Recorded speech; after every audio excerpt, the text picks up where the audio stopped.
He has unlocked potential to surpass the next level of gayness. Oh, expected gay. All right, well, I'm glad. I do nothing but provide and do nothing but the right thing there. So, hello, everybody. Yes, sorry about that. We are going to get started a little late this morning.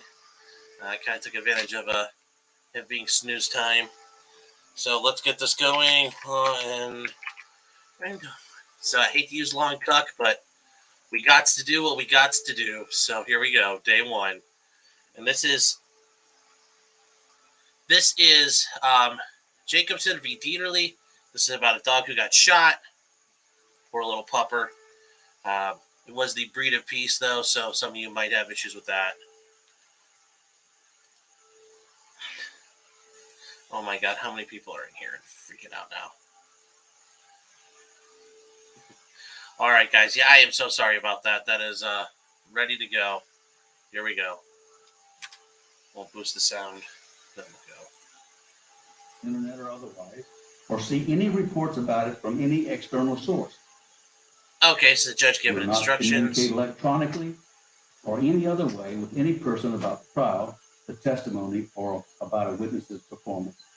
This means no Twitter, Facebook, TikTok, Instagram, emails, text, or any form of electronic communication that includes the subject of this trial. Stay off any internet pages, newspapers, or media sites that might report this case. Doing anything else is wrong and against the law. This case involves some controversial issues. Well-meaning family members or acquaintances may say something or strike an attitude that may cause you to become biased toward one side or the other. Sometimes those furthest away from the facts of the case have the strongest opinion. I don't want you influenced by anything except the evidence that comes in this four corners of this courtroom. For the same reason, no jurors should ever conduct their own homework or research about any issue, person, or subject involved in the case. We consider the courtroom to be a sterile environment, like an operating room in a hospital. Only the information imparted by witnesses and tangible items of evidence is authorized. Otherwise, one party or the other may be deprived of a fair and just verdict. Third, I'm going to close with one final request. Keep an open mind. What I mean by that is you should not form any definite or fixed opinion about how you're going to decide the case until both sides have had a full opportunity to present their side. And you should not decide how you're going to vote on a verdict until you've heard all the jury instructions and all the evidence. Sometimes that influences your view of the facts. Sometimes the case needs to be going in one direction, then it may turn into a 180. Plaintiff gets to go first and the defendant second. Both are entitled to have you reserve judgment on the merits of the case until you've heard everything. I know we made changes. The other is test of your better attention with that.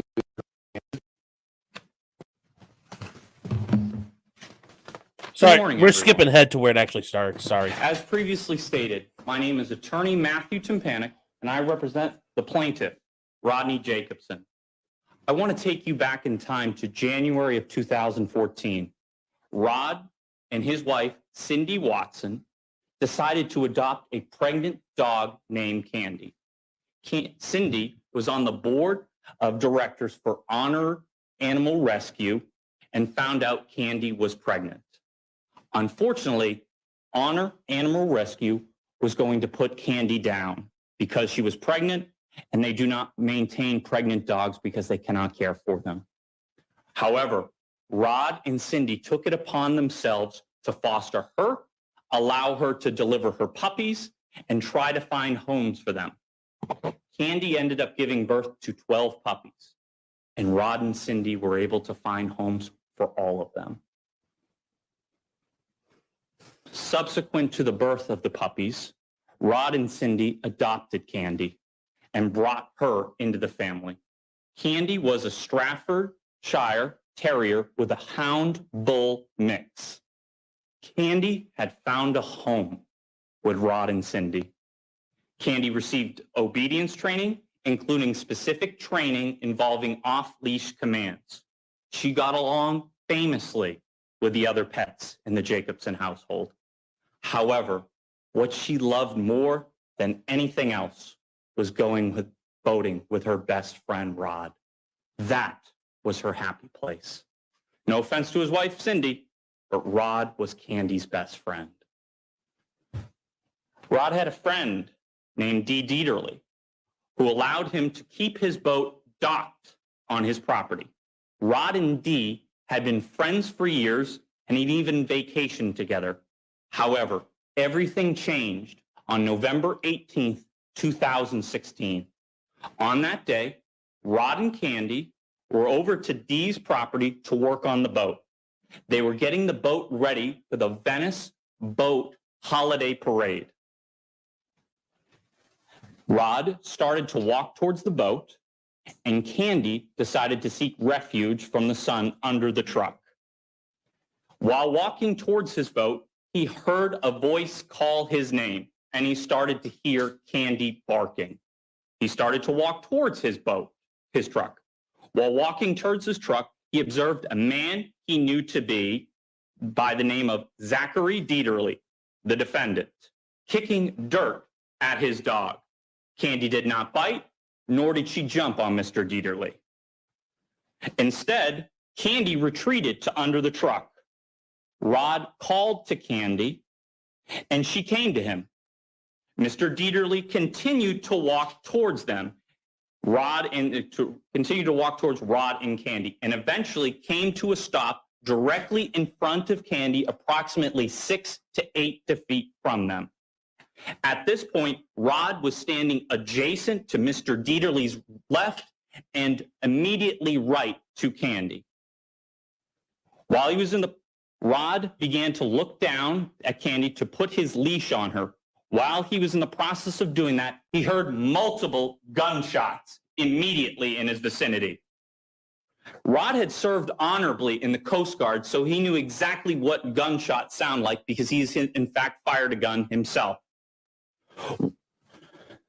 When he looked at Mr. Deaterly had a silver revolver in his right hand. After the first 2 shots, Candy took off towards the boat.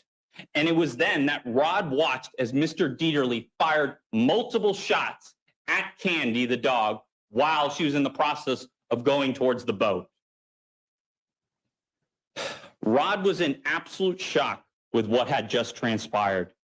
He turned to Mr. Deaterly and said, quote, "Did you just shoot my dog?" Answer, Mr. Deaterly, "You're damn right I did, and I would do it again." Rod was still in disbelief of what had transpired, but he knew Candy was hurt, so he followed her trail of blood to the boat and found her bleeding profusely on top of a bunch of life jackets in the cabin of the boat. Rod picked up Candy, who was motionless with fear, and took her to the truck to get her to a veterinarian hospital. Rod quickly drove up 41 to get to Sarasota Veterinarian Emergency Hospital, not knowing that one of his tires was actually flat. It was there Candy was seen by Dr. Wendy Ellis. The observations she made included internal bleeding and multiple gunshot wounds. Dr. Ellis told told Rod that Candy was hurt real badly and that she would need emergency surgery if she were to survive, the cost of which was substantial. Rod told Dr. Ellis whatever the cost, he would pay it, and he did. He put down a deposit of approximately $5,000 so that Candy could potentially get the life-saving surgery she so desperately needed. Eventually, the decision was made to take her to another facility in Tampa. Rod rode with Candy in the ambulance for pets, praying she would hold on long enough for her to get the care she so desperately needed. When they got to Tampa at Blue Pearl Veterinarian Partners Tampa, Candy was placed on a gurney and taken into surgery. Rod got to be with Candy, and the reality started to set in.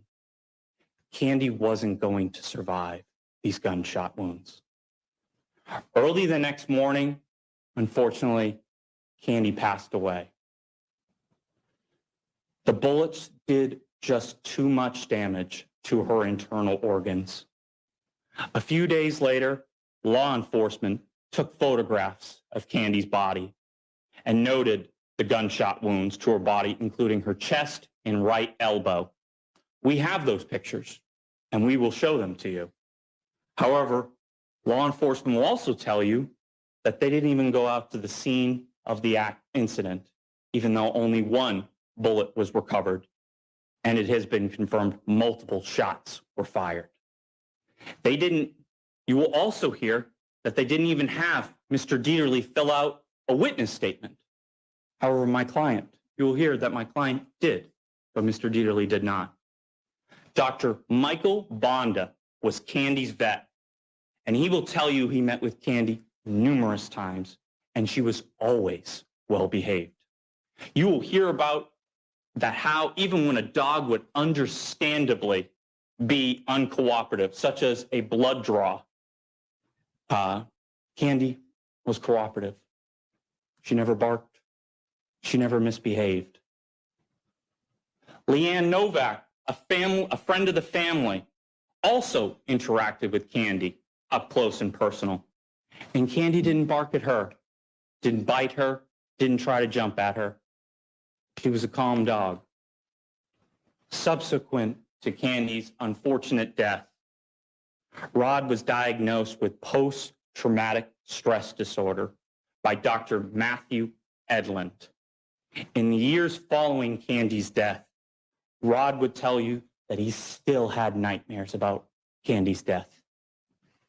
He has nightmares of chasing Mr. Deaterly and watching Candy get shot in front of him over and over and over again, with him powerless to do anything.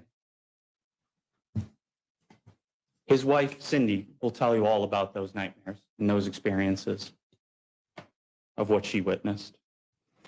Every so often, Rod will start crying when thinking about Candy. The image of Candy getting shot is burned into his memory, and he will never be able to think of Candy without thinking about her getting shot and dying. Defense is going to try to convince you that the defendant was in fact acting in self-defense. They're going to dredge up facts from the past to try to distract you from the facts as I've just laid out to here today. After you've seen all the evidence, heard from all the witnesses, we will be asking you to hold Mr. Deaterly accountable for his actions and find him liable for negligence, assault, intentional infliction of emotional distress, and trespass to chattels. Thank you. Mr. Kessler. Thank you, Your Honor. Is it possible for us to allow us to use the screens, Your Honor? Yeah, let's see.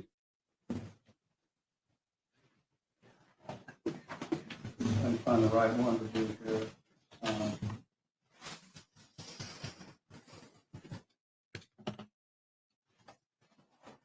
Let's see, we have a new courtroom and I'm trying to adapt to the new technology here, so.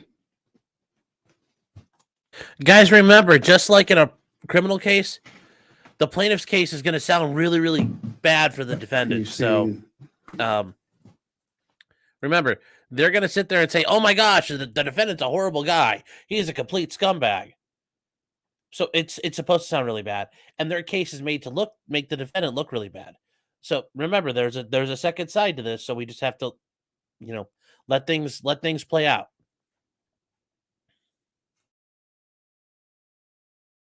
Not yet, Your Honor. Not yet. How about that? Not yet, Your Honor.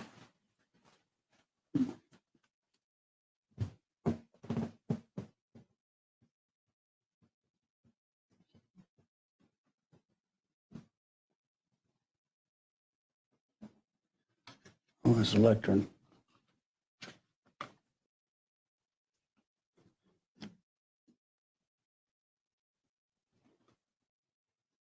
Oh, my equipment says that it's on. Ask Mike to come in. We can't operate without IT.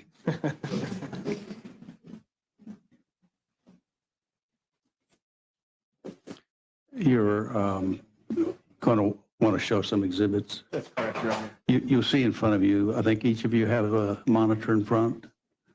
We're trying to work so that you can see what he's talking about. Mike, come look at this. We're trying to show the lectern.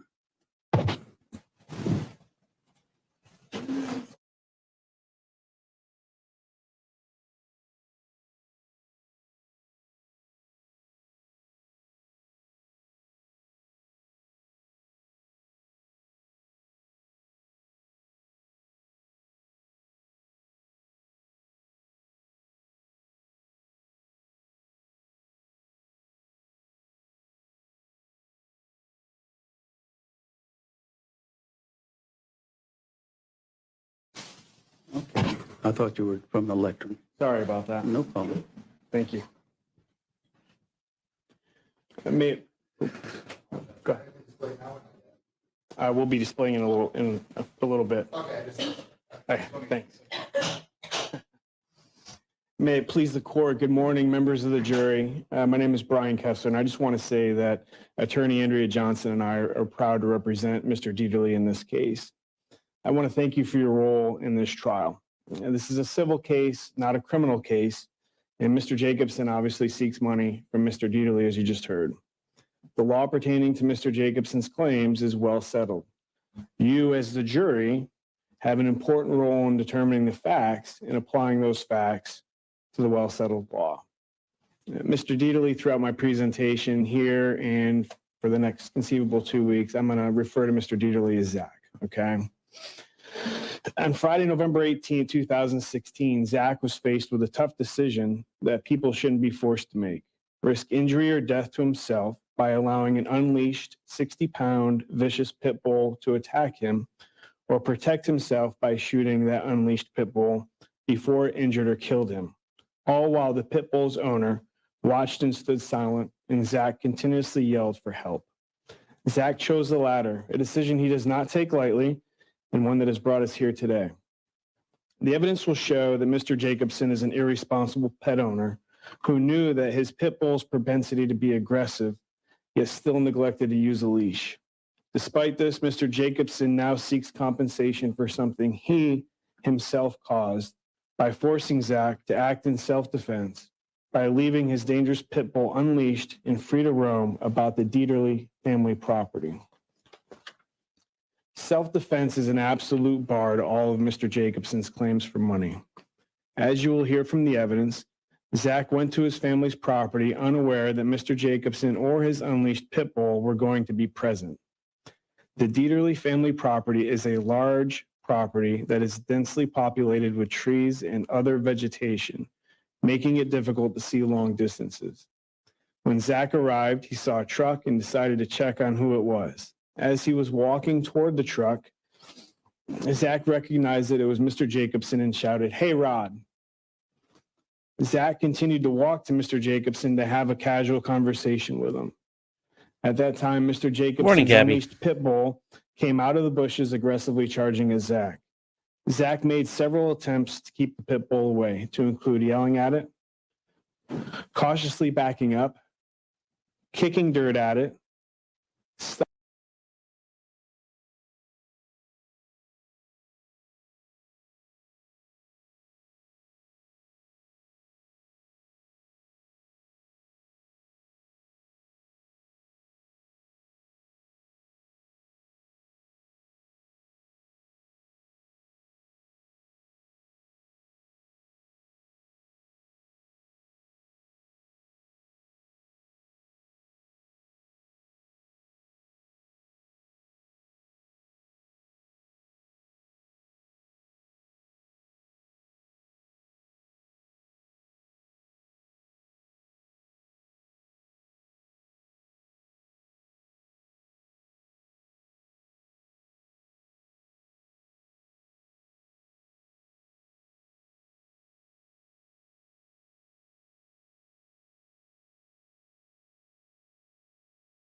stomping the ground, ultimately kicking it, and continuously yelling at the pit bull and Mr. Jacobson the entire time, asking him to control his animal. Mr. Jacobson did nothing to help Zach. The pit bull circled around Zach multiple times. Was I seriously muted that whole fucking time? All right. Okay. So guys, Jesus Christ on a cracker. Okay. So what did that dog look like? A Staffordshire Bull Terrier is colloquially known as a pit bull.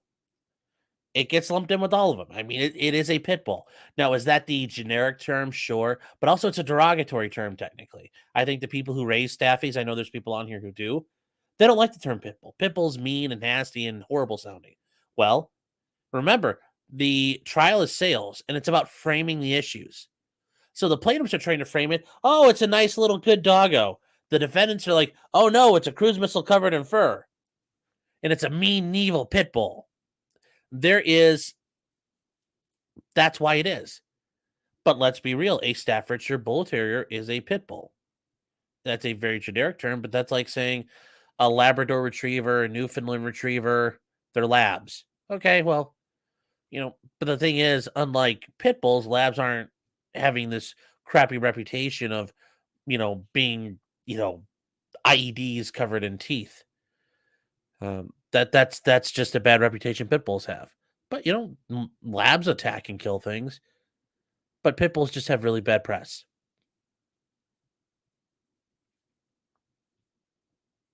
So.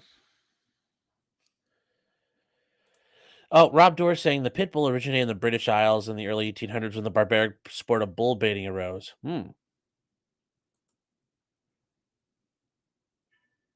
So.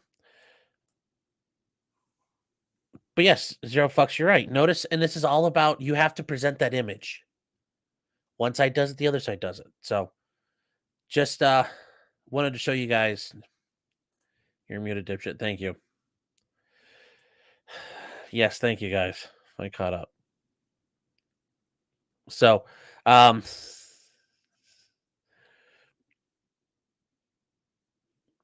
it's just the idea that, remember, it's just framing. So you may not like this framing, but his job is to represent his client.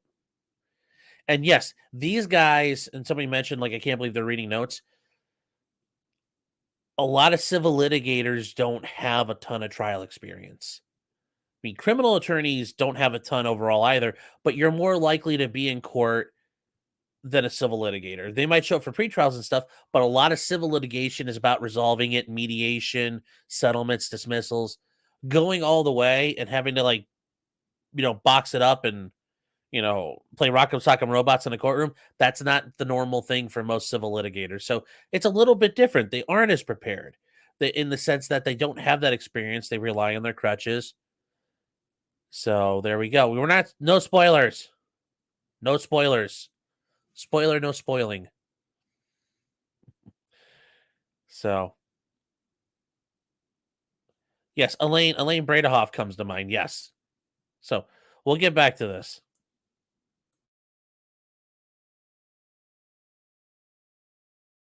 Being deterred by Zach's efforts to repel the attack, coming back directly towards Zach, lunging in and out at him, at times coming within a couple inches of Zach. And only after Zach had done all he could do to try and repel the attack, he had no other option but to shoot the pit bull to avoid serious injury or death. You'll hear that Mr. Jacobson knew his unleashed pit bull was aggressive, that the pit bull was a rescue dog. Its background was unknown, that Mr. Jacobson himself had previously warned other people to stay away from the dog, even stating that he was concerned about what his animal might do to others since he was unfamiliar with its background, other than knowing it had been abused by the numerous scars on its body and head.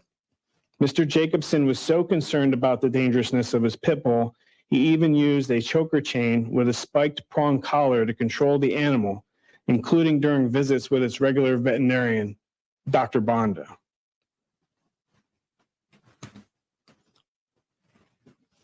Throughout this entire incident, the evidence will show that Mr. Jacobson stood silent and did nothing to gain control of his animal. even after Zach pleaded with him to do so.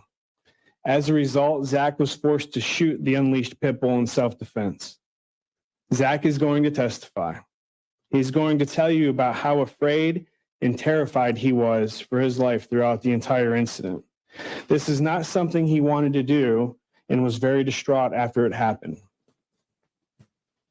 Mr. Jacobson first asked you to make Zach pay money for his emotional distress. To prevail on a claim for intentional infliction of emotional distress, Mr. Jacobson must prove 1, that Zach intended to cause Mr. Jacobson emotional stress. 2, Zach's conduct was extreme and outrageous.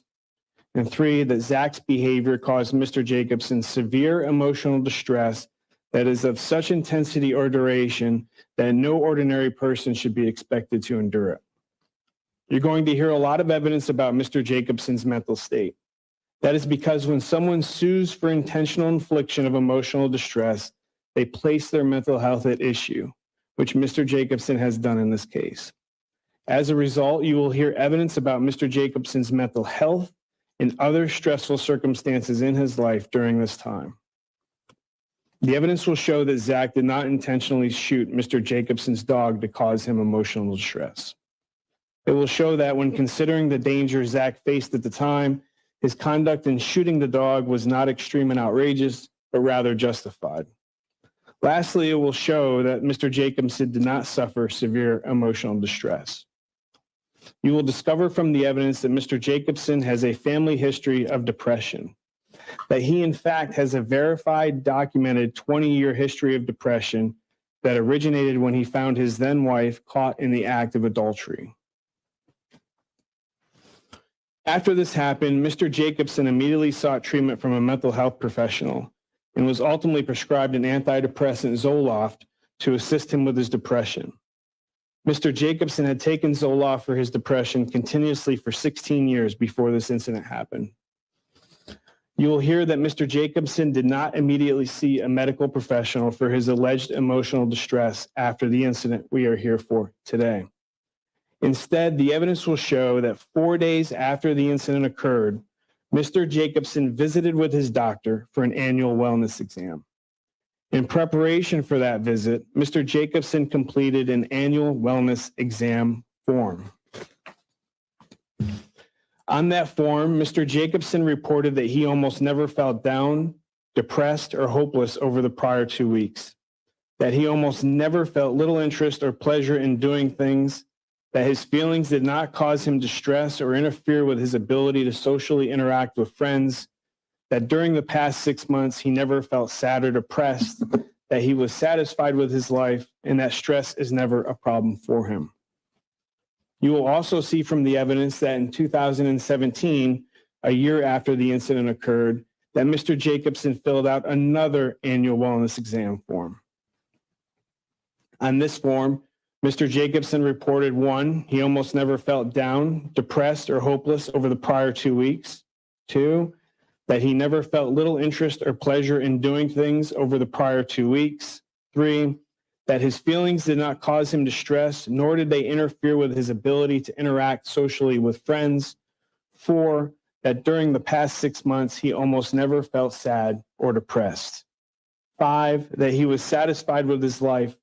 And 6, that only sometimes was stress a problem for him, but he was usually able to cope effectively with that stress. The evidence will show that Mr. Jacobson visited with his doctor 10 times over an almost 2-year period before mentioning the incident or any worsening depression as a result, and only doing so when he was accompanied by his wife, Cindy Watson, who verified the worsening depression. This visit occurred while this civil lawsuit was pending, and because 2 days prior, Zach had notified Mr. Jacobson that he would be seeking his medical records to determine the extent of the emotional distress Mr. Jacobson complained about. The records from the 10 prior visits after the incident and before this one will demonstrate that Mr. Jacobson didn't think it was important enough to bring the incident to the attention of his doctor until after his medical records were going to be examined. As a result of this visit, Mr. Jacobson's doctor referred him to a psychiatrist, Dr. Matthew Edlund, for treatment. However, you will hear that neither Mr. Jacobson's doctor nor his psychiatrist conducted objective testing to definitively diagnose Mr. Jacobson with any emotional disorder, but rather relied on Mr. Jacobson's own report of his symptoms in rendering treatment. Still, Mr. Jacobson only saw his psychiatrist for a total of 3 hours, over 5 visits that spanned a period of 8 months, with the last visit occurring on May 29, 2019, more than 3 years ago. And during this time, the evidence will show that Mr. Jacobson stopped taking antidepressants altogether. Mr. Jacobson has not sought treatment since his last visit on May 29, 2019, nor has he made any effort to seek treatment. You will also see from the evidence that Mr. Jacobson had other stressors in his life at this time. These other stressors are important because it relates to an element of the claim that Mr. Jacobson must prove for a claim of intentional infliction of emotional distress. Evidence of other stressors will show that Mr. Jacobson cannot prove any of these claims with Zach. For example, Mr. Jacobson was required to pay lifetime alimony to his ex-wife of $5,000 per month. Mr. Jacobson sought to modify that payment but lost. After he lost, he appealed. He again lost on appeal. At the end, Mr. Jacobson reduced his alimony obligation from $5,000 to $4,500. In doing so, however, Mr. Jacobson spent over $600,000. After losing the appeal, the court entered 2 separate orders requiring Mr. Jacobson to pay his ex-wife's attorney's fees. One entered on May 19, 2019, requiring Mr. Jacobson to pay his ex-wife the amount of $70,090 to reimburse her for attorney's fees she incurred in the modification proceeding. And another one entered on May 23, 2019, requiring Mr. Jacobson to pay his ex-wife the amount of $25,915 to reimburse her for the attorney's fees she incurred in the appeal. You will see that Mr. Jacobson refused to pay these amounts and was held in contempt after the court determined that he had the ability to pay. As a result, Mr. Jacobson was faced with the prospect of being arrested if he did not make substantial payments within a certain period of time. You will also see from the evidence that Mr. Jacobson willfully stopped paying his alimony obligation altogether. And on January 10, 2022, was held in contempt after the court determined that he had the ability to pay and was ordered to pay his ex-wife the sum of $58,500 due on or before January 14, 2022 at noon. Additionally, the evidence will show that Mr. Jacobson was sued by American Express after failing to pay approximately $95,000. Mr. Jacobson entered into a settlement with American Express whereby he made a substantial initial payment and $5,000 per month thereafter until the debt to American Express was paid off. And while Mr. Jacobson was paying off his debt to American Express, he was not making court-ordered alimony payments to his ex-wife. After his 2 hours of treatment with Dr. Edlin, the psychiatrist, in total, the evidence will show that Mr. Jacobson did not seek treatment from any mental health professional for his alleged emotional distress because he said the rate of $210 for each 30-minute session was too high. Then you will see that in January 2021, Mr. Jacobson suffered a major accident when he fell from scaffolding and fractured his skull. As a result, he immediately sought treatment from a neurologist. Mr. Jacobson told his neurologist that the Zoloft he had taken for the prior 20 years was no longer working for him since his accident made his depression much worse. The neurologist prescribed Mr. Jacobson a different antidepressant, Wellbutrin, which also did not work. The neurologist then prescribed a higher dose of Wellbutrin to take with another antidepressant, Abilify, which also did not work. Lastly, the neurologist referred Mr. Jacobson to seek treatment with a psychiatrist.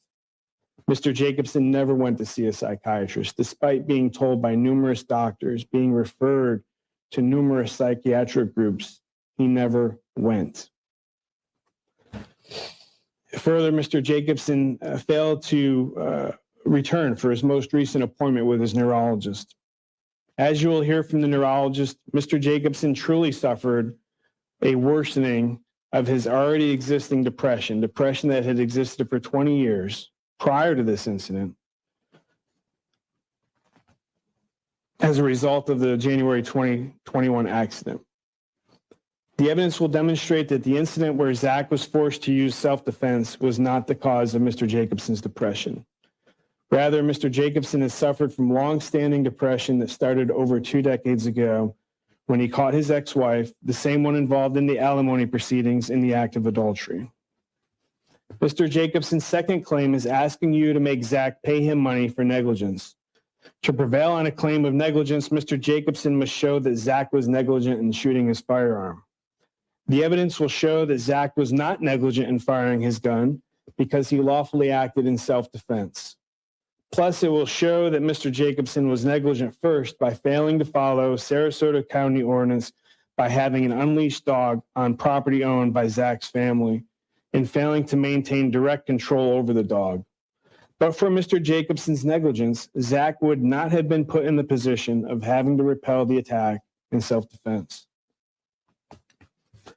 Mr. Jacobson's third claim asks you to make Zach pay him money for assault. To prevail on a claim for assault, Mr. Jacobson must prove that Zach intentionally and unlawfully showed force toward Mr. Jacobson, and that Mr. Jacobson was in fear of imminent peril. The requisite intent is whether a reasonable person would believe that a particular result was substantially certain to follow.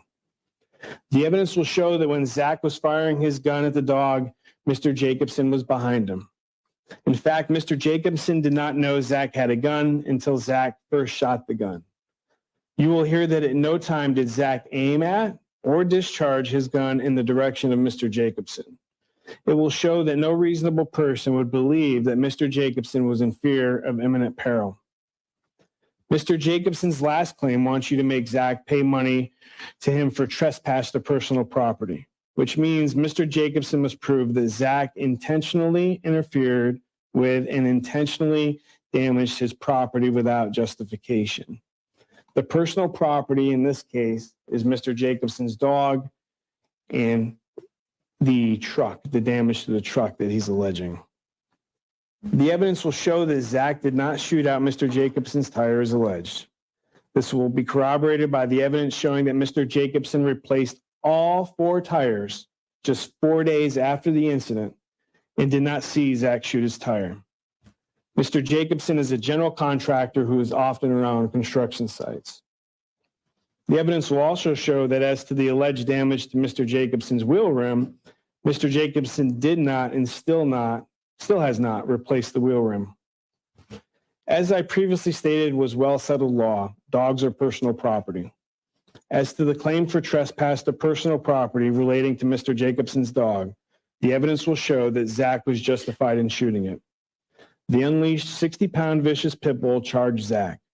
Zach was yelling at the pit bull, tried backing away from the pit bull, kicked dirt at the pit bull, stomped on the ground at the pit bull, kicked the pit bull, and was continuously yelling at Mr. Jacobson to help him, all trying to stop the pit bull from attacking him. Despite knowing that his pit bull was aggressive, Mr. Jacobson did nothing to help Zach. The evidence will show that Zach had no other option at that time but to act in self-defense. At the conclusion of this trial, after you've heard all of the witnesses and seen all of the exhibits, I will come back to you as a jury during closing arguments, and I will ask you that you find Zach acted in self-defense and not award any money to Mr. Jacobson. Thank you very much. All right, thank you.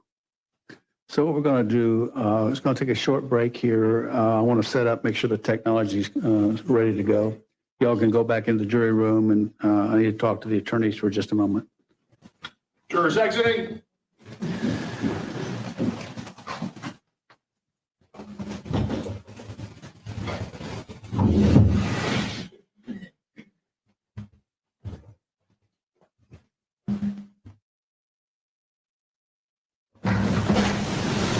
Okay, Mr. Timpanic, what exhibits are you planning to use during, It's just from the exhibit book, Your Honor. Exhibit number 8. okay? And you're going to show it from your computer, right? Is that where it started? Okay, guys, I think we're going to do this at 1.5 speed to get this going a little faster. So I just want to catch something real quick. Registo says they've probably spent enough money to buy 10 dogs. Yeah. But people will piss away money in civil cases. And you heard there's a lot of money at stake. And it sounds like this guy's got a lot of losses. He needs to kind of cover up. So this is a great way to do it. Yeah, 10% of civil suits go to trial. Yeah, it's still a small number, and there's so many more civil suits. So it's it's a very, very small number. Daniel Gaskill, you were asking about the duty to retreat thing. I have not heard anything about it, so I wouldn't be worried at all. But I think we are going to speed this bad boy up just a hair. At least. And yes, that guy really does look like Himmler.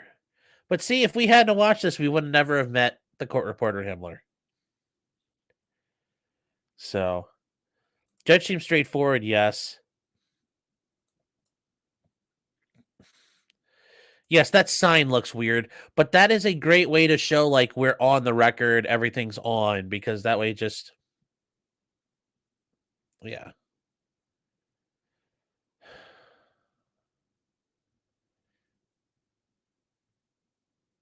You know, so we're going to start this and see what happens. Oh, yes, the Dragon's Treasure for $5 says, potentially criminal has his own code now. Use the code criminal at the Dragon's Treasure. Yes.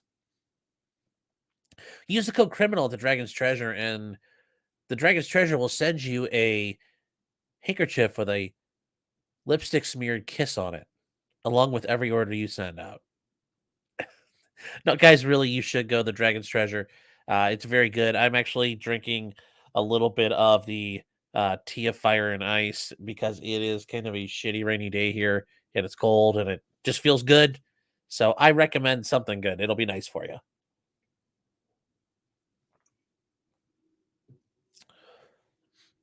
Steve's asking, what is the Dragon's Treasure? Well, while we're here and we're waiting a second, we may as well shill since we're shilling.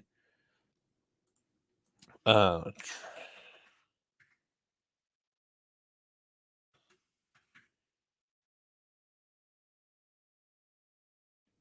the Dragon's Treasure is a haven for tea and anime lovers. So if you don't like anime but you like tea, that's great. If you like anime but you don't like tea, it works too, but I'm not sure why you're here if you don't like tea at all. The tea shop, there's only teas. It's a subscription service, but there's also just a very nice catalog of tea. And they do herbal teas, green teas, sample packs, white teas, black teas, oolong teas, herbs, and spices. I did black tea and I did a black tea, and I did a tea of fire and ice. I thought it's very good so far. You know, it's got a nice it's got a nice spearmint, and I will say the spearmint is very nice on your tongue. It's very, very nice.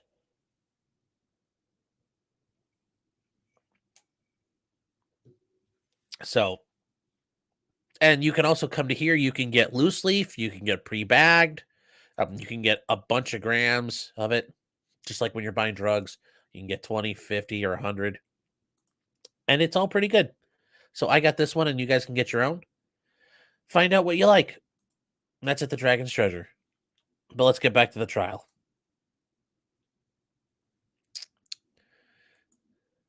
All right, we're going to speed this up a bit. And if it gets going too fast, tell me and we'll slow down.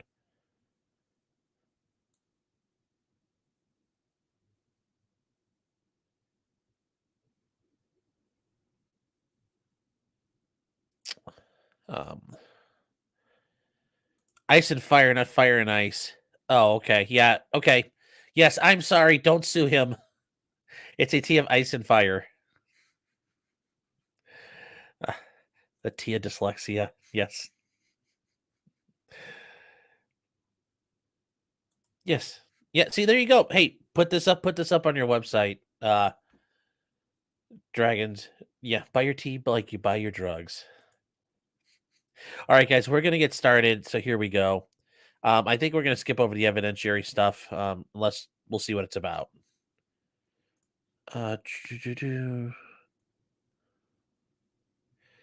Oh, there's a big gap in time here before they start.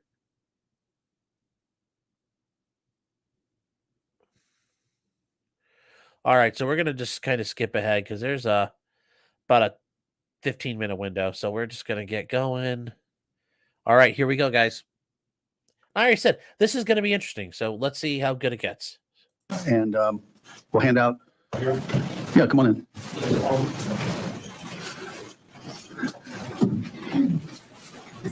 Doctor, if you stand here, please stand quick, raise your right hand and sworn. You solemnly swear or affirm the testimony you're about to give will be the truth, the whole truth, and nothing but the truth. I do. This way, sir. Mr. Tympanic, hold just a minute. I want to talk to the jurors about taking notes. Okay, we have a notepad there for you and a pen, I hope. It's a government pen. It may or may We're not work. just about to start. I would suggest putting your name on it. The way this works is you get to take notes, but when you leave the courtroom, you have to leave them on your chair. We collect them and give them back to you. You will have them to use when you deliberate so that when you start talking about the case, those of you that take notes can use them for that purpose. I just want to emphasize that the fact that somebody writes something down may be accurate, but it may not be. So test it against your memory. You may agree with what the note says or not.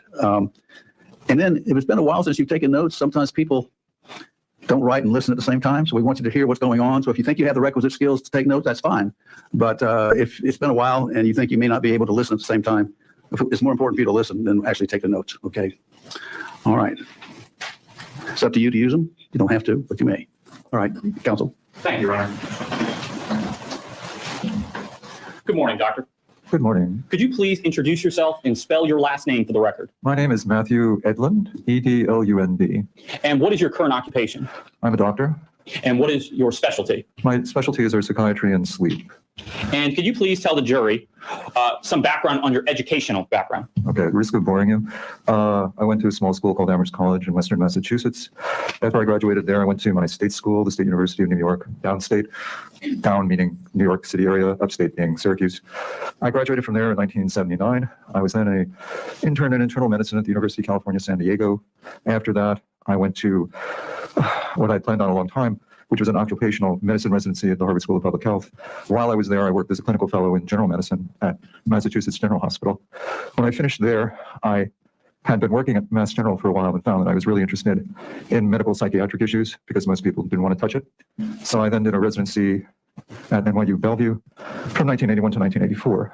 From there, I became a professor at the University of Texas, Houston, mostly doing research on anxiety, to some extent depression. And then I was asked to run a division at Brown Medical School, got there in 1988, started getting a lot of interest in sleep medicine, got boarded in sleep medicine after my experience there. After I was doing research and teaching there, I came down here. One of my fellows came here and became medical director of a psychiatric hospital, Sarasota Palms. I came in to become clinical director of the hospital and to run a sleep lab. And I did that in the early 90s, and then went into private practice when that hospital was bought by Sarasota Memorial and closed, and have been in private practice since 1993. I run the Center for Circadian Medicine, which is about sleep medicine and biological clocks. So my practice is basically psychiatry and sleep. And how long have you been a doctor? 43 years. And how did you come to know the plaintiff, Rodney Jacobson?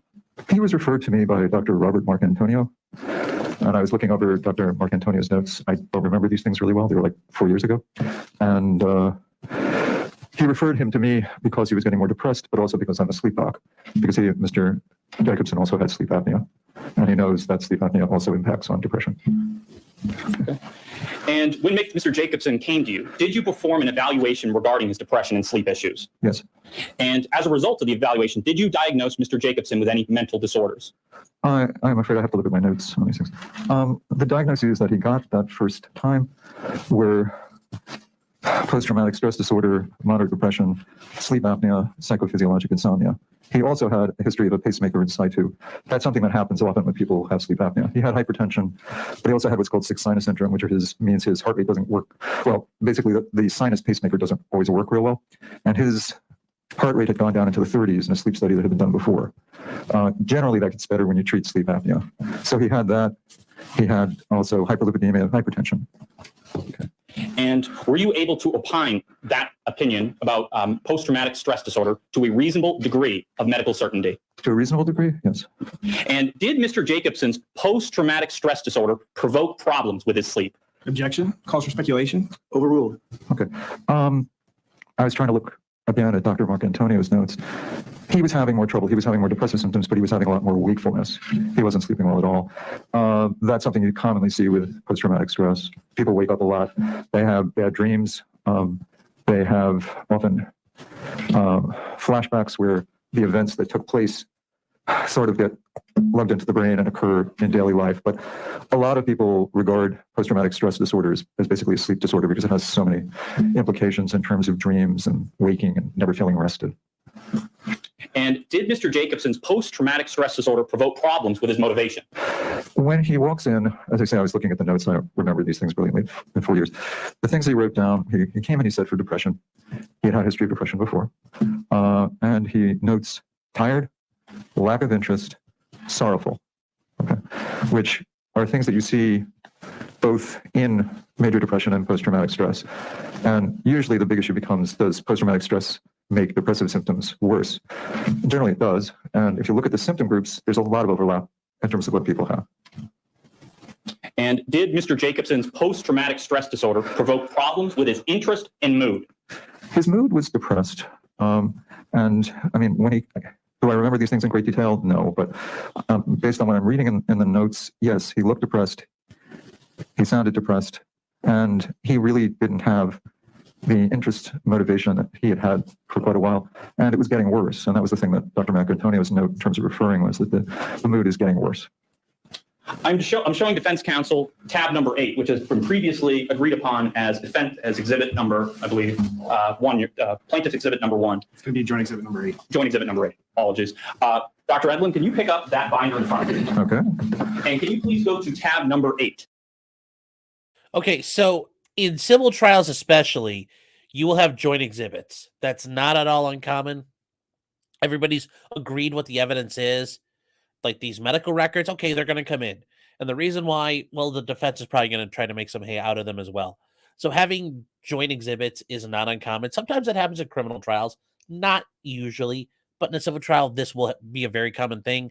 There's going to be an entire stack. That binder is full of exhibits, and they're just going to go through them, boom, boom, boom, back and forth. So that's not uncommon in civil trials. Like I said, I think it's interesting to show you guys there is a separate world besides, murder, murder, murder. As the great Eminem song goes, murder, murder, murder, my mind state. So.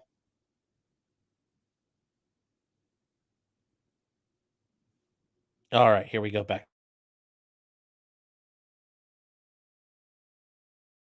Okay. Right. Do you recognize that? And do you mind flipping through the pages of that document, that tab?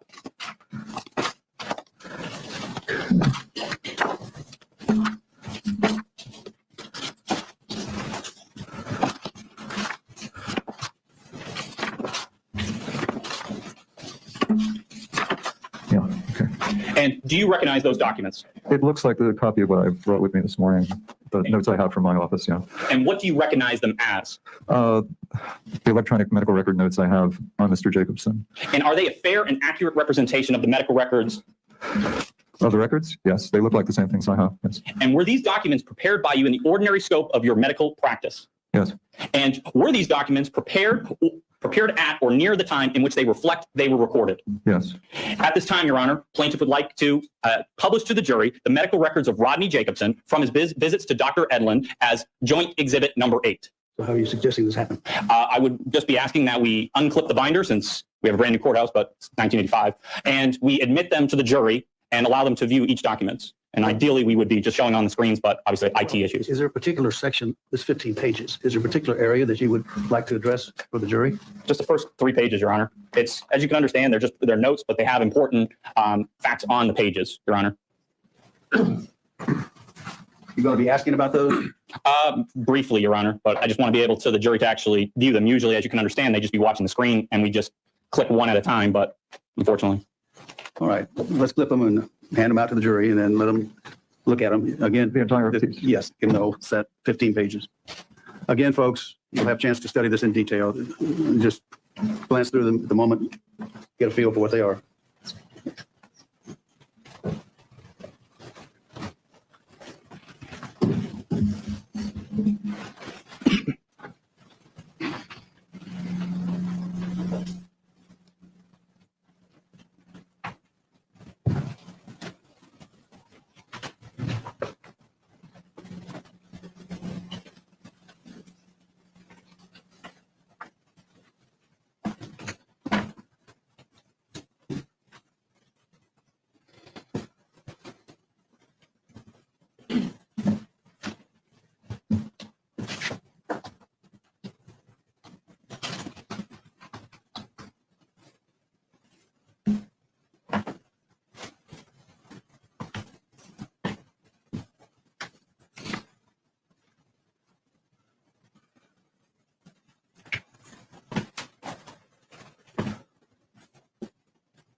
Oh my god, this is absolute cringe. Just get the goddamn documents out of the binder. This is so hard.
Okay, guys, he can't be both Hitler and a member of the flock of seagulls. You guys have to pick. You have to pick. He can't be both. So yes, Jim, someone shot a dog and they're being sued for intentional infliction of emotional distress. They're also being sued for loss of consortium, destruction of their property, pain and suffering, all of that. It's the flock of Hitler. No. We are not doing mashups here today. This is not a mashup channel. We are not doing a flock of Hitlers. Okay? We're also not doing the Reich of Seagulls. We're not doing either. We are not doing either of those today. No. Bad chat. Bad chat.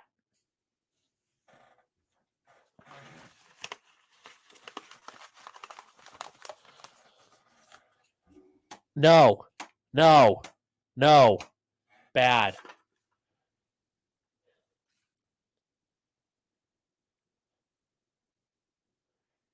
Sonderby. Oh my god. Okay, sir. This is a channel of education.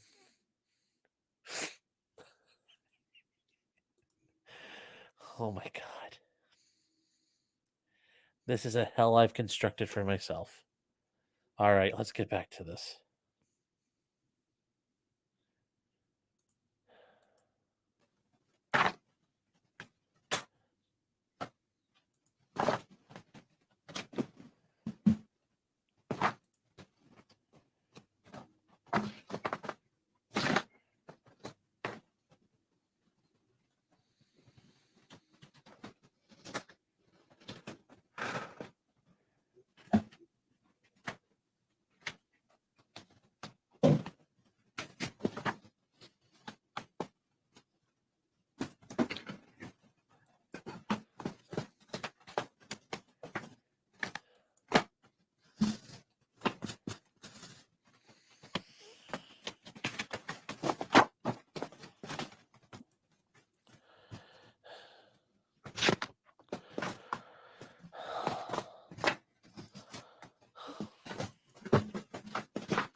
How are those your two?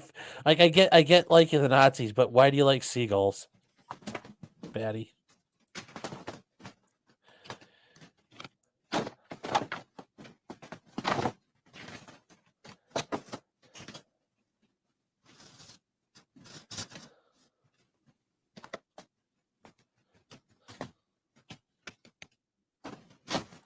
Okay.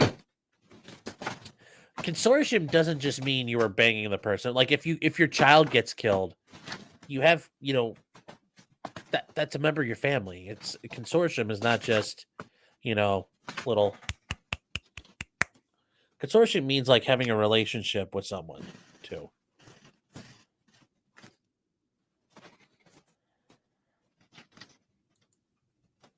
Jonathan Livingston Himmler. Oh my God. All right. Where?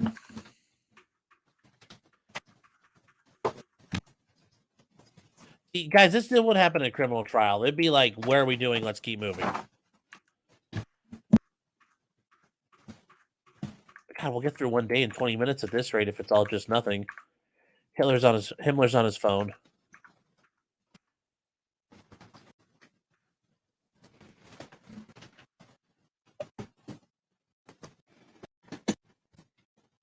It's just dead air. What the fuck? Are they even talking? There's nothing working. There we go. Dr. Edlin, describe to the jury, in your experiences, what brings on post-traumatic stress disorder. Post-traumatic stress demands a traumatic event, something out of the ordinary, something that hits people very hard and hits them generally in a very unexpected way. There's a major shock.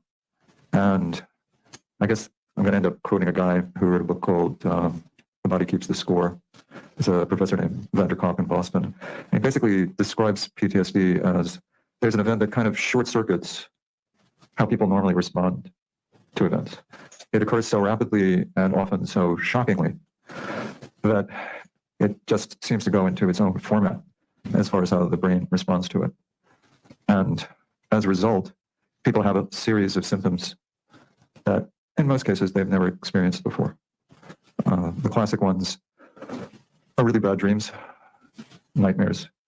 You wake up with generally dreams about the event. Sometimes they feel like they're happening right in front of you, but often with a heightened acuity, a heightened sense of reality. You also get flashbacks. Flashbacks are where you, for some reason, you're triggered by whatever's going on in the environment around you. It may be something, a smell, it may be some color, it may be something that reminds you of the original event. That makes you feel like it's happening in front of you again.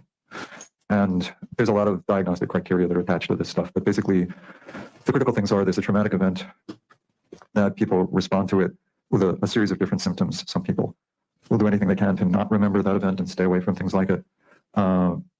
Typically, people will have a lot of depressive and anxiety symptoms. And you have negative emotional and positive emotional changes. The negative emotion changes is that generally people feel a lack of interest, often quite listless, don't have the same pleasure in life that they used to have. And very often think back about the event. And on one hand, people will tend to avoid it. But what also commonly happens is that people feel a sense of shame or guilt that in some way they could have prevented it. Even though, how do you prevent a plane crash? The point is that people feel on some basic way that they did something that if they'd been in another place or they'd been under different circumstances, it wouldn't have happened as it did. And then the event just keeps playing on. And in terms of the practice that I have, most of the people I'm going to see it with are going to be people with either motor vehicle accidents or people in combat. And very often the combat type situations will come back years and years later. The stuff that maybe 20 years ago, 30 years ago will just pop up and it's as if it's happening right now. And a lot of people complain about their nightmares and their sleep and the fact that they feel jazzed up and they can't sleep, they can't rest. And they have this lack of pleasure, lack of interest in the world.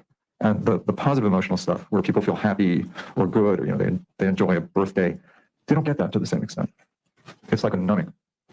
Now, this gets expressed in many different ways in many different people. But the types of symptoms and how they occur have been reported literally for thousands of years. This is something that happens to people, that has happened to people, as part of being human. And do you recall the event which caused Mr. Jacobson to suffer post-traumatic stress disorder? Once again, I don't have a lot, beyond the notes. What I do recall is actually, is it okay if I read the notes? Absolutely, if it refreshes your recollection. Yeah. So this is the chief complaint. This is supposedly what people come in for. 72-year-old builder with a long history of depression dating to 2000. Not perfectly accurate. He actually probably had some symptoms in 1998. Reports the start of post-traumatic stress following watching 5 shots rifled into his dog in front of him in the middle of 2016. He has flashbacks about this, many dreams about it, feels that it is difficult for him to resolve. And describe to the jury what you base your diagnosis on. I base it on, is there a traumatic event? Is there something that's out of the ordinary? In this case, yeah.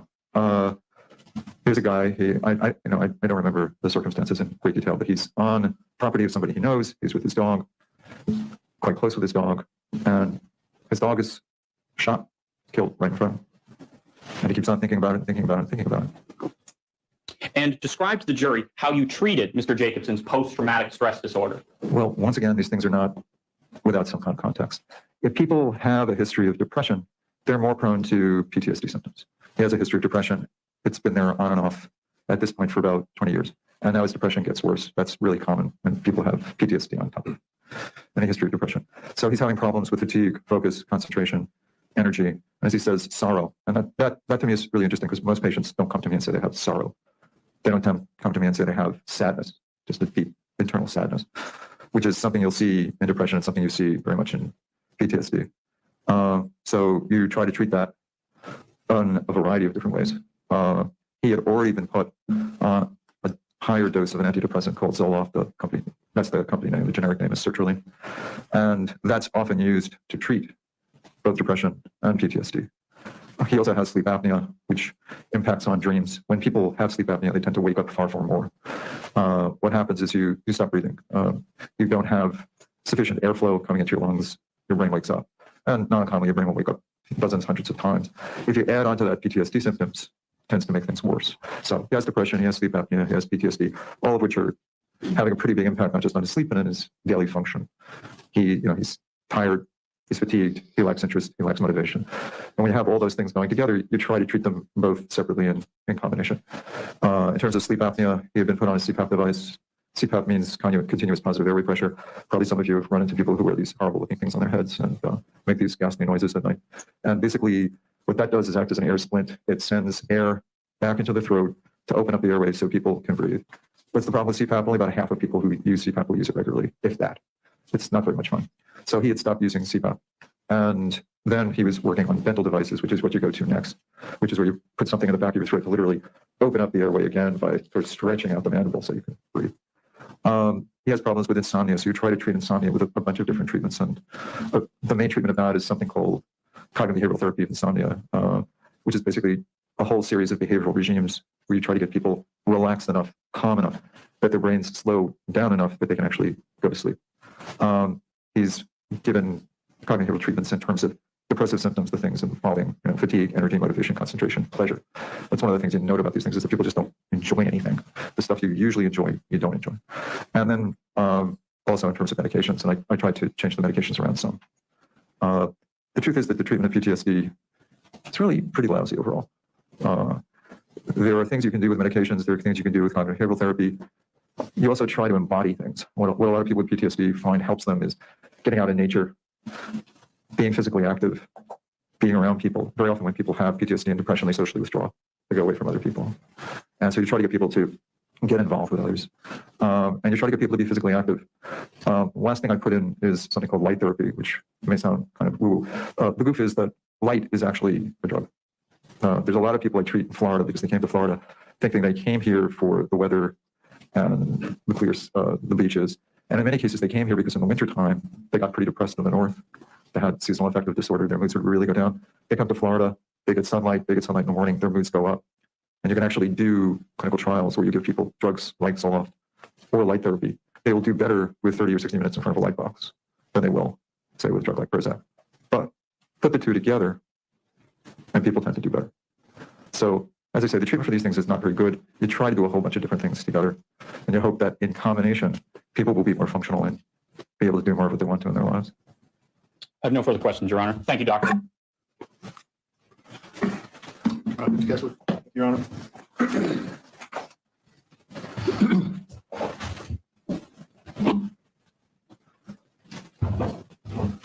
Good afternoon, Dr. Edlin. Good morning, Mr. Kessler. Or good morning. Yes, it is morning, not afternoon. Interesting. You're referencing Dr. Marcantonio's notes during your testimony here today, correct? Correct. But isn't it true that you did not review Dr. Marcantonio's notes prior to first meeting with Mr. Jacobson? I saw them, I believe, later. Yes. Okay. And then you referenced a diagnostic testing or diagnostic criteria that you use in evaluating and diagnosing people with PTSD, correct? Correct. That's contained in a book, correct? There are different diagnoses. When we're doing these things, we're doing them in part for insurance purposes. That's the reality of this game. And there's the Diagnostic and Statistical Manual, which is used by the American Psychiatric Association, and then there's what's called the International Classification of Diseases. They have somewhat different criteria. And you're a member of the American Psychiatric Association, correct? Actually, I am no longer. Oh, you're no longer. No. Okay. You were at the time I deposed you, correct? Objection. Lack of foundation. He can answer. In terms of being a member of the American Psychiatric Association, I don't think I've paid my dues in a long time. Okay.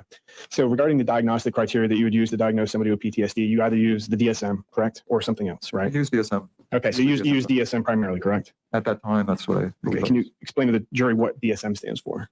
Diagnostic and Statistical Manual. There's actually been a big fight in the field for a very long time about what constitutes diagnoses and what doesn't.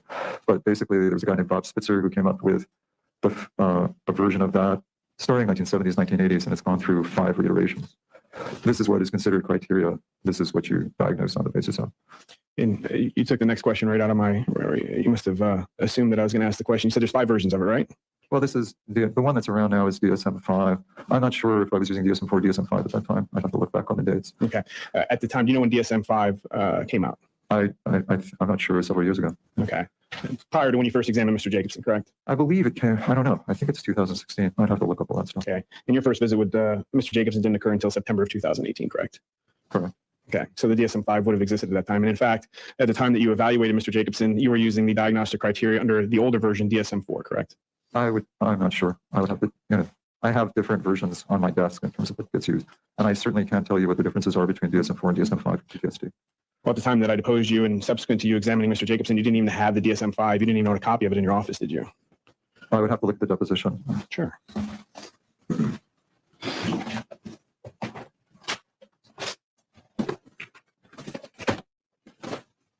Thank you. If I may approach? Go ahead, and bailiff.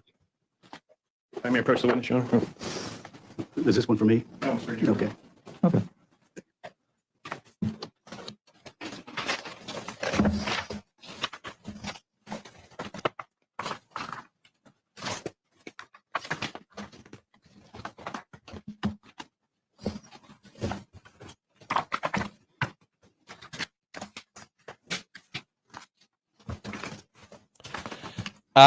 Jim, you're asking what happened with this with homeowners insurance? Maybe homeowners insurance decided And they then I'll have weren't you go going ahead to and turn to settle. page 33. Dr. Edlin, you remember when I deposed you, correct?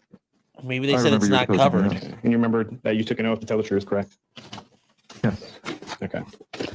Page line 33, beginning line 14. My question, do you have a copy of the DSM-5 or do you have a copy of the DSM-4 or DSM-5 here?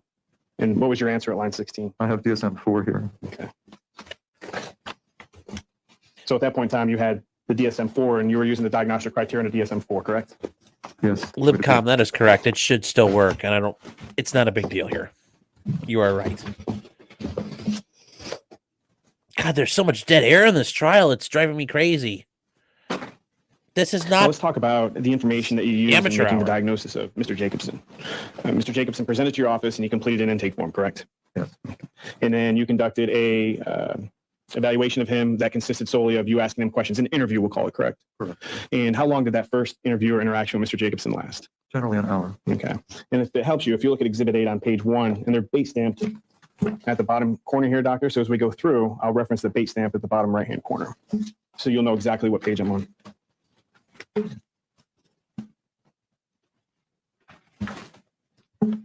And anywhere on the First visit, base stamp page 001 through 003. Can you identify how long you spent with Mr. Jacobson in evaluating him? I'm sorry, I'm confused. Do you want me to find this within this document? Oh, I'm sorry, excuse me. That's your deposition. I'd like you to look in the exhibit book, Dr. Edlin, The exhibit book? which is the 3-ring binder underneath you, underneath that deposition. Okay. Yes. Which number? Base page 001 through 003. I'm asking if you can identify how long you spent with Mr. Jacobson on the first visit. It says that we were seen between 4:30 and 5:30, 1 hour. Okay, so 1 hour, and that consisted of your interview with Mr. Jacobson, correct? Correct. And that consisted of Mr. Jacobson self-reporting his issues to you, correct? Correct. You didn't do any objective testing to substantiate the diagnosis that you made, did you? Can you explain to me what you mean by objective testing? Sure. Did you conduct any psychometric testing to Mr. Jacobson during your initial visit? I did not. Did you administer the Minnesota multiphasic personality inventory test to Mr. Jacobson during your initial visit? No. Did you administer the clinician-administered PTSD scale for the DSM-5 to Mr. Jacobson during your initial visit? No. Did you administer any symptom validity testing to Mr. Jacobson during your initial visit? Translation of symptom validity, please. I'm not the doctor. I see. Symptom validity is usually based on what people are telling you as opposed to what, Mr. Kessler? Excuse me? You're asking me in terms of symptom validity. I am. I'm asking Symptom you. validity therefore declares that it's a symptom. A symptom is a subjective statement, correct? That I'm not going to say. Are there symptom validity testings that you can administer to a patient to objectively diagnose them with a diagnosis? There are different kinds of Did you criteria. administer any of those to Mr. Jacobson? I did not. Thank you. During your initial visit with Mr. Jacobson, did he tell you about the court case that he was involved with his ex-wife regarding alimony? No. During your initial visit with Mr. Jacobson, did he tell you that he spent over $600,000 in legal fees trying to modify his alimony? I did not know about that. During your initial visit with Mr. Jacobson, did he tell you that his attempt to modify his alimony had failed and that he lost? No. During your initial visit with Mr. Jacobson, did he tell you that he was involved in this lawsuit where he was seeking damages against my client for emotional distress? At that time, I do not believe so. Do you believe that this all would have been relevant information in treating and diagnosing Mr. Jacobson? When one asks what one knows, someone comes in to see you. They give you a history. They're there to be treated. They're there to be treated for their medical psychiatric condition. The issues are, what are their problems? What can you do about them? Are you going to know everything about them? No way. What you're going to know is what they're telling you and what you can later on find out from other records. Am I going to know every detail of someone's life? No. Okay. So other than Mr. Jacobson's self-report, what he reported to you, you did not see or review any other objective evidence of how Mr. Jacobson was functioning on an everyday basis, did you? I did not hear from other sources. No. You relied solely on the self-report, correct? Correct. And prior to making any diagnosis of Mr. Jacobson, you didn't speak with his wife either, correct? No. Your first visit with Mr. Jacobson occurred on September 26, 2018, correct? Correct. And during that visit, he came to you with the chief complaint, which I believe you read into the record earlier, correct? Yes. And then you mentioned that he was referred by Dr. Marcantonio, correct? Yes. And was he referred to you by Dr. Marcantonio solely for depression-related symptoms, or was it a combination of sleep apnea and the depression? The understanding I had was that it was mostly regarding the symptoms that he was coming to me with at the time, and that included issues related like sleep apnea. The main thing he wrote down was depression. And you had testified earlier that sleep apnea also impacts depression, correct? Can it make it worse? It can make it worse. So it can make an already existing depression worse, correct? It can. Okay. And it can make anxiety symptoms and dreams and PTSD symptoms worse as well. Yes. And if you look on date stamp page 001, Mr. Jacobson wasn't being treated for sleep apnea or using any treatment before his visit with you, correct? And I can read it directly from the record if you want me to. No, the reason I'm a little confused is that I know at that time he wasn't using CPAP. He had trouble using CPAP, but I'm not sure when he went on to use dental devices. Okay. But at the time that you met with him, he had been diagnosed with sleep apnea, correct? He has been diagnosed with sleep apnea. It's on page 1 of your note under the HPI section. Yes, Last sir. sentence. Okay. He did not find the CPAP agreeable, correct? That's what you wrote. Yes. And is now about to start using dental devices, correct? Okay. Okay. Yes. How many patients do you see, doctor? I mean, how many do I take care of at any given Sure. time? I don't know. I have about 1,000 patients. 400 are relatively active. Okay. And out of those 400 patients that you see, you had made the comment on the stand earlier here during your testimony that not many patients come in using the term sorrow or sadness in your practice. Correct. Yet an individual involved in a civil lawsuit seeking damages from emotional distress presents to you, uses those words in self-reports indicia of post-traumatic stress disorder to you, correct? Yes, he was describing symptoms of PTSD and depression. And the symptoms that you described, they also have comorbidities with sleep apnea, do they not? Yes. such as hypertension, correct? Yes. Sick sinus syndrome, correct? Sick sinus is often worsened by sleep apnea. Okay. And then you say that the depression symptoms of PTSD, that a person normally lacks interest in the things that they enjoy, right? That is one of the symptom groups that can happen. Okay. Go ahead and turn to base stamp page number 5. This is a note from the visit on October 30th, 2018. And can you read to me what it says under the psychiatric SH history? Enjoyed son's wedding. So he enjoyed his son's wedding.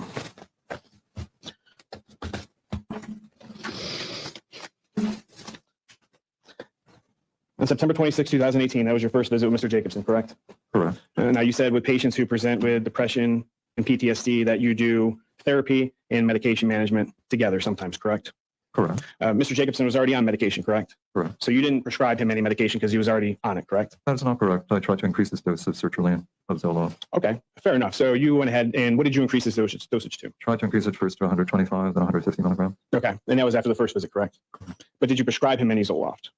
I would have to look at my records in terms of whether he had it from Dr. Macrantonio or from me. Okay, all your records pertaining to Mr. Jacobson are in front of you at exhibit tab number 8. If you could look through them and identify to me if you prescribed any Zoloft. Let me explain that. I have other records in the electronic medical record that come under an outfit called RxNet. Those I do not have in front of me. Sure. So if I were to issue a subpoena and you were required to turn over all the medical records, those would have been records that would have been turned over, correct? I believe. Okay. So there's no prescription history in the records that you have in front of you. No, I don't have a record out of RxNet. Okay. So as a result of the first visit, you went ahead and you had Mr. Jacobson increase his Zoloft dosage from 100 milligrams because Dr. Marcantonio bumped him up to 100, correct? Yeah. And you had him take anywhere between 125 and 150, correct? I was hoping he would get it up to 125. You were hoping that he would go to 125. Did he go up to 125? As I look through my records, I don't see elements about that. Okay. We'll go through the rest of your records here in a minute, Dr. Edlin. I want to talk about CBT. So in your records, when the jury's looking at the records, they're going to see the acronym CBT. That stands for cognitive behavioral therapy, correct? Yes. And can you explain to the jury what cognitive behavioral therapy consists of? Cognitive behavioral therapy was devised in the 1960s. And there are many different versions of it, but basically it's the most common treatment of depression, anxiety used in the world. And it involves people basically trying to reframe how they put the world together. It's also used quite commonly for PTSD. One way that you do it is you talk to people in terms of how they see the world, how they regard different events. You try to get them to think in terms of problems, solutions. What can I do a little bit differently that will make my mood better? The cognitive part usually involves looking at how do I think about these problems and how can I make them more effectively dealt with. The behavioral part usually involves things like behavioral activation therapy, which means stuff like exercise, getting light, social engagement, being more active in the world. One of the big problems with PTSD is that people, in many cases, will withdraw a bit. And what you try to do is get them to be more engaged, to get outside more, get more light, be more physically active, do more stuff. That can include work. That can include straight out exercise. That can include just being more social. In addition to cognitive behavioral therapy, you also did the increase of the dosage of Zoloft. Did you do anything else as part of Mr. Jacobson's therapy plan after the first visit? One of the things that I keep listing is CBTI, cognitive behavioral therapy of insomnia. One of the things that happens with this stuff is that people have horrible sleep. So you try to give them a whole bunch of behavioral things to do so that they will sleep better. And I've run the Center for Circadian Medicine, which is basically biological clock stuff. Humans are built to sleep at night. If we don't sleep at night because we're working or because we're depressed or we're anxious, we'll have more trouble. So you try to get a ritual for people, a basic program protocol.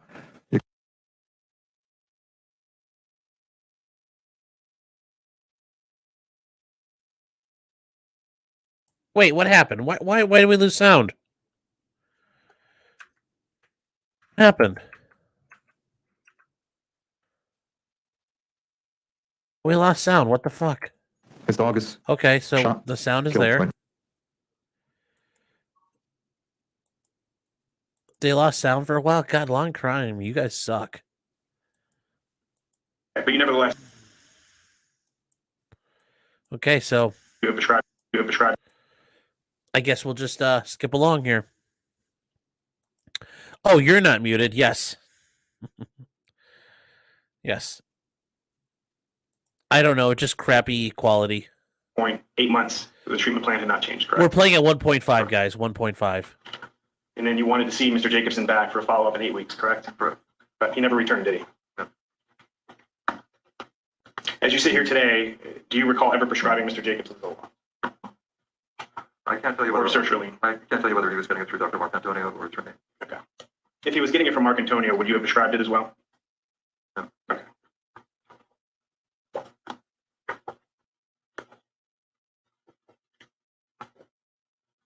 And did you feel that Mr. Jacobson was getting better based on your interactions with him?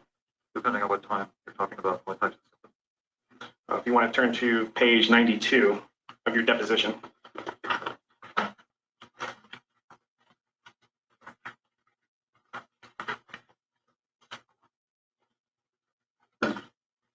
And I'm reading from line 5. Question: at the end of your last deposition testimony, you had indicated that Mr. Jacobson was getting better based on your visits with him. And what was your answer to that question? Yes. Okay. You had even given Mr. Jacobson homework to keep a journal and a log of his bad thoughts, correct? Not so much about thoughts, more around sleep issues. Okay, but you nevertheless gave that as part of Mr. Jacobson's therapy plan. You wanted him to write down in a notebook his thoughts, collect his thoughts in a notebook, correct? I asked him to do certain types of homework in terms of insomnia. And he didn't do it, did he? I don't recall him bringing in a note and showing it. Okay.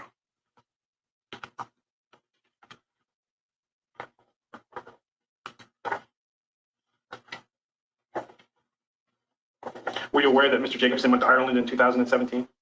I believe there's something, that's a good question. I believe there's a note somewhere in Dr. Mark Antonio's notes. And did you have an opportunity to review Dr. Mark Antonio's records with regard to annual wellness exam forms that Mr. Jacobson may have filled out? I was looking at that. So you were looking at them? I was looking at that today. Oh, okay. Well, let's look at it together.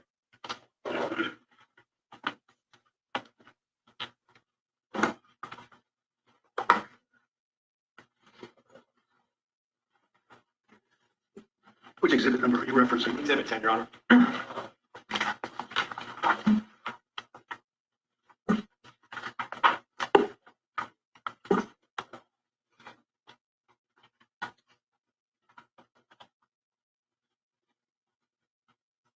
And is this the form that you reviewed today, Dr. Edlin? The Medicare wellness exam? Yes. No. Okay, you didn't review that then? No. Okay. And I'm going to have you turn to Exhibit 11. And I'm going to ask you if you reviewed that. No. Okay. You just reviewed Dr. Mark Antonio's medical records, correct? The ones that I had.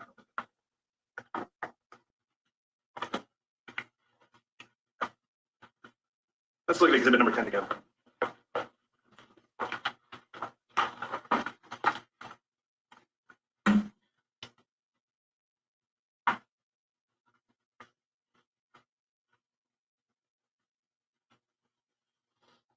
Said that PTSD would have an effect for a patient to the extent where they might not be able to socially interact with friends, correct?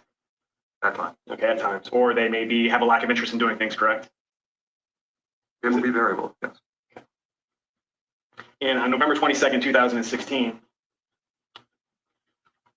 which was 4 days after the incident this case occurred, over the past 2 weeks, Mr. Jacob, how often have you felt down, depressed, or hopeless? And Mr. Jacobson said almost never. Were you aware of that at the time that you examined him?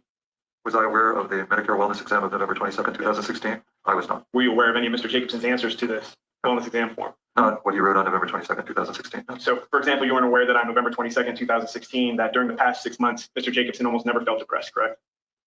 Say over the past 6 months. During the past 6 months, how often have you felt sad or depressed? And Mr. Jacobson responded almost never. No, he said over the past 2 weeks, how often have you felt down, depressed, or hopeless? That's what it reads. I'm jumping 3 more questions down.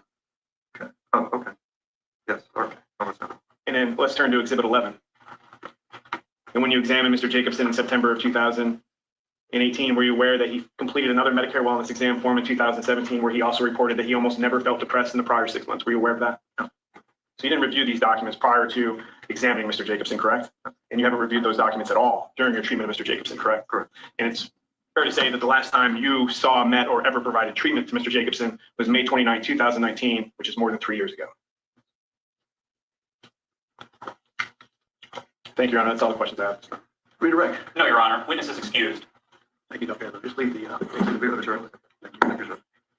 All right, Mr. Counsel here for this moment.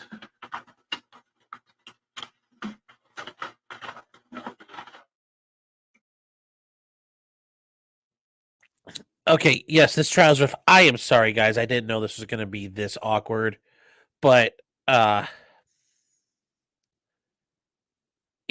this is kind of the other side of the world. The criminal trials where things seem to be somewhat polished and prepared. This is not, and we'll skip ahead to see where they go forward at here. So they're having the jury go out. Mr. Kessler, you say you've got a witness that may take 2 hours. Yes, sir. He says he's got a full day planned already with his witnesses. Any way to get your witness earlier this week? We can take her out of order. The flight arrangements have already been made. She's flying in from New York, Your Honor. We anticipated calling her on Friday, so changed it last minute along with her schedule. Do you have witnesses that we could call earlier than Friday? I think I could call one potential witness out of order, but the obviously Mr. Crosby, Your Honor, and Dr. Morris and Dr. Ellis, those were incredibly difficult to put together given how busy all of them are. So I could potentially do one more witness today in addition to what I've already said, but that would not be preferable, Your Honor, the way my case has been outlined and how it's been prepared. As you can understand, originally when we made these plans, we were expecting 1 day of jury selection. As we found out, that obviously wasn't the case, and it took us something like 13 hours to complete it, but not wholly unnecessary given the states of the case. So potentially, Your Honor, but it'd be very difficult for me, and it might, by the timing and everything, it might be difficult at the last minute to get a witness who was supposed to testify tomorrow afternoon over here today. Well, if they're under subpoena, Your Honor, they have to be here. Anyway, I don't know if Mr. Titanic issued subpoenas or not, but I can tell you that Dr. Morris and Dr. Ellis, I've been in contact with both of them, and they have said to give them 24 hours notice and they will be here. So if we were to call them this afternoon and tell them that they need to be here tomorrow, that they would be here tomorrow. Which witnesses do you need by Zoom? It will be Mr. Crosby, Dr. Ellis, and Dr. Morris. And which one do we have the Daubert issue? That's Crosby. Well, we're going to need time for him before we. Daubert's the Correct. qualification of an expert. Your Honor, I thought we would, the thinking being is since it sounds like the court is able to accommodate us via Zoom, we would do a proffer outside the presence of the jury via Zoom. And if your determination that that his testimony in its almost entirety would be excluded, there might be a position where I might not even need to call him at all because still based on what the knowledge he has and facts and circumstances of the case. Obviously, got to weigh that against what he actually provides, what versus what is actually excluded. So which days were you planning on calling these three? I would, Mr. Crosby is ready to go tomorrow, Thursday, June 16th. And how about Ellis? Ellis, Friday, June, I believe that was at 17th, 9 a.m. And how about Morris? Morris, Friday, June 17th, 11 a.m. And then your witness that you wanted to call on Friday is who? Well, there's two witnesses. I have that have to go Friday. That's Catherine House and Richard Mulvihill. Richard Mulvihill will not take that much time. No, it's Daubert, Daubert. Some people call it Daubert. It's Daubert. It regards the evidentiary issues regarding a expert witness and how you qualify them. So if you're bringing in a witness, you might have a Daubert hearing to determine whether or not they could testify as an expert. It's Daubert versus Dow Chemical. It's a Supreme Court case. It's where it comes from.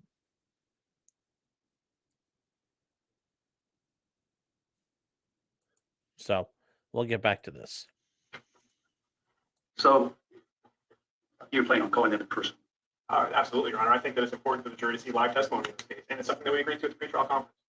Yeah. I've been basing my case or my preparation on in-person live testimony. Let me ask you this. How about for the next week, week two? Do you have any flexibility in that week? In week two? Yes. As far as my presentation of witnesses? Yes. Yeah, I mean, I have the entire week, Your Honor. We anticipate needing 3 days for our case. Here's what I want you to do. Mr. Kessler, I want you to contact your witnesses, the ones that you planned on Friday, see if there's any way they could reschedule for next week.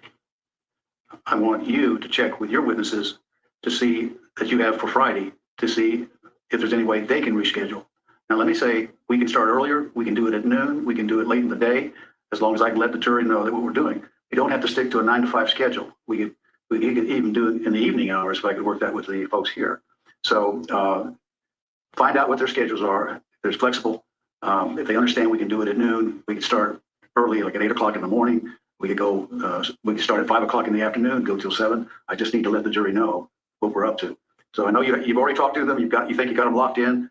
But it sounds like Friday is not going to be workable with all the people you're trying to get in. So let's see if there's any alternatives and do that do as much as you can over the lunch break. We'll see. But as I hear, you've only got one witness this afternoon? Two, Your Honor. Two. And it won't take the whole afternoon. No, it will not, Your Honor. So, I mean, therein lies the issue. Number one, I've already been in discussion with my witnesses. I know that they're not available next week. Catherine Haupt is going to Texas to attend and present at a conference in Texas. Richard Mulvihill already has pre-booked vacation plans that he cannot change, Your Honor. So I already know the answer to that question. Number two, we're wasting a lot of time. We're going to have two witnesses this afternoon that may not take the whole entire afternoon, maybe an hour at the most. And then we're going to break 3 hours early. We're going to have 3 hours of time that we're going to be missing out on, where Mr. Timpanic has other witnesses that he can call. I understand it might not be in the preference or the priority that he wants to call them, but he can call them. We have the time. You may give some thought to calling another witness. I'm not sure I want to waste the afternoon. Your Honor, like I said, I can do one more witness. Other than that, Well, you got one sitting right there. yeah, Your Honor, I have to, this, as you can understand, how this is actually, how I'm introducing evidence is tactical, Your Honor, and how they're introduced in the order is very specific. I'm able to move one witness because it doesn't really change much, but Your Honor, as you can understand, I have the ability to introduce my case as I see fit. As defense counsel just said, they have unmovable plans by experts. That same right should be given to me, Your Honor. But the problem also is that they started on Friday thinking that it's a 2-week trial. Then the plaintiff's case has less amount of time than the defense case. If they planned on with a 2-day jury selection, based on that logic, they would be into the case on Friday so that they would get Friday, Monday, Tuesday, Wednesday, Thursday as time, as opposed to me, since jury selection changed the length of time it actually took to do it, then I got cut into my time. So, Your Honor, I had to move people around. It's nothing short of a miracle that I was able to get Dr. Morris, who's actually literally leaving to go on vacation after she testifies. Dr. Ellis has had COVID. She hasn't been working. She's been working remotely for several weeks. And this is the reality of the situation. This is what you sometimes have to deal with at trial. But this notion that, like I said, I'm willing to move what I can to help out the court, the interest of justice, the interest of the jury. But as you can understand, Your Honor, I can only do so much. I can't move mountains, if it were. Well, we have, at the moment, we have 4 witnesses that may be lengthy set for Friday. And we have time this afternoon to take witnesses out of your order.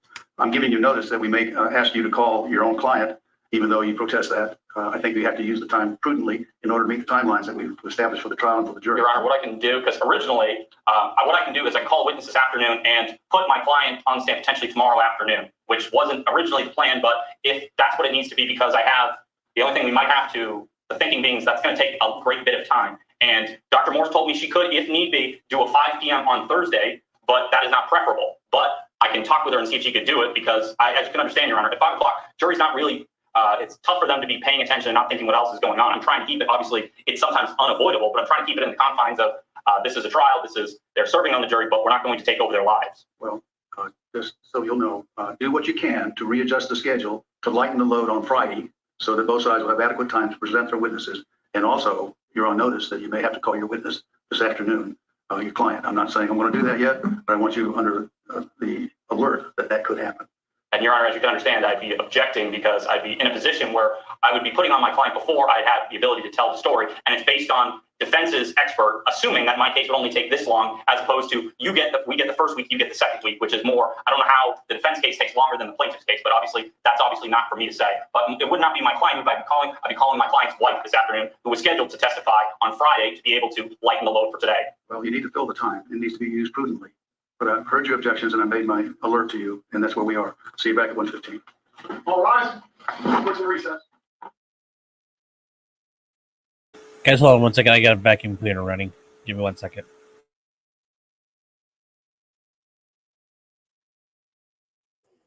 Okay. So, what just happened? All right. We're going to go back through this real quick. Bema X, you asked, what's this about? Okay. Guy A was working on his boat. Guy B came onto the property. The dog came at Guy B. Guy B claims he had to shoot the dog in self-defense and kill the dog. Guy A is claiming this is intentional infliction of emotional distress and is suing because his dog got shot. Alpha Fox says it gets better the day one. Okay, well, we're going to be there pretty quick. Yes. Also, yes, Kathleen Jeter, 2-week trial. Oh my God, I can't believe this is going to be 2 weeks long, but hey. Zaven says your tactics mean diddly squat in the face of the court schedule. Yeah, and that's a problem when you are and we saw this during the Darrell Brooks trial. Darrell Brooks called a witness in the middle of the state's case in chief, that guy who did speak English, and he had a Spanish interpreter. Mr. Marquez, I think. That happens. And in this situation here, though, sounds like there was some scheduling and planning anticipations that fell through. Well, the court told him you might have to call your client, the star witness, who's going to be the plaintiff himself, out of turn. Now, I think they were trying to save it. They were trying to set a story. And just like a criminal prosecution,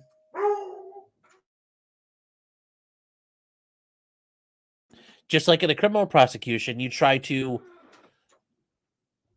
you tell a story and you want to be able to tell it like in a natural progression.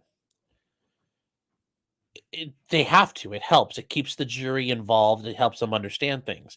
And it sounds like the judge may have, think about it. If you have the witness in a attempted murder testify first or second, that kind of ruins the story because that's the big one. That's the money shot.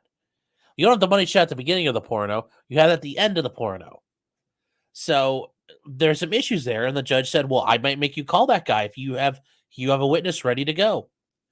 So you heard the defense attorney kind of scramble on his feet saying, okay, fine, I'll call the wife today. That's how you got to do this sometimes. You fight the war the way it turns out, not the way you want.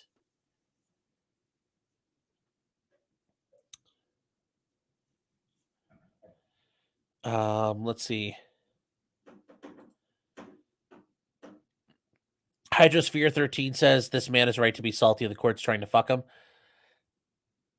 Yeah, the problem is though, when you jump onto the court schedule, you better be able to fill the schedule.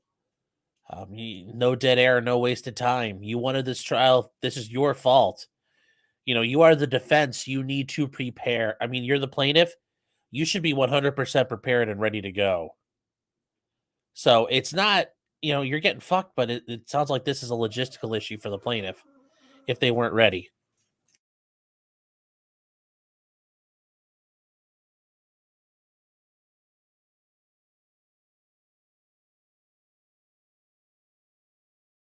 It's entirely of their planning. They should have been prepared for this. They should have anticipated it.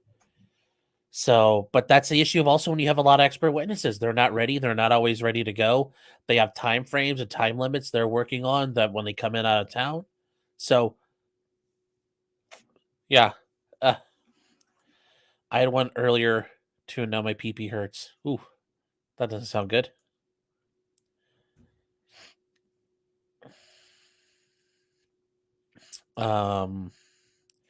Yes, woof, Bork.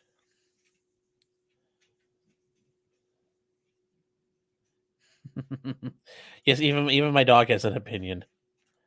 Zaven says you need foundational foreplay. You do. It's like any good story. Think about the Lord of the Rings. You wouldn't just have, and the Black Gate got crushed and Sauron went away. You've got to lay that all out first. So,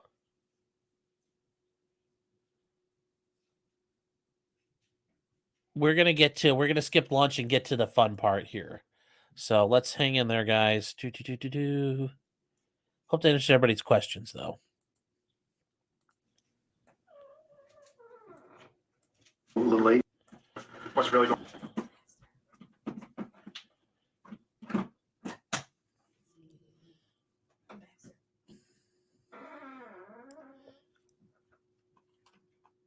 Let's see here. Okay, here we go. Any other thing? I'm gonna try the other one just to see what happens. Plug it.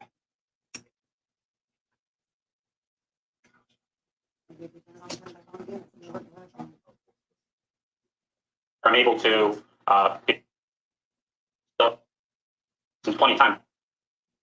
Only a couple hours ago. Friday, apparently the clock runs out for me. So as you can understand, I have numerous witnesses, and now I'm in a position where I have to slam them all in together. Your Honor, that's a gross mischaracterization of what's really going on. I don't care when he finishes. All I'm saying is I have two witnesses and he's testifying on Friday. And Your Honor, if we're okay doing things out of order, I have no issue whatsoever because with Mr. Kessler putting on two defense witnesses on Friday, I have no issue with that. I just don't be expected to move into JOA motion for directed verdict arguments on Friday because I just don't think I'll be there by then, Your Honor. Obviously, losing yesterday changed everything for me, as you can understand. And when jury selection takes longer than everyone was expecting. Well, I tend to recall that we talked about it being a possible 2-day jury selection earlier as anticipating the issues that we had to cover. But so let me just, what are you estimating House testimony to take? Including cross-examination, maybe 2 hours. And how about Mulder Hill? The other one? Including cross-examination, maybe a half hour?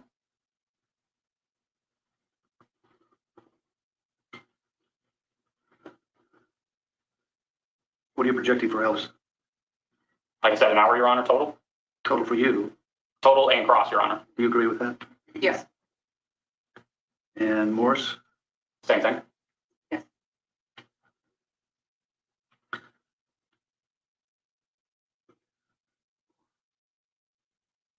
Well, if I'm calculating this right, about 5 hours. So to get all that done, I think we could notify the jury that Friday night we may go a little late to make sure everything's done. Okay. Put Dr. Morris on hold because I'll hear back from IT about the possibility of doing her testimony by Zoom tomorrow afternoon. But either way, she can either be here in person or by Zoom by 5 o'clock. Oh, well, she said she couldn't get here till 5:30, and then. Okay, well, if we needed to, we could take early dinner and work. Go on, notify everybody that we may be working late. Okay. Well, if we can do that, that would accommodate just about everybody. So I'll message IT now and tell them about the Thursday situation. And they have your contact information? They should, Your Honor. Okay, let me do that. So tell me this afternoon what do you have? I'm going to call, well, now Sergeant Akil, Leanne Novak, and Cindy Watson, the wife of Plaintiff Rodney Jacobson. Right. Okay, sounds like we can accommodate everybody if we don't waste time. So I think that's a doable schedule. Your Honor, next as to my contention, I haven't received the witness order, which was supposed to be done before trial, and I still haven't gotten it on Wednesday. I understand he was talking to you about it, though. No. Well, I have an email from this Sunday saying I'll have it to you tomorrow, being Monday, June 13th, and we're on June 15th, and I've been waiting for it. I even brought it up on Monday and still have not received it, Your Honor. Okay, well, Mr. Kessler, take some time and do that. Give it to him for you as soon as you can. I will, Your Honor. Okay. All right, we have a panel? Anything before we bring in the jury? Just one last thing. Cindy Watson obviously was not expecting to testify. She will be here between 2 and 2:30. So the hope is that Sergeant Akil, Leanne Novak's testimony and cross takes us right to when she gets here, so there is no wasted time. But if need be, Your Honor, we might have to take a short recess until she arrives. We may need one by then. That's fine. Thank you, Your Honor. All right, bring him in. Folks just coming in from lunch, please make sure your cell phones are completely turned off.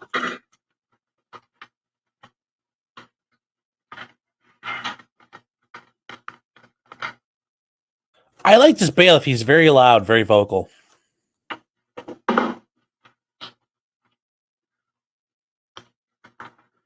Jury's entering.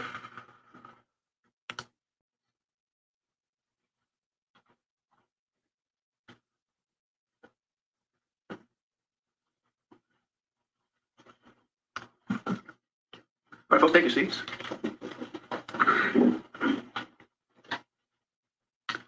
We have a question from the jury, and it is, can we get a copy of the 15 pages that they reviewed briefly this morning?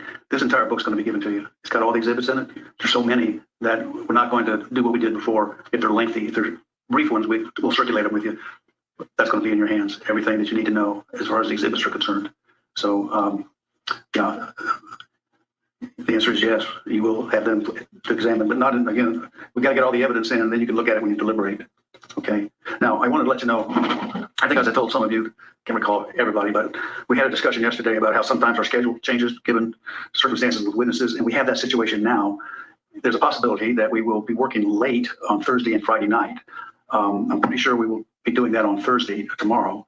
Friday, we're working to see if we can get it done within normal business hours, but there's a possibility, given some witnesses issues, that we may not be able to get it in normal hours. So I just want you to know that I'm going to ask you to make sure your calendar is open both Thursday night and Friday night of this week, in case we need it, that you won't feel anxious to let your loved ones and families know that you're down here and you may go past 5 o'clock. We'll have more information on that as things develop, but that's just a heads up for right now. Okay. All right. Mr. Pan, I call you next witness. Plaintiff calls Sergeant James Akil to the stand.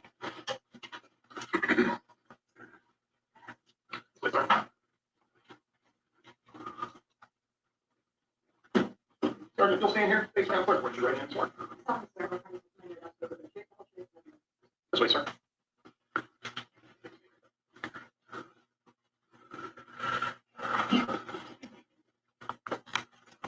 Go ahead, you seated. Good afternoon, Sergeant. Good afternoon. Could you please introduce yourself and spell your last name for the record? Yes, sir. My name is James Achille, A-C-H-I-L-L-E. I'm Sergeant with the Sarasota County Sheriff's Office. And how long have you been employed there? 16 and a half years. And in what capacity have you been employed there? I started as a deputy in 2005, and I was recently promoted in this year in February. Congratulations. Thank you, sir. And on November 18th, 2016, were you working in the same or similar position as you are today? No, sir. I was in the agricultural unit, which is a subgroup of animal services. It's the law enforcement entity of animal services. And during that time, did you have an opportunity to go with Deputy Campbell to take photographs of Candy the dog? Deputy Campbell? I'm sorry. Did you have an opportunity to go take photographs of Candy the dog? Yes, sir. Your Honor, I'm showing defense counsel what has been previously marked as Joint Exhibit 6. Okay. May I approach the witness? Actually, I don't need to. There's a book right there, sir, if you'll turn to that exhibit number. Turn to Exhibit 6, please. Tab 6, I should say. And can you please flip through these photographs included in tab number 6?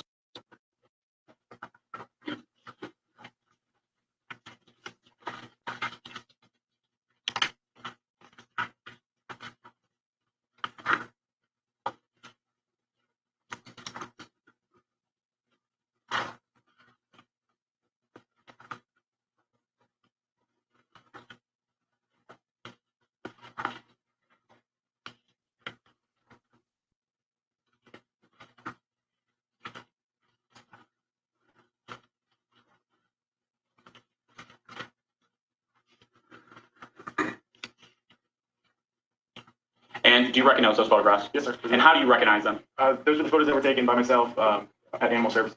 And are they the same or similar condition as when you took them back in November of 2016? Yes, sir.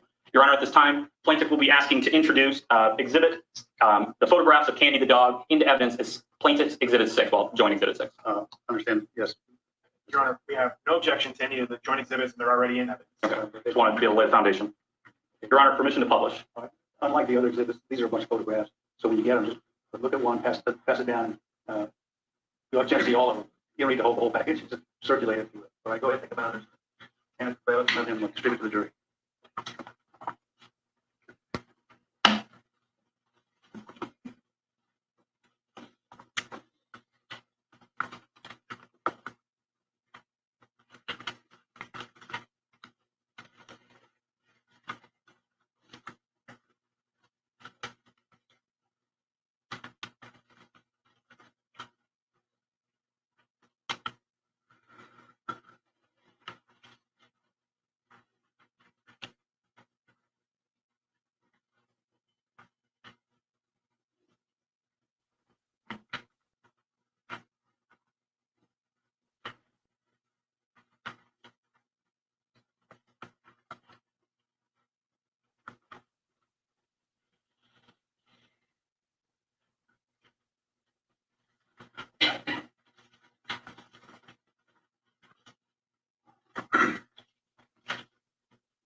And could you, Sergeant Akil, could you please describe what the jury actually saw in those photographs? What is the status of Candy in these photographs for the record?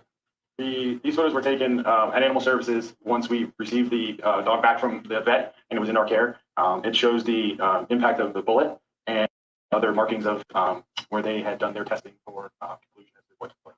And could you explain to the jury what the status of Candy at this time? At this time, No further questions, Your Honor. All right, Ms. Johnson. Thank you, Your Honor.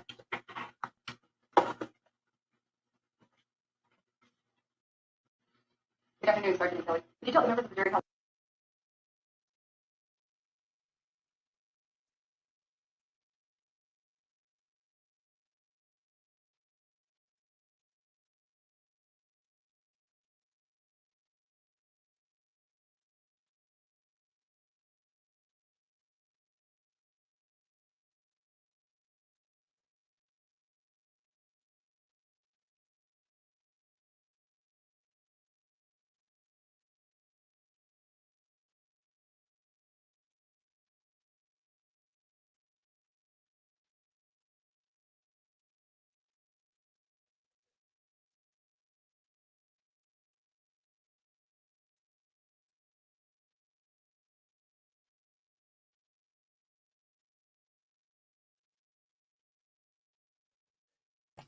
Oh my God, what's going on now? This is Jesus.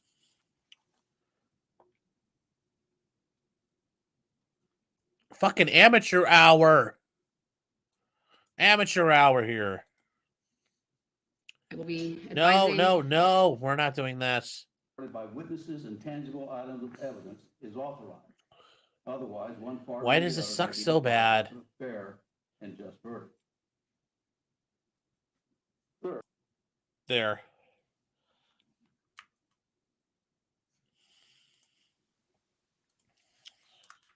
Just so next to Candy the dog, and never in front of the dog. So would it be, like I said, would it be fair to say, just so I'm a visual learner, if I'm facing you and you are Candy the dog and I am Mr. Deaterly, would it be fair to say that you weren't able to eliminate that Mr. Jacobson is standing immediately to Mr. Deaterly's left?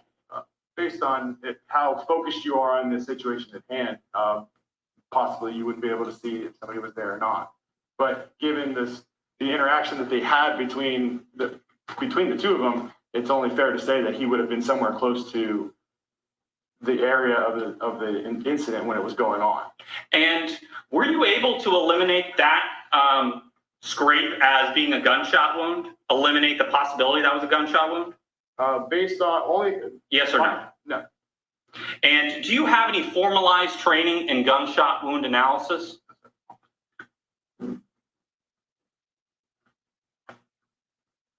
No further questions, Your Honor.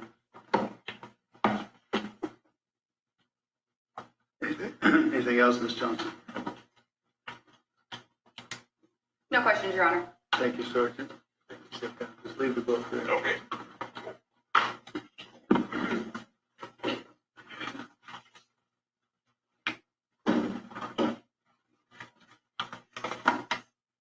And Sergeant Akeel, on behalf of us, is released from his subpoena. Thank you, sir. You can go on about your business.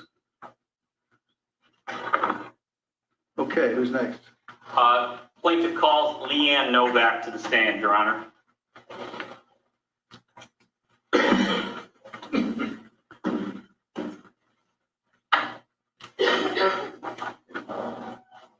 Leanne Novak? Please make sure your cell phone's turned on. Perfect, thank you. Follow me, ma'am.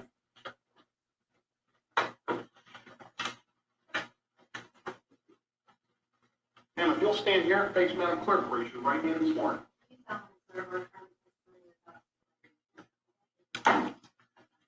This way, ma'am.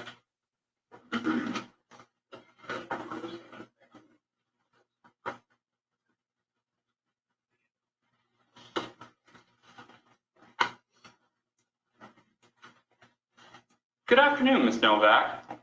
Could you please introduce yourself and spell your last name for the record? Leanne Novak, Novak. And are you familiar with the plaintiff, Rodney Jacobson? Yes, sir. Could you explain to the jury how you're familiar with Mr. Jacobson? We've been friends for between 15 and 20 years. And does that mean you also know his wife, Cindy Watson? Yes. And can you describe your relationship to the jury? We met when her parrot died, and I had a friend who had a parrot who needed a home. And through her vet, we met up to see if the bird was a good fit, and it was. And when she traveled, she would leave the bird with me because I have lots of parrots that I've rescued over the years. So our friendship just built from there. Okay. And were you familiar with Candy the dog? Yes. And describe how you were familiar with Candy the dog. Cindy had been running errands one day, and I don't know if she was bringing something by or picking something up. I really don't recall. It's been a while now. She stopped by and Candy was with her in the car. I walked out to the car because she was going somewhere and I was busy at the time. So I walked out to get whatever it was or to talk to her at the car and saw that Candy was in the passenger seat. So she rolled the window down and I walked up to the door and observed Candy's body language, because that's always a smart thing to do when you're walking up to a dog you haven't met before. And she was quite sweet and nice, and I said hello to her first before I said hello to Cindy, because that's who I am. And and reached out and petted her and talked to her. And, maybe she sat there for 10 minutes talking about various things, birds, dogs, whatever it was at the time. I don't recall. And had you previously met Candy the dog prior to that incident? No, I had not. And did she ever bite you? No, Did she try to jump at you? no, Did she even bark at you? no. So can you describe her overall demeanor with her during that interaction? She was sitting relaxed in the seat, turned toward me, ears down, tail wagging, calm, no shivering, no cowering, no turning away, no looking away. She was meeting my gaze. There was nothing about her that was physically telling me that there was anything to worry about. Do you have dogs yourself? Yes. How many dogs do you have? Currently, I just have one now. On roughly in 2016, how many dogs did you used to have? Well, I had 3, one of which didn't belong to us. I was a volunteer puppy raiser for a service dog organization over 15 years. And at that time, I had a puppy in training plus 2 that had failed, unfortunately, and I've taken them back as our own personal dogs. And currently, what type of dog do you have right now? Golden Retriever. Okay. And how have you taken it to the vet or anything of that nature? Oh yeah, of course, yes. Has the Golden Retriever itself shown aggressive behavior ever? Objection, It's just saying. relevance. No further questions.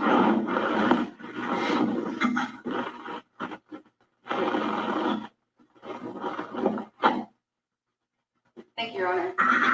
I'm Ms. Novak. My name is Andrea Johnson. I'm one of the attorneys representing Zach. You are longtime friends with the plaintiff, Rodney Jacobson. Not with him as much as with his wife. But you're hoping that he wins this lawsuit? Objection. Ooh. I don't want them to lose, no.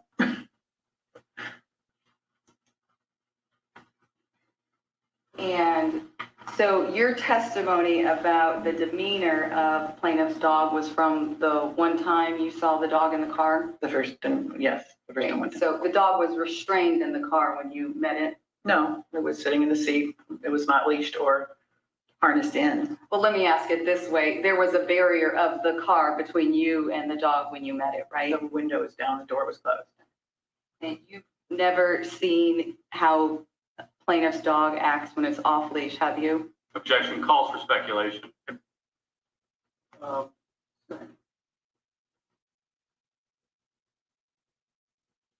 You weren't present on the date of the incident that we're here on today, were you? No, ma'am. And you've never seen how plaintiff's dog has acted at the Deaterly family property where this happened, have you? No, I've never been there. Your Honor, may I have a moment?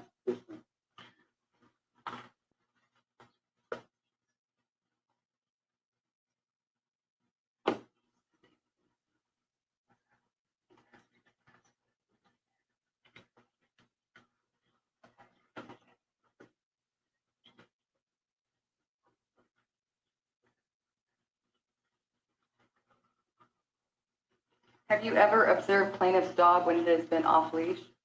Only in the car. No other times outside of the car that you've seen the dog off leash? No. Thank you, Your Honor. And obviously, Ms. Novak is released, Your Honor, with the thanks of the court.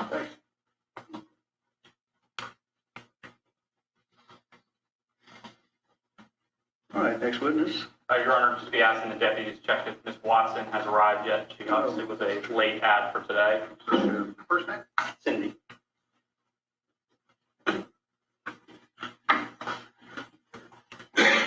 Cindy Watson?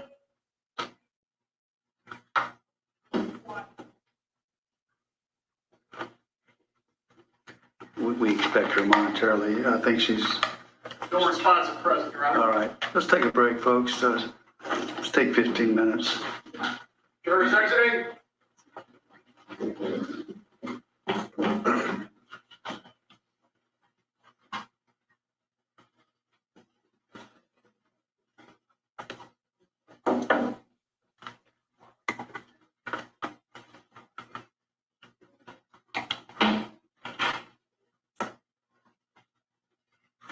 Okay. See you back at 1:15. All right. Court's in a brief recess.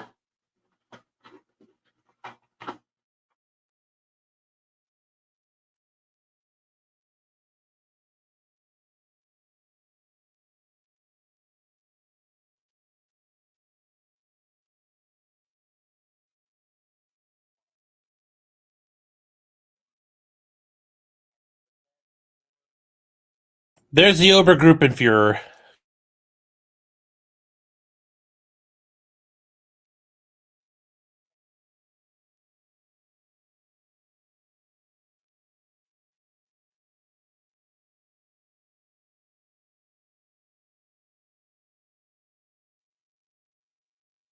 Are you kidding me? She's not.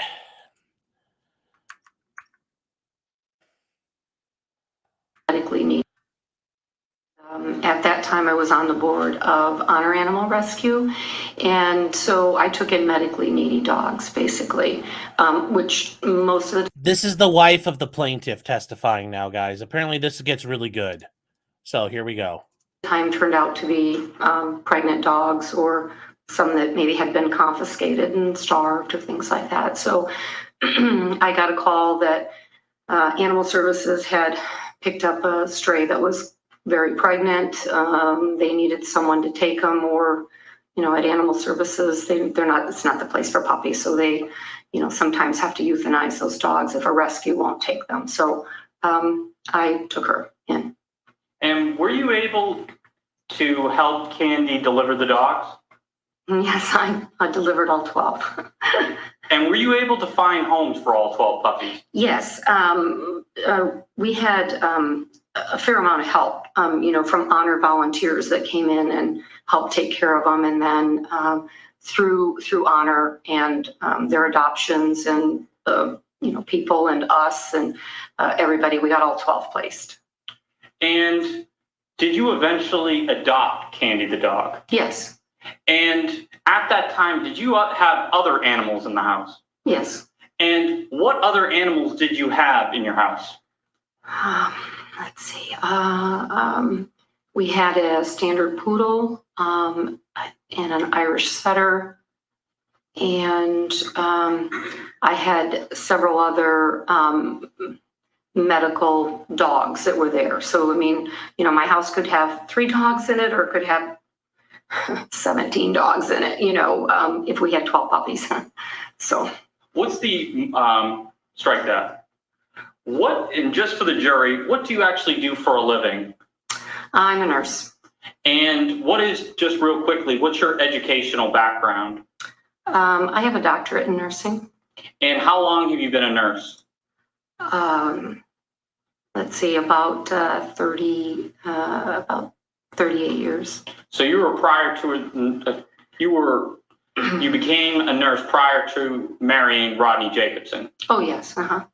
Okay. And tell the jury, how did Candy get along with the other dogs that were in the house, or pets if it were? You know, we, well, to start with, we have, Rod made a room. We call it the puppy room, basically. And it gives a place for strays to come in, whether they're medical or whether they're pregnant, to come in and have a place to decompress, because that's what they need to do. We don't know anything about them. We don't know if they have any disease. They haven't been vaccinated. Some of them are protective of puppies, as even regular dogs are. So we had a separate room that was, you know, air conditioned, and TV in there, and you know, chairs to sit in there, and a bed for the dog, and a puppy whelping area, basically. So she wasn't with you know, our animals until after, you know, the puppies were gone, because it's just not really a good thing to do, and it doesn't matter. I mean, I've taken in little tiny 20-pound American Eskimo mixes that we didn't allow in with our dogs during their puppy time. And after that, she's fine. She, you know, she actually worked with Rod all day. So. And when you say worked with Rod all day, what do you mean? Oh, well, He left about 5:30 in the morning, and he would say, get in the truck, it's time to go to work. And off she'd go in the truck, and, she would go to job sites or in the office or really wherever he was in the truck. And they'd come home around 5:30 at night. And when she would go to those job sites, would Candy the dog be around other people? Oh, sure, of course. Numerous people, would it be fair to say? Yeah, subcontractors, homeowners, yeah, for sure. And did you and Rod take it upon yourself to teach Candy some training, obedience training? Yes, yes. Could you describe to the jury what actually that entails? Well, for me, I've had, if you will, bully breed dogs really since I was young. I started out with a Doberman, I think when I was 25, and had Rottweilers. And, so I've had, some big bully breeds. So it's really important that they have manners and they, simple commands: sit, stay, come. And Candy was no different as any of our dogs. And was any of those training off-leash command obedience training? Yeah, she was off leash. I mean, our yard is fenced. She had to be able to come when called and sit in front of us. And would she do that? Oh yeah, of course. Mm-hmm. Okay. She was a very smart dog. She learned things pretty quickly. Your Honor, I'm showing defense counsel what's been previously marked and agreed upon as Exhibit 13.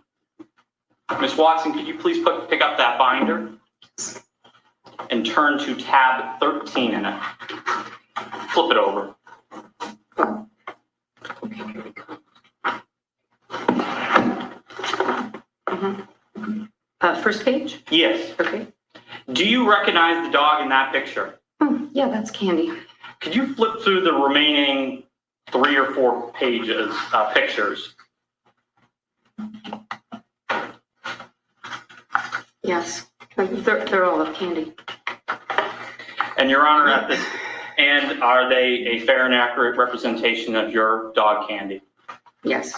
Your Honor, we'd be asking to publish these photographs. Sure. And if you remove those from the binder, we're going to have them handed out to the jury so they can look. They need to be removed from the binder. Okay. Exhibit 13.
And Ms. Ms. Watson, I'd want to turn your attention to the last photo in that exhibit for you.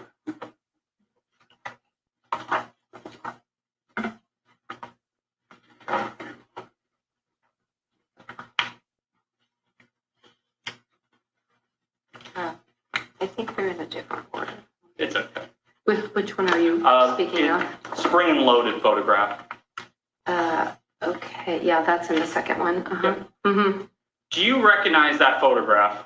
Yes, Whose boat is that? that's Deaterly's. And who is your understanding? Who is Deaterly? My understanding? Yes.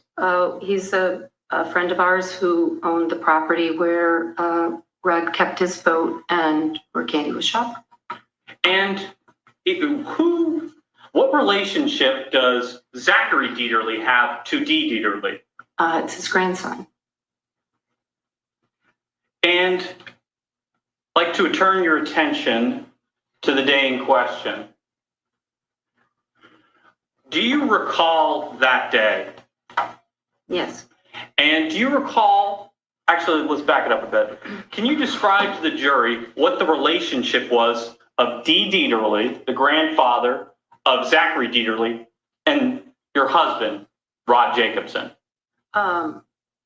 We've been friends for years, vacationed together, boated together. Yeah. Did you ever vacation together? Yes. Mm-hmm. Did Rod ever go and help Dee Deaterly out with things around the house? Yes. How often did he do that? Much whenever Dee called. Around that time and prior to, do you recall if Dee Deaterly was in a relationship with another individual? Objection, relevant? Yeah, It's, come over here. actually, I'll withdraw for now, Your Honor. All right. I'm going to lay a proper foundation. And, okay, and did Rod have the ability to go onto the property? Oh, yes. Mm-hmm. And approximately how many times prior to this alleged incident had Rod been over to that property? They're not prepared. Rod probably stopped in on the property 2 or 3 times a week. Sometimes he would be there, Saturday and Sunday sometimes, either doing boat work or Candy and him going out fishing or whatever. He also, checked on the property for Dee and checked on the house. There's a little cottage that's there. The reason the boat was there was because Dee asked him to put it there when he was going to move it from one place. And he said, can you put it over there? My boat's not there anymore. It makes it look like there's, people there having a boat at the dock. So would it be fair to say that Zachary Deaterly's grandfather allowed your husband to have a boat there for free? Yes. And why would he do that? Objection, relevant? Overruled.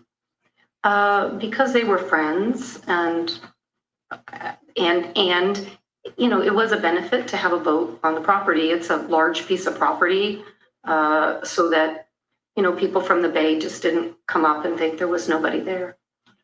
And prior to the alleged incident, had you taken Candy to, say, Dr. Bonda's office? Oh, yeah, that was, I started taking her to Dr. Bonda's really almost as soon as I got her, so that, I didn't have to take her back to animal services to have things done, basically. So, yes. Mm-hmm. And at any of those times, was blood drawn from Candy? Oh, yeah, for sure. And did she ever act aggressively in Dr. Bonda's office? No. Did she ever try to bite Dr. Bonda? No.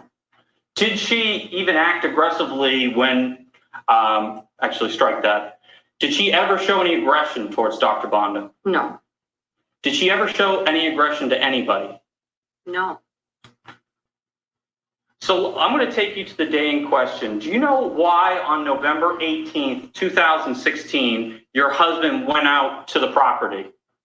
Yeah, we were getting his boat that was kept on the property ready for the Venice Boat Parade.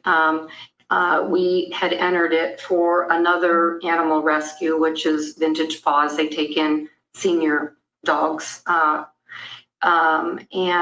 So we were getting it ready so that then it was going to go over to the yacht club so that volunteers from Vintage Paws could decorate it.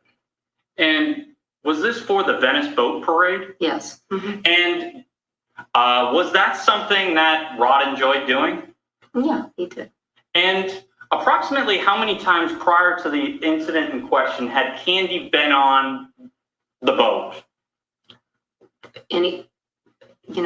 Since the time we got her, anytime Rod was at the boat during the day, Candy was with him, always. And would it be fair to characterize the boat as her happy place? Yeah, well, the boat, the car, any place Rod was, yeah, pretty much. And please don't take offense to this, Ms. Watson. Would it be fair to say that Rod was Candy's best friend? Yeah, I think dogs kind of choose who they want, who's their person they're going to bond to, and that was Rod. And when did you find out about Mr. Deaterly shooting Candy the dog? As soon as Rod got in the car. Actually, Rod was supposed to be home at 4:00 so that we could, get the dogs fed and head to the yacht club because we were supposed to meet a group that was going to be there for the boat parade. And so when he called, which was just a short time after 4, I figured he was just calling to say, I'm on the street. We always call before we enter the property just so that, there's no dogs that we let out that are on the property because it's fenced, right? And so I figured that's what it was. And he was just upset, not knowing what to do. And he was like, Candy got shot. And I said, Candy got shot? How, where? And he said, Zach Deaterly shot Candy. And I said to him right then, okay, is she breathing? Is she, so, the nurse kicks in, right? Is she breathing? Where's she bleeding from? He said, she's just, I put her in the car. She's just laying there, moaning and bleeding. And I said, okay, hang up. I need to call the emergency clinic. You need to take her to Blue Pearl. And I need to alert them that, she's coming in and she's shot. And that's what I did. Can you describe the overall demeanor of your husband in that first phone call? Just distraught and just in shock, really. He was like, he couldn't believe it. And I said to him, I'll call you back. At that time I said, I'll call you back as soon as I call the Blue Pearl, let you know they're there. So I called back and didn't get him on the phone. So that was concerning, right? And then he did call me a few minutes later and he said he had called Dee to tell him that his grandson had shot his dog on the property. And I think, yeah. From there, did you eventually meet up with your husband? I did not meet up with my husband. I stayed home with the other dogs because they were already at the vet clinic and I was waiting for the vet to call me to give me an update as what was going on. Did Rod eventually give you an update about Candy's condition? He did. He said, I think they think it's really serious is what he said. And they have her in the back and they're working on her. And did Rod eventually call you to tell you what happened to Candy after surgery? Oh, no, I'm talking about Blue Pearl in Sarasota because she went to Blue Pearl in Sarasota before they transferred her to Tampa. Okay. Yeah. And then the vet called to tell me, what was going on and what she suspected and what she thought that we should do. Did Rod eventually call you to tell you that Candy had died? Yes. Could you describe what his demeanor like when he called to tell you that? He was crying. I mean, it was, like 5 o'clock in the morning. He had been up, basically the whole night, right? They had to get her ready once they got her to Tampa, took her into surgery, and she died after surgery. In the weeks following Candy's death, please describe to the jury what Rod was like. Tearful, still really like in shock. I mean, really, as somebody who kind of is just in shock with the whole situation, can't make heads or tail of it, type of a situation. Very tearful, felt, just he felt horrible that he had no way to protect her. And did he eventually go and see Dr. Matthew Edlund? Yes, he did. And what was your understanding about why he would see Dr. Edlund?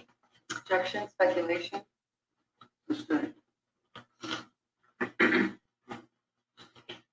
And in the weeks and months following Candy's death, and even years, did Rod ever have any sleep issues, meaning have problems sleeping? Yeah. Oh, yes. Yes, he had terrible dreams, even kind of what I call waking dreams. So in a chair, kind of dozing, and then, like leaping up out of the chair kind of dreams, what's going on, I'm, chasing Zach, or he would, be in bed, he would leap out of bed or fall out of bed, hit his head on the nightstand. What's going on? He would say, I'm sorry. He always would say, I'm sorry. I know it's scary. I'm sorry. I'm just after Zach. And did that happen multiple times? Yes. How many times would approximately you estimate that happened? I don't know if I could estimate it because it's still happening. And what it is, it has been 5.5 years from this incident, correct? Yes. And as a result of these nightmares, do you and Mr. Deaterly sleep in separate bedrooms? Mr. Jacobson. Yes. And is it because of those recurring nightmares? Yes. And have you ever observed instances where Rod would just start crying at the drop of a hat for no reason? No. Yes. He sometimes it just kind of like is like off in a, his eyes are open, but he's, just off, and the next thing you know, tears will be running down his face, and I say, what's wrong? And he said, I just had a thought of Candy, and yeah.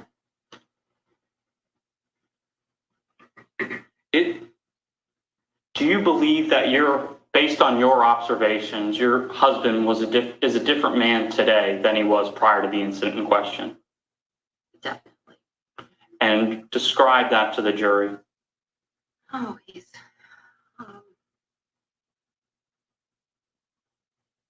doesn't have that bond that he had with like the dogs before. He just doesn't have that bond. He doesn't really want to do things like we used to. I mean, we went a lot. We voted. We did a lot of things, and it's always like, oh, I don't know if I really feel like it. This. So yeah, his personality is definitely different. And do you know? Strike that.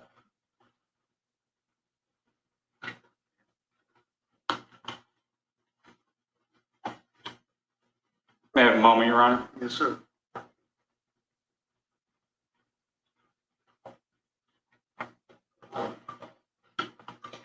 Have you rescued any dogs subsequent Candy's death? Yes. Mhm. And describe what Rod's relationship was with those dogs. Rod is great with all dogs. So he loves dogs. I mean, obviously, I wouldn't be able to have 12 puppies at a time if you didn't have a partner who also, is going to participate, because 12 dogs is a lot of dogs to take care of puppy-wise, right? Plus your own. So he's always good to any dog I bring home for any reason that needs care. But would it be fair to say that he had a special relationship with Candy? Yes. I have no further questions, Your Honor. Ms. Johnson? Thank you, Your Honor.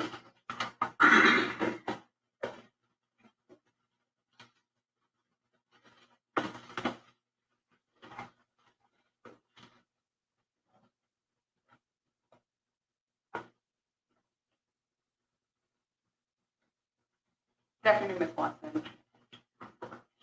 Doesn't your husband have a history of a long-standing diagnosis of depression? Yes. Mhm. And at the time this incident happened in 2016, he had been prescribed the antidepressant Zoloft for 16 years at that point.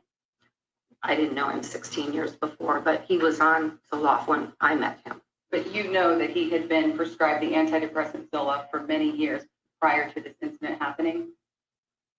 Yes. You had indicated that Mr. Jacobson, your husband, was tearful and in shock the weeks following this incident. Yes. Isn't it true that your husband saw his primary care physician, Dr. Mark Antonio, 4 days after this incident happened? Yes. And at that visit with his primary care physician, he never once mentioned the dog incident. I don't know. I wasn't there, so I don't know that at all. Do you know whether or not he mentioned any symptoms of depression to his doctor 4 days after this incident happened? I do not know. Are you familiar with your husband filling out a wellness exam in 2016? I filled out the wellness exam. All right, I'm going to pull up for you Exhibit 10. In here? It's going to come up on the Oh, okay. screen for you. This has been admitted into evidence, and it is the wellness exam from 2016. Okay. Mm-hmm. And this was presented to your husband's primary care physician 4 days after the incident, right? No, it was mailed in about a month before. It's a Medicare wellness form, and they send them out to the houses to be done.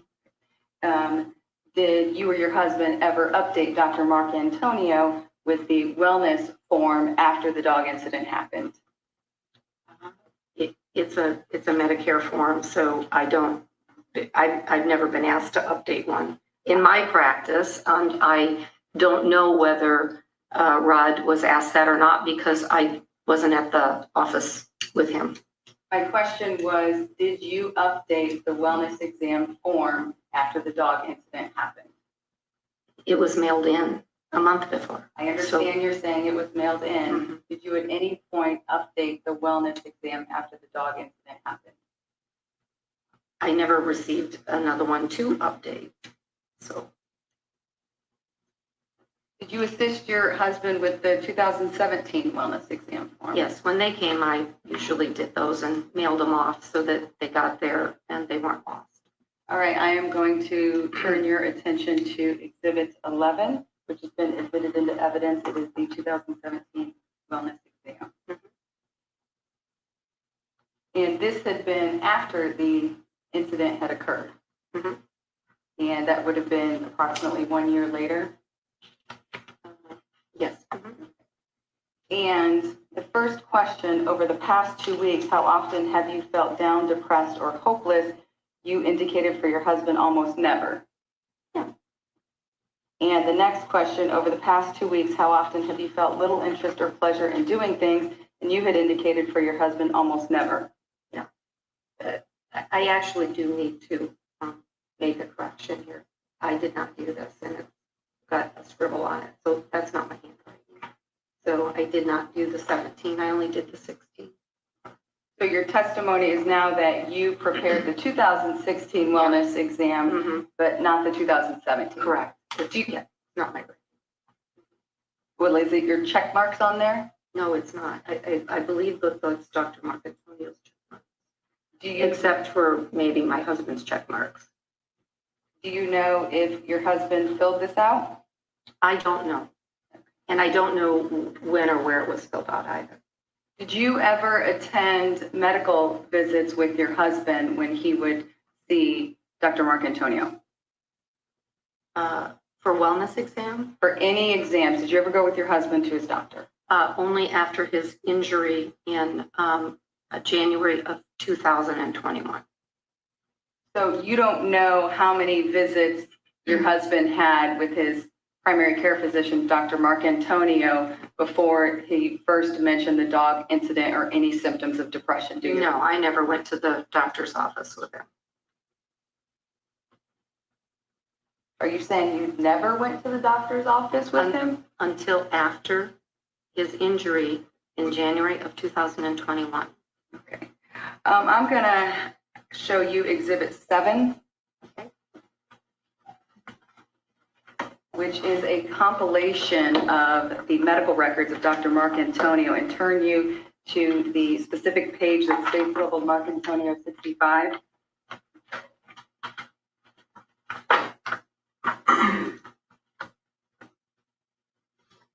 Do you see that pulled up there? Yes. Under chief complaint, and you see at the top where it's dated August 15, 2018? Yes. And that's before your husband's injury in 2021? Yes. And under chief complaint, it says the chief complaint is per wife, he doesn't feel himself. Did I read that correctly? Yes, but I wasn't there. Did you contact the doctor and provide that information? Yes, we saw the same physician. If you look at the bottom of the medical record on Marcantonio 65, it says patient's wife concerned and has confirmed his depression. Yes. Are you saying you were not there to give Correct. that statement? That's correct.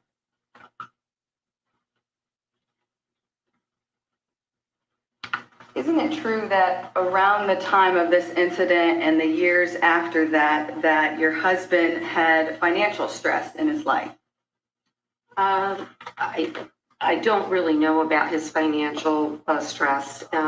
We're second marriage. I have my financials and he has his, and that's how, that's our arrangement. If you could turn to, or I'm going to show you Exhibit 20.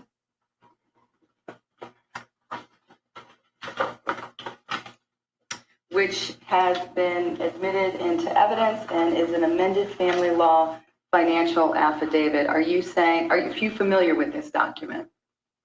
Not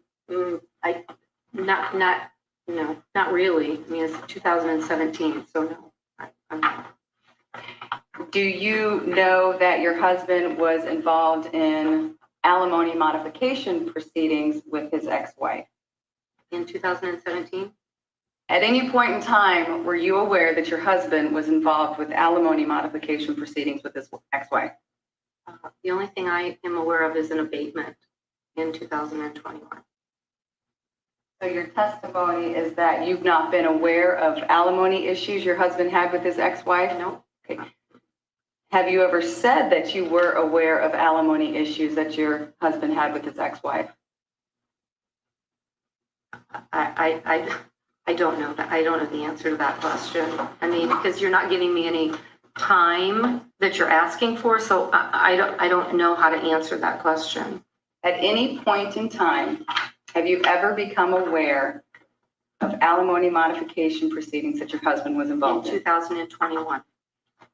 You only became aware of it in 2021? Your Honor, objection. I think it's been asked and answered. I think she is.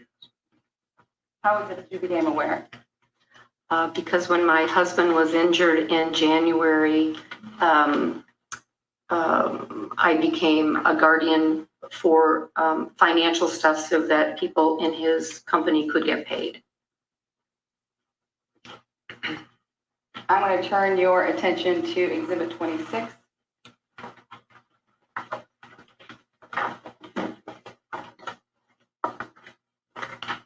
Which is an order dated May 19, 2019.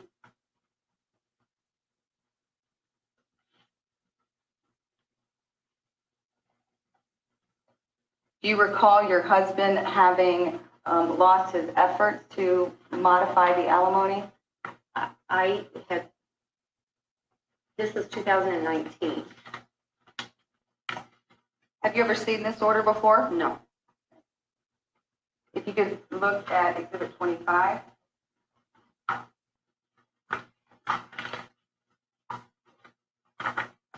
It's an order stipulated in the evidence dated May 23, 2019. Have you ever seen that order before?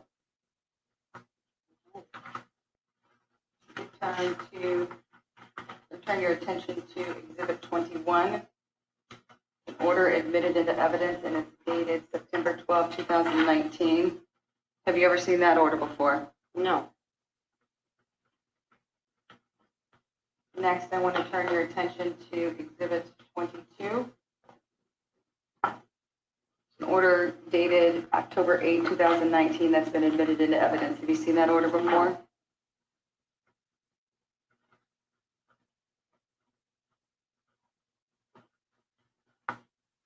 You want to know whether or not the alimony proceedings that your husband went through caused stress in his life? I think I'm sure that there was some level of stress in his life related to paying somebody alimony for 20 years or more. Are you aware of the extensive sums of money that your husband paid his attorney to attempt the alimony modification? Not until the year 2021. And did you find out how much he had spent in the alimony modification proceedings? No, but he spent a fair amount of money.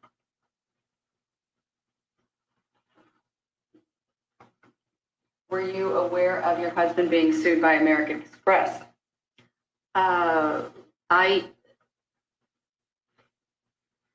Yes, I'm aware. I'm aware of it, although that's not the exact story of it. So, well, if I could turn your attention to Exhibit 32, which is a document that's been admitted into evidence. It's an amended stipulation of settlement agreement.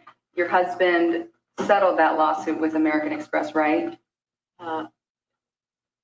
He took responsibility for it, but it was really from a customer that didn't pay. So that's what happened. Do you see on paragraph 4 of Exhibit 32, it says the defendant currently owes plaintiff, American Express National Bank, $96,246.99. Yes, I see that. And then on the next page, page 2 of Exhibit 32, paragraph 8 says plaintiff shall recover from the defendant the sum of $96,246.99. And that was in May of 2020 that your husband agreed to that? And did that cause him any stress? No, as I said, he took responsibility for something that a customer didn't pay.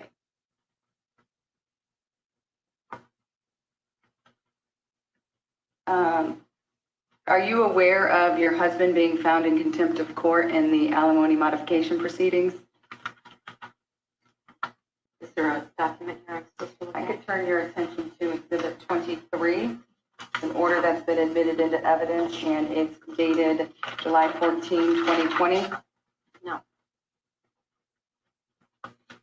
You could turn to page 2. And it says the former husband is in willful contempt and he has the means and ability to pay the sum of $49,590 due and owing to the former wife. Did you see that? Yes, guys, I think this is very true. Why the fuck you lying? Why you always lying? Oh my god. Stop fucking lying. Yes, this is getting interesting. Holy Jesus. Yeah, how the hell do you not know all of this? This is just, yeah, this really looks like they're just scamming for money to cover up on the other stuff. Although, 600,000 in attorney's fees and all the alimony this guy's paying, I'm surprised he didn't just fucking kill his ex. Jesus. Kathleen Jeter says, what does this have to do with anything? It's all about bias. It's all about how credible are you? How truthful are you? Do you know all this is going on? Are you sure this isn't about money? It's to show she actually knew this stuff. There's no way she didn't. Therefore, she's not trustworthy. And if she's not credible, you can't believe the rest of her nonsense. And this is really just about them grubbing for money. So, yes, this establishes a really good motive for why they're doing this. Let's get back to it. I see it, but I did not see it previously. Now, I want to turn your attention to your husband's injury in January of 2021. You had indicated that you were appointed as guardian to handle his affairs. Yes. And that was a voluntary guardianship of your husband, meaning he had agreed to you to be the guardian? Yes. And after the injury in January 2021, he was having short-term memory issues? Yes. And after the accident, was there a period of time that your husband did not drive? Yes, he didn't drive or work for 14 months. After the incident, did you begin as guardian depositing money in your account from his business? I deposited into accounts to pay the accounts that I had access to, correct? And at some point in the alimony proceedings, it was established that you had transferred $135,700 from the business to an account in your name? I don't know that. You don't know that? No. Do you recall ever having testified that, yes, that happened? What I testified to is that, yes, it had been moved, right? But there was nothing that allowed me to provide for what it was paid for. You know, what are the things that got paid out of it? Okay. Yes. If I could turn your attention to Exhibit 24. That's been admitted into evidence. It's an order dated January 10, 2022. On the second page there.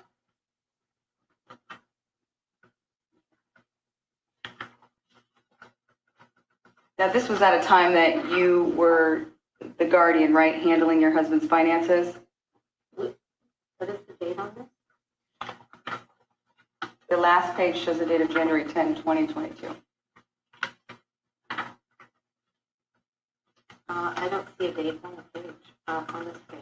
The last page of... Okay, now you're at the last page. Yes, January 10th, 2022, right? Mm-hmm. You were handling your husband's finances at that time? No, I was not. You had stopped? In January of 2022 this year? Yes. Yes. Okay. If you could go to page 2 of Exhibit 25.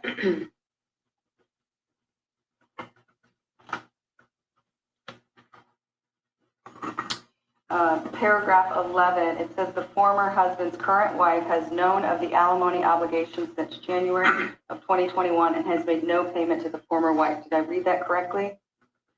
Yes, I did not know of it at that time, although that's what it says in this thing by Attorney Halverson.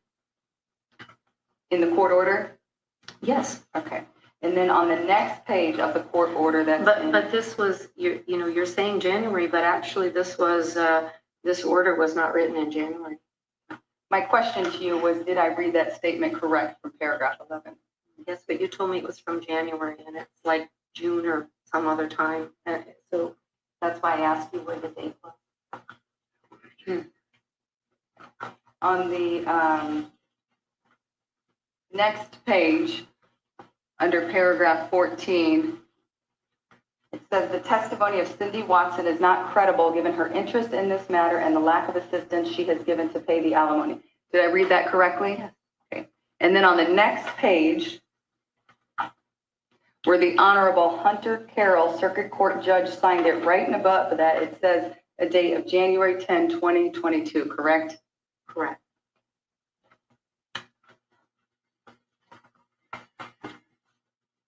Did you or your husband make any efforts in the alimony modification proceedings to attempt to make it so that your husband didn't have to testify in that case? No. Do you know who Richard Reith is? Yes. Did you or your husband hire him for the alimony proceedings to opine that he was not able to testify in the alimony proceedings? The attorney hired him. But that's an accurate statement that he was hired to give an opinion in the alimony proceedings that he could not testify after his accident, right? Yes. In part, yes. And so there were efforts to either stop or slow down the process of the alimony proceedings. No. You or your husband didn't do the equivalent in this civil lawsuit, did you, at the same time? I don't understand the question. In the alimony proceedings, there was the Richard Reith hired to opine that your husband couldn't give testimony in that case, right? Actually, it was not that he could not give testimony. It had to do with complex issues like finances that he, at that point in time, could not do. So you made those efforts in the alimony modification proceedings, right? I don't understand your question. You were saying you made efforts to have the expert opine that he couldn't handle complex financial matters, right? I didn't make any of that. The expert interviewed him and made that statement. But your husband did not do the same thing in this civil lawsuit, right? Objection calls for speculation.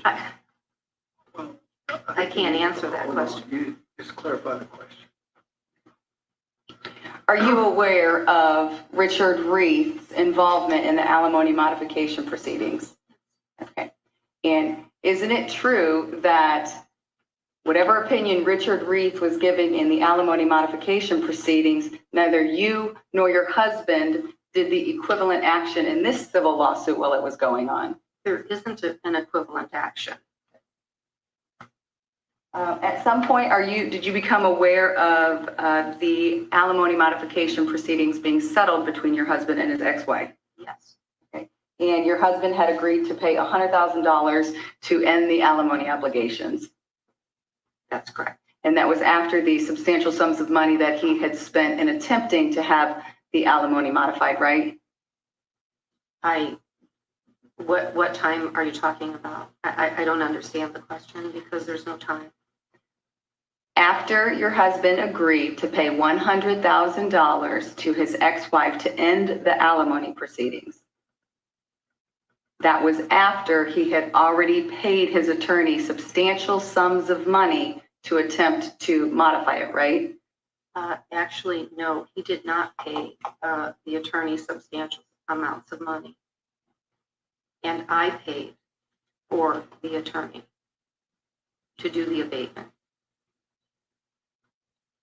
Is it your testimony that you paid for all of your husband's attorney's fees in the alimony modification proceedings? For the abatement, yes.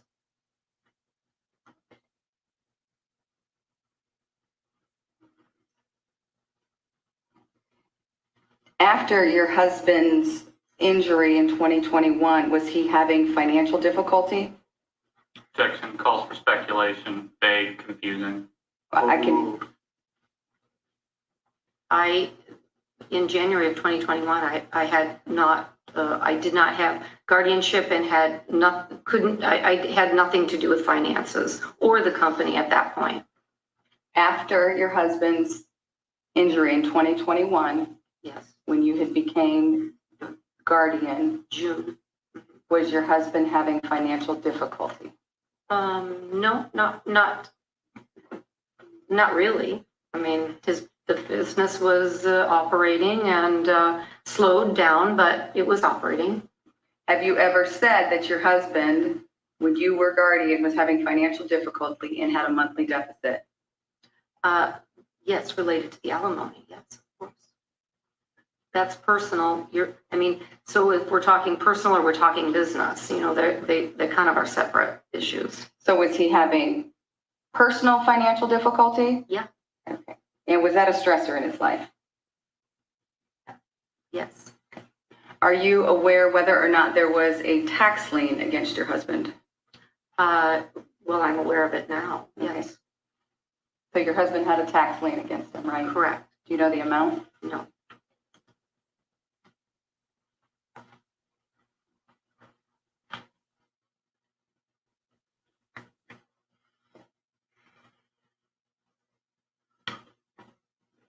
Do you know when your husband first mentioned the dog incident or any symptoms of depression to Dr. Mark Antonio?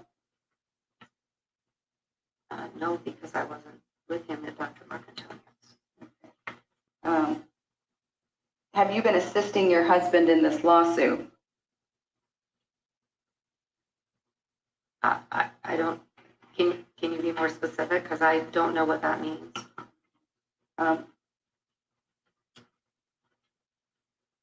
Do you receive updates from your husband's attorney about what's going on in this lawsuit? Yes. And would you say that you are involved with your husband in this lawsuit or not involved with your husband in this lawsuit? Yes, this is my dog as well. Okay. So over the years, you've been aware of the proceedings and what's been going on? Yes. Okay. I want to talk to you about some of your husband's activities.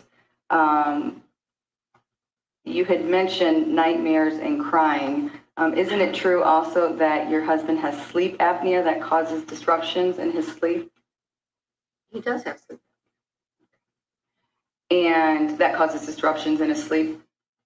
Sleep apnea can cause it.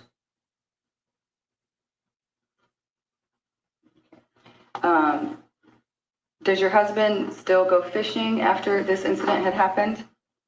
He has not been fishing in multiple years, and I can't tell you what year the last time was he fished. So you don't know whether or not he fished after the incident happened in 2016?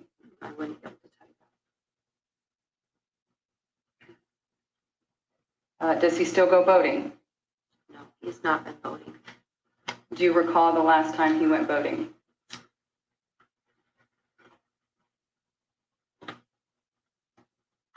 Maybe in 2020. So he still did go boating after this incident happened, right? Rarely. I'm going to turn your attention to Exhibit 7, which is Dr. Mark Antonio's medical records, and direct you to the Bates labeled 19. Do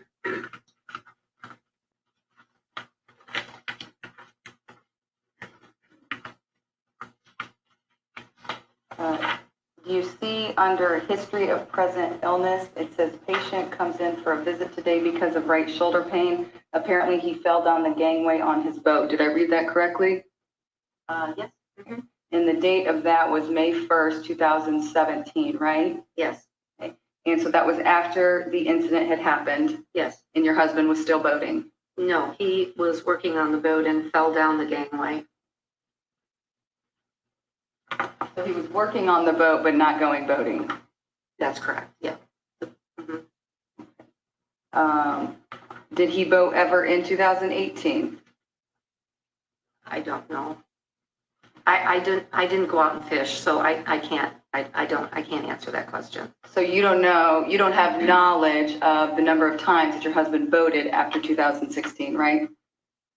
I know he didn't boat in 16, so I don't really know if he went once or twice in 17 or once or twice in 18. That would just be a guess. Okay. You and your husband went on a vacation to Ireland in 2017, didn't you? We did go to Ireland, but I'm not for sure what year that was. Sure. I will turn your attention still on Exhibit 7, Bates labeled Mark Antonio 44.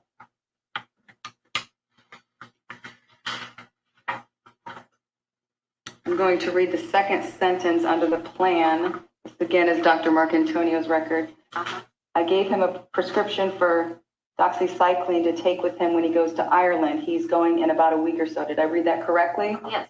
And the date on that medical record is August 3rd, 2017. Yes. So you and your husband went to Ireland in 2017. Yes. And that was after this incident had happened. Yes. Your husband still continued to bike after the incident? Yes, he did try to exercise. And his office is close enough he can ride his bike.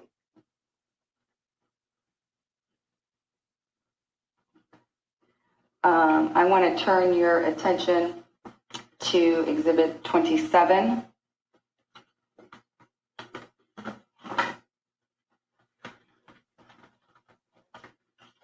Those are supplemental answers to interrogatories that were part of this lawsuit and have been admitted into evidence under Exhibit 27. Do you see that there? Okay. And did you assist your husband in typing these answers to interrogatories during the course of this case? I typed the answers just recently, and prior to that, I did not type any of it. Okay. Do you see in the answer on number 3, the last two Can you tell me what year this is from? Because I think they've been done numerous times. If you look at the last page of Exhibit 27, okay. Do you see a date of April 18, 2022? Yes. All right, going back to that first page, the last 2 lines of the answer to question 3, it says, I had treatment with Dr. Edlin approximately 10 to 12 times. His office stopped taking Medicare and the cost was too high, $210 for each 30 minutes to continue. Did I read that correctly? Correct. So your husband stopped going to psychiatric care because the cost of $210 for a 30-minute session was too much? Yes.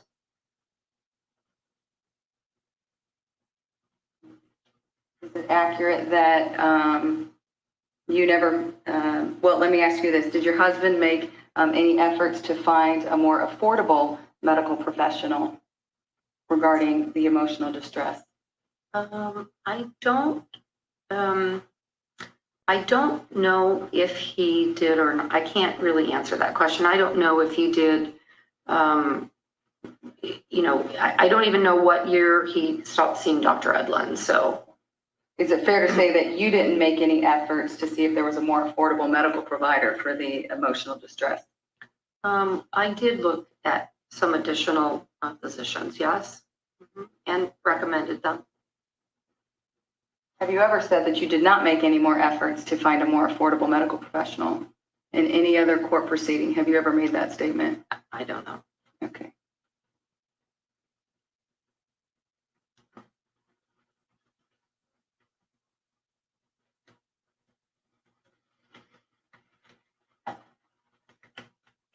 Do you recall having your deposition taken in this case?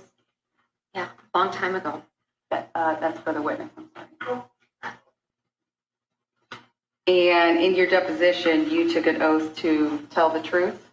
Uh-huh. Okay. And the same oath that you've taken today? And what is this? When is this deposition from? If you look at the front, it says April 27, 2022. Oh, so this was just the updated one, right? I want to turn your attention to page 104. At line 11, you were asked what efforts, I'm sorry, you're not there. Are you there now? Yeah. Line 11, what efforts, if any, did you undertake to find a medical professional more reasonably priced than Dr. Edlin so Mr. Jacobson could continue seeking treatment for the emotional distress? And your answer was, I did not. Right, I did not find one. Right, exactly. No, it asked what efforts, if any, did you undertake to find a medical professional? I didn't find a medical professional at that time.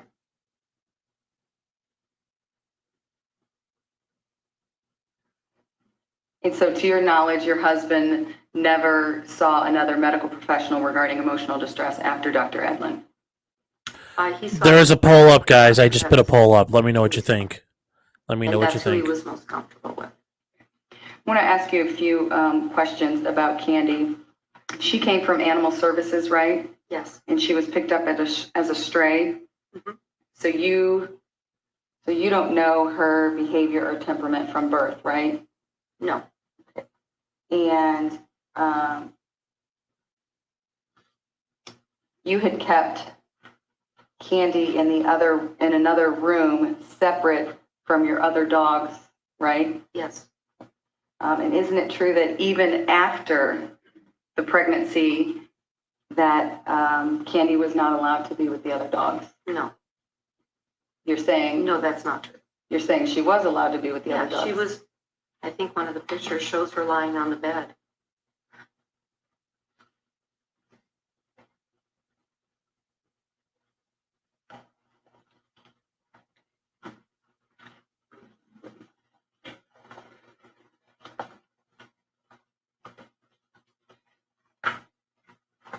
Ms. Watson, you have been handed your August 10, 2018 deposition, and I would ask you to turn to page 79 of that deposition. Do you see on What page, I'm sorry? 79 Okay. and line 25, the question starts, where was Candy during her pregnancy? And then if you flip to page 80, your answer was she was in her room. And then the next question is, okay, so after Candy had her litter, and then you had said, interrupted and said, the question continues on line 4. Did you begin allowing Candy to come out of the room and acquaint herself with the other dogs in your household? And your answer in your deposition was no. What? Did I read that correctly? You did read it correctly. And at all times when Candy was at your house, she was separated from all your other dogs, right? The poodle. Okay. Have you ever said in your deposition that Candy was separated from all the other dogs at your home? I may have said that, but I don't know. Do you have it? Can All you right. show me where I said that? Sure. Still on page 80, starting on line 25. The question. Okay, so you're already there on the page. Question. So if I understand your testimony correctly, and then it continues to page 81, line 1, Candy was at all times separate from the other dogs. Answer, yes. That's what you said, right? In your deposition? That it was better for an aging dominant poodle. So yes, that was in response to the old poodle that I had, who was very dominant. So at all times, Candy, while at your house, was separated from all other dogs? No, she was not. We have many, many, many dogs, okay, that come and go. There are certain dogs that don't go with certain people. If we have a 9-pound Chihuahua, we don't put a 9-pound Chihuahua with other dogs sometimes. Has the dog ever worn a choker chain, or sometimes referred to as a prong collar? Never a choker chain. She wore a training, what they call pinch collars. So they're not prongs, they're pinch, and they're meant to pinch the skin. And responsible owners use pinch collars in situations where maybe there's another dog that's going to come to your dog and you don't know how that dog's going to be. So she did on occasion, for instance, the vet's office. Yes, I was going to turn your attention to Exhibit 15. In this book here? It'll come up on the screen Okay. momentarily. Okay. 14 then. And that's what you call the pinch collar reflected in that x-ray? Yes, it's a pinch collar. Okay. Mhm. And earlier you had testified that the dog had never acted aggressively with the vet, Dr. Bonda. Correct. Yeah. But yet the dog's still wearing a pinch collar to the vet.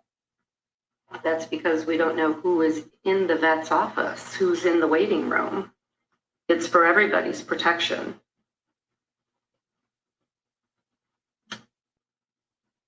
Now, the commands that you had indicated that Candy was trained in off-leash commands, those were the commands to sit and stay. Sit, stay, calm down. Common commands that, in your experience, most dogs know, right? Not strays. Other than strays? Well, if their owners teach them those commands, but not all dogs. But you don't have any official license or certification for training dogs, do you? I do not.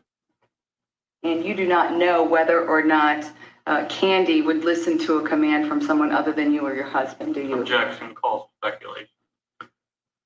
I'll allow her to answer. I wouldn't know even how to answer that question. Did Candy listen to commands to sit or stay from anyone other than you or your husband, if you know? Yes.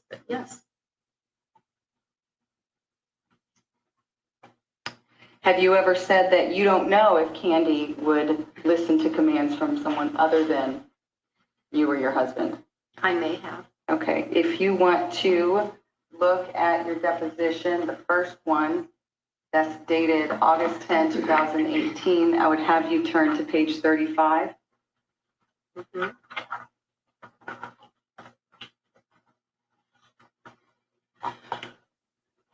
This one starts at the bottom again at line 25. Are you there? Yes. Mm-hmm. And the question was, would she, referring to the dog, listen to those commands if, and then turning to page 36, line 1, given by a person other than you or Mr. Jacobson? And you answered, I can't answer that. I don't know the answer to that question. Right. But then today you just said, yes, she would listen to others' commands. Well, she listened to our daughter. She listened to my brother. I mean, I believe that had to do with like a stranger, so I couldn't answer that question.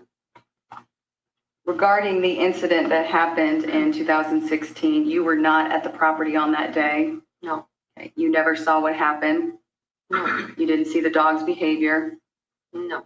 Okay. And you have no personal knowledge of what Zach went through during that incident, do you? What my husband told me only, yes. No, I was not there. Okay. So you don't have any personal knowledge? No. Your Honor, may I have a moment? You may.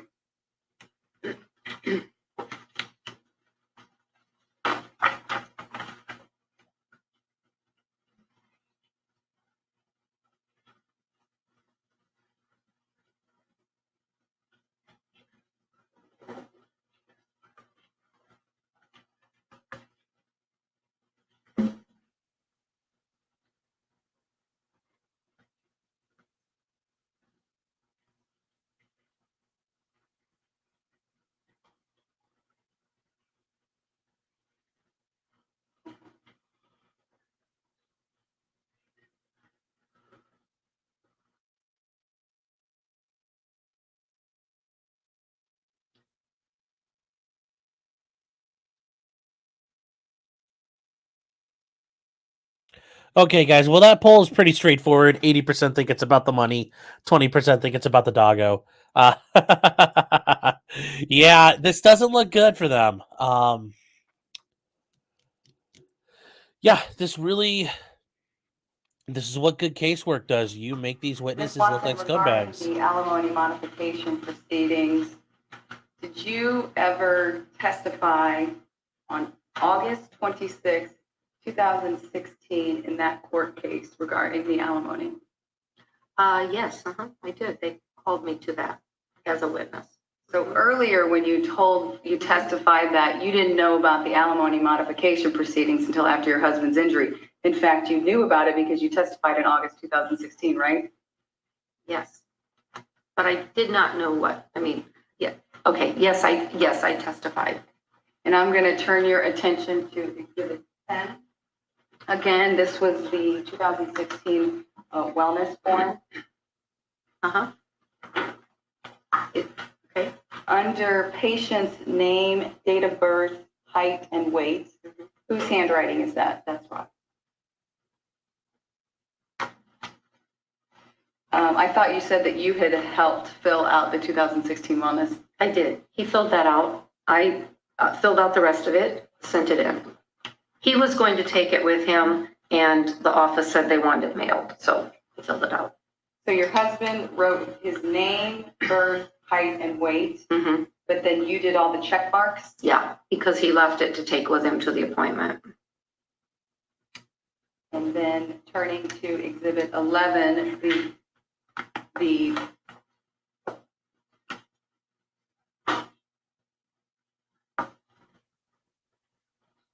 the Exhibit 11, which is the 2017 wellness exam, is that your husband's handwriting under name, birth, Yes. height, and weight? Yes. And do you know whose handwriting is the check marks? No, I don't.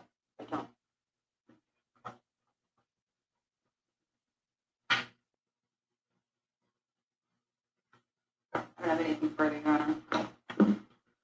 Redirect. No, Your Honor. Witness is excused, and we asked, wondering if he was excused from the defense as well. No, she's not. We Okay. just sent it to recall. Okay. Thank you, Your Honor. You need to be Thank you. We see counsel there.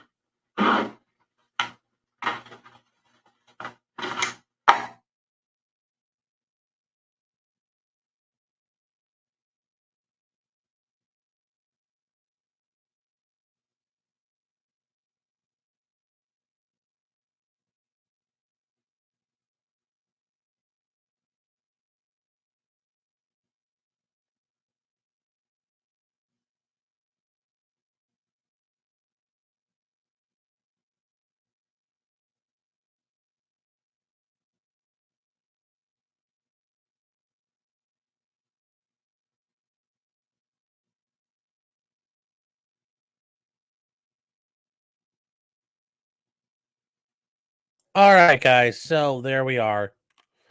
I think that's it for today, this day on the trial. Let me skip ahead here. See if we can figure out what's going on. All right, folks. There we go. Ask you to Back. step in the jury room for just a minute. We got to need to work out the schedule, and I'll be back with you shortly.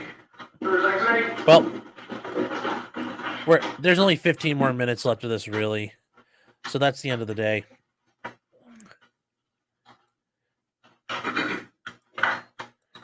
Yeah, that's it, guys. So, curious to know what you guys think. The husband starts day 2. Yeah, he does. I would like to start day 2, and we might get into that right now, but I'm probably only going to be able to cover the husband. I can't really, I got some things I got to do that I cannot stick around for. I've got a couple of phone calls to make. I got a couple of, me and a couple clients on Zoom this afternoon. So even though it's a court holiday, I still have some work to do. So we'll start day 2. Let's see what we can figure out. Yeah, this is the interesting side of it, isn't it? And I think this is important for you guys to see. There's a whole nother world out there. Some of this is, these guys are not, like, this isn't a very smooth machined trial, but it's got some really good parts to it. And civil trials, they do get down and dirty at times. So I think it's something just to keep in mind. And yes, it's clear at this point this was all about money. It's always about money. I have to hit up the store for claws. Yeah, it's that. You caught me. No, I got some other things. I'm not a max level grinder. I just squirrel looking for a nut. That's all I am. So let's start day 2 and see what we got.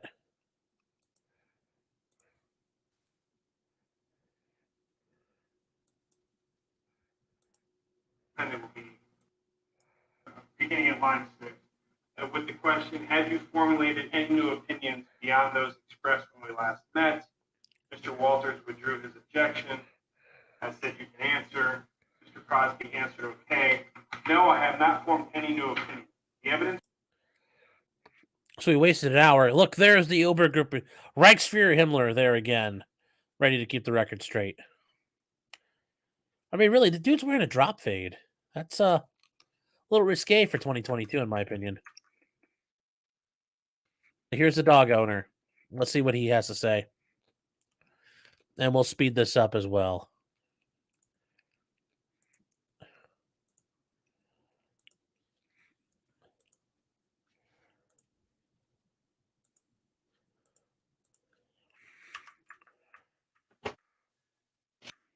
End up having to find homes for all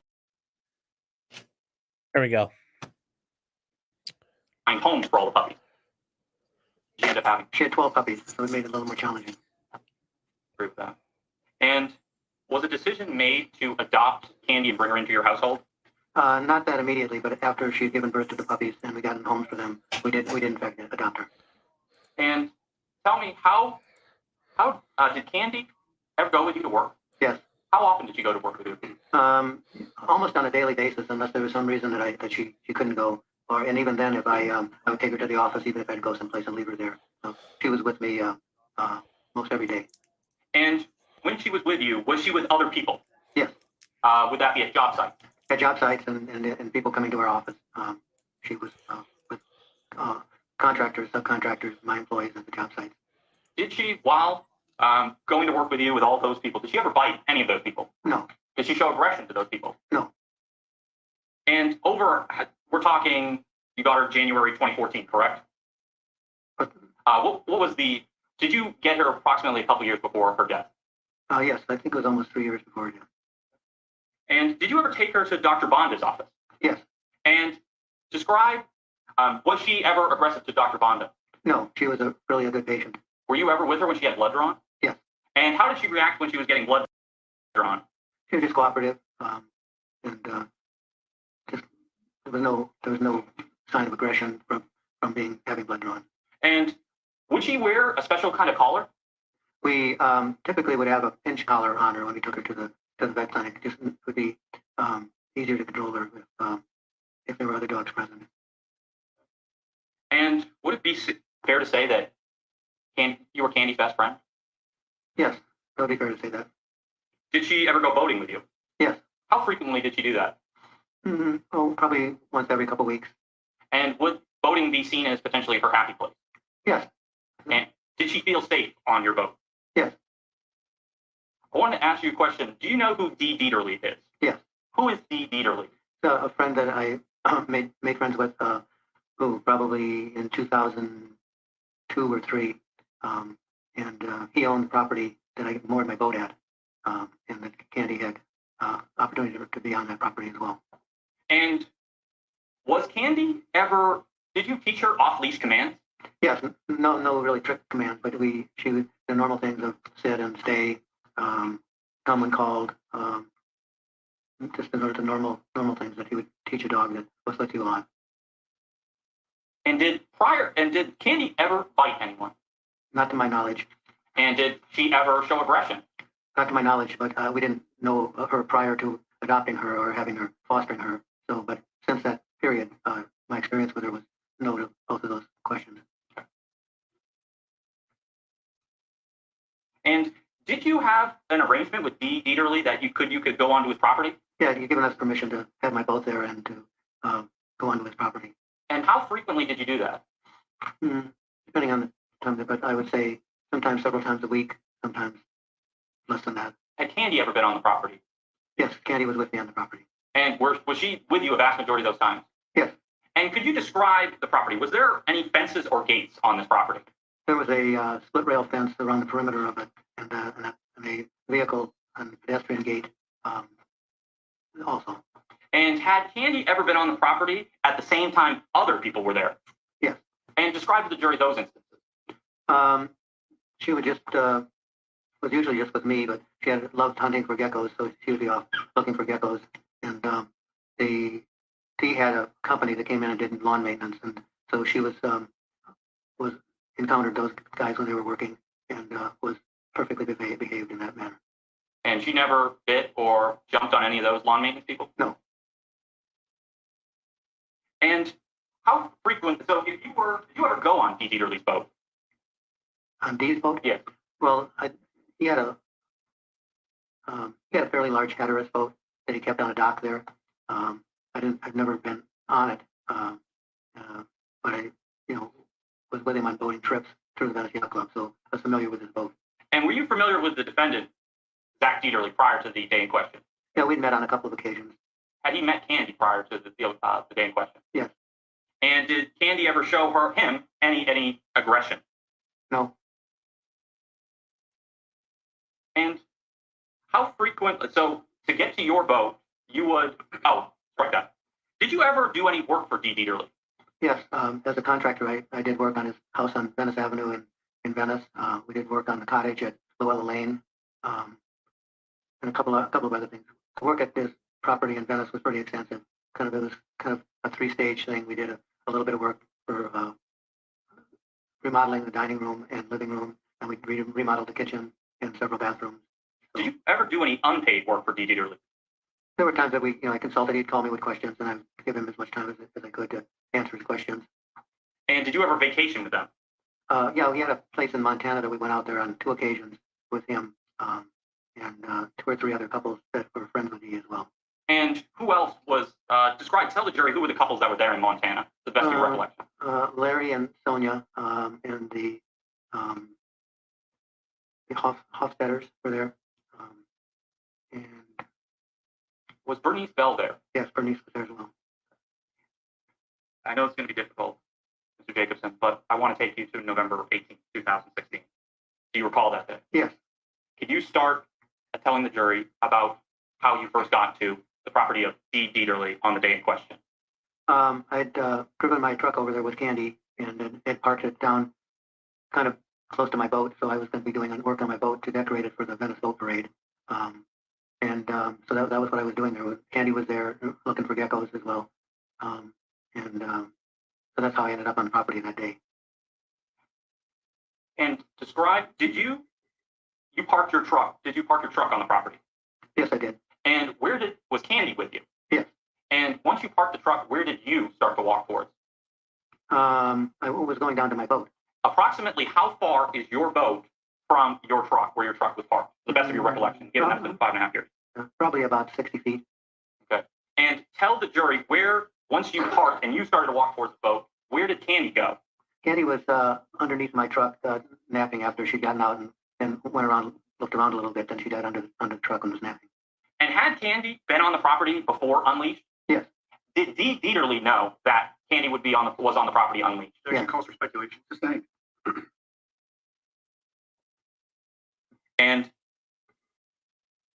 at some point you begin to walk to your boat. Did you hear a voice call out to your name? Yeah, I started to walk to the boat. I'd gone up to the truck to get something out of it, was walking back to my boat when I heard someone call my name.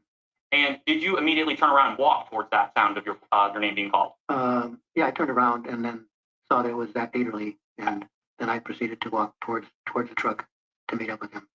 And approximately when you first heard your name being called, how far away from Zachary Deaterly were you? I was probably 100 feet. And how quick? And did you walk towards him? Yes, I started to walk towards him, which was at that point he was coming up to my truck, on the front of the truck. So I started to walk towards that area.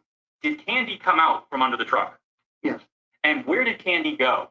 She was barking at Zach as he was walking alongside the truck. Okay, and let's for the record, could you please point to Zachary Deaterly and identify him with an article of clothing? He's sitting on the table there with a blue suit on. And can you identify him, his color tie, roughly?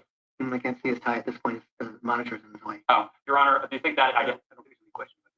I understand, Your Honor, but just want the record. And what observations did you make of Mr. Deaterly once Candy walked out from under the vehicle? I remember him stopping and kicking dirt at her until she retreated back under my truck. And at that, and this is obviously just an estimation, at that first interaction, how far was Candy from Mr. Deaterly? It varied, but I would say probably 5 feet. Okay. And did Candy retreat under the truck? After he kicked dirt at her, she did. And did you call for Candy? And actually, I didn't call for her. I started to walk up to retrieve her from underneath the truck. Okay. And did she come towards you? Yes. And did Mr. Deaterly continue to walk towards you? He got increasingly closer to me as it developed. Yes. And is there a point where did Candy eventually come out from under the truck? Yes. And describe to the jury where she was located, thinking of a truck, like front back? Where was Candy when she came out from under the truck? She was at the back of the truck, kind of where the tailgate flopped down, is where she had walked out to. And can you describe to the jury the direction she was facing in relation to the truck? Was she parallel or perpendicular to the truck? She was parallel to the truck from front to back.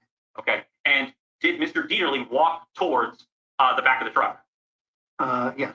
And describe where he finally stopped walking to.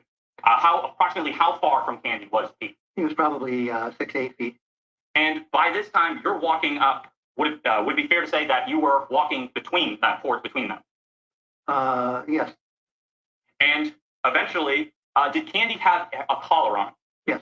And were you walking up to put a leash on her? No, I didn't have a leash in my hand, but I was walking up to retrieve her by grabbing her collar. Okay. And at this point, would it be fair to say, just for to describe to the jury, Mr. Deaterly is to your right and Candy is to your left? Objection leading. Sustained. Mr. Jacobson, describe to the jury how everybody was standing at that point. Well, we were all in beyond the trailer and the tailgate of the truck. Mr. Deaterly was further to the south, and then Candy, and then me as he worked north to south on the line behind the truck. And approximately how far away were you from Mr. Deaterly? Probably 5 to 6 feet. And approximately how far away were you from Candy? A little further, probably 6 to 8 feet. And what happened next? I heard 2 gunshots and looked over at Mr. Deaterly, and he had a revolver in his hand, and he had fired 2 shots at Candy. You didn't? Did you see him fire the first 2 shots? No, I did not. And why did you not see him fire the first 2 shots? Because I was going in to retrieve Candy. And did you know immediately what you heard? Yes. Could I know that I heard gunshots? And how did you know they were gunshots? Well, I've been a gun owner my entire life and served in the U.S. Coast Guard where we had firearm training. So I'm familiar with what gunshots sound like. And immediately after the first 2 shots were fired, what did Candy do? She turned and ran away from Mr. Deaterly and me towards my boat. And describe to the jury what Mr. Deaterly did after Candy started to run towards the boat. Well, he still had the gun in his hand, and he was screaming obscenities at me. He called me a fucking moron and a goddamn idiot to bring a vicious dog onto his property. And was he brandishing the gun when he was saying this? He still had it in his hand, and was waving it in his hand to some degree. And have you received firearm safety training? Yes. And was that action, just in your experience, proper firearm safety? No, it was not. And immediately following that, did you walk towards the boat? Thank you, Kathleen. What did you strike that? What did you say to Mr. Deaterly after he fired the shot? I said, I was in disbelief. I said, did you just shoot my dog? And he said, goddamn right I did, and I would do it again. And how did you find Candy? Well, I followed her. I saw where she was running towards the boat, so I ran after her. And when I got closer to the boat on the dock, and then on the gunwale of the boat, and then in the cabin of the boat where she ended up, there were trail of blood. So she was bleeding quite badly at that point.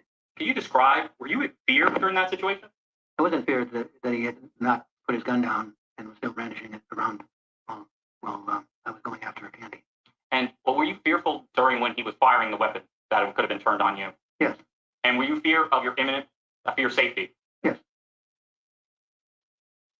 And did you eventually find Candy? Yes. How did you track her? Well, there's a trail of blood going down into the cabin, and I found her lying in the forward cabin area on a pile of life jackets. So I picked her up and removed her from the boat and headed back to my truck. And describe how she was bleeding. What would you describe the blood loss? It was a fairly substantial amount of blood that was on the boat and in the cabin and on her as well. And did you pick up Candy? Yes.